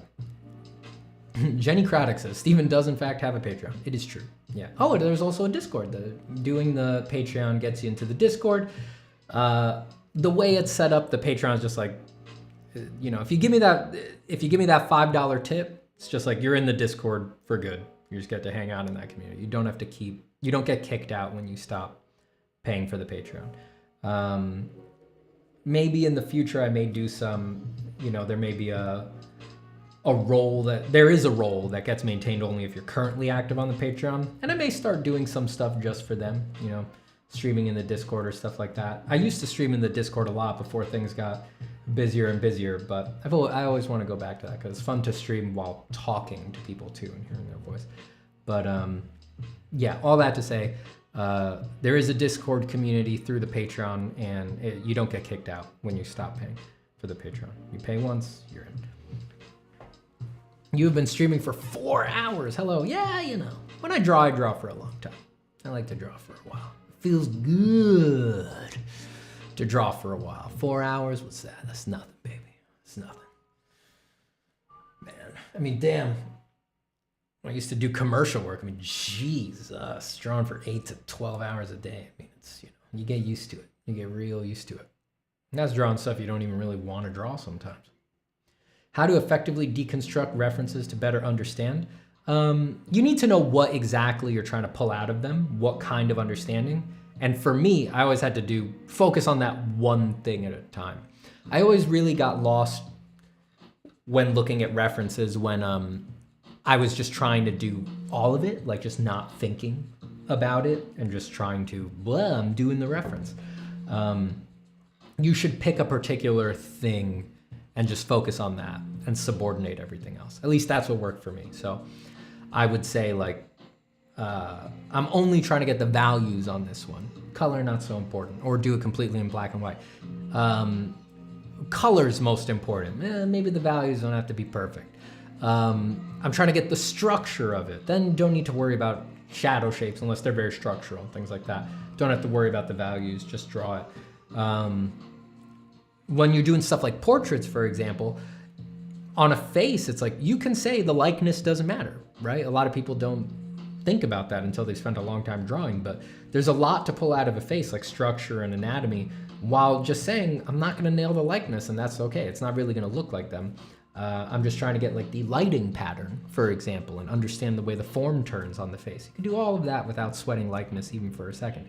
And then, and this is very applicable for if you want to be an actual like portrait artist, you can ignore all that stuff and say, I succeeded as long as it looks like the person. It's all about the likeness. So just know what exactly you're trying to get out of it.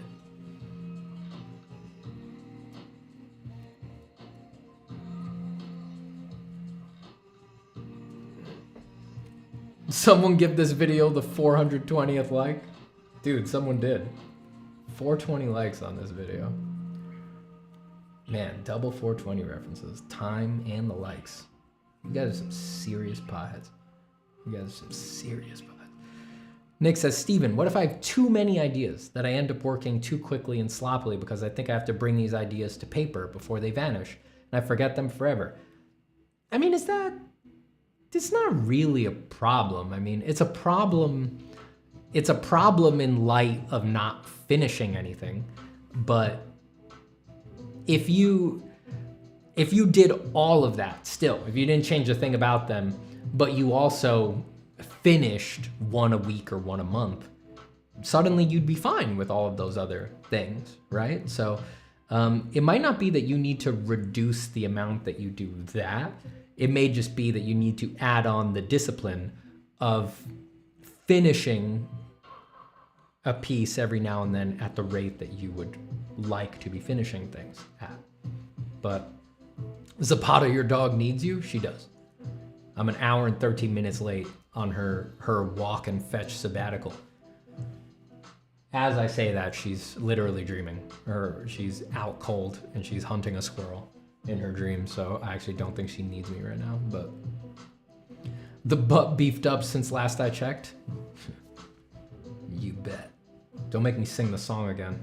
Don't make me sing the song again where Jesus comes down because I beefed up the butt. Nobody wants that. Steven, I recommend you an app called Infinite Painter. It's on iPad and Android. I've tried it. It's been a while. I tried it years ago. Probably 4 or 5 years ago now. But I've tried Infinite Painter. It's good. I used to, back when I was working in New York City in advertising, I used to use it on my phone on the subway to and from work. I would just do these really sloppy, like just impressionist, bad form, bad drawing, just color field drawings of people on the subway. And I kind of got really familiar with that sickly fluorescent light, that soft fluorescent light that goes on in the New York City subway. I did a lot of little ones of just like behind people, them standing on the platform with the lights of the other platform on the other side of the tracks, cutting their silhouette out.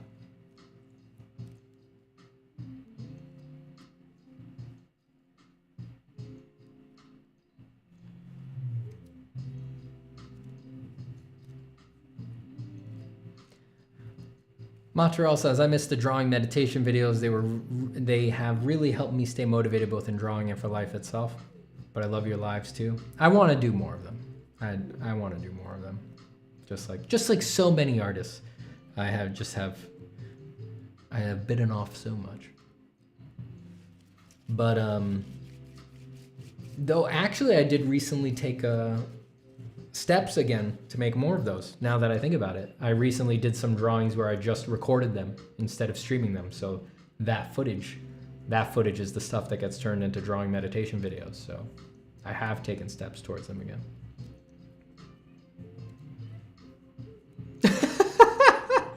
Sergey says, turns out I'm already a member of your Patreon, he means. I must have been really high that night.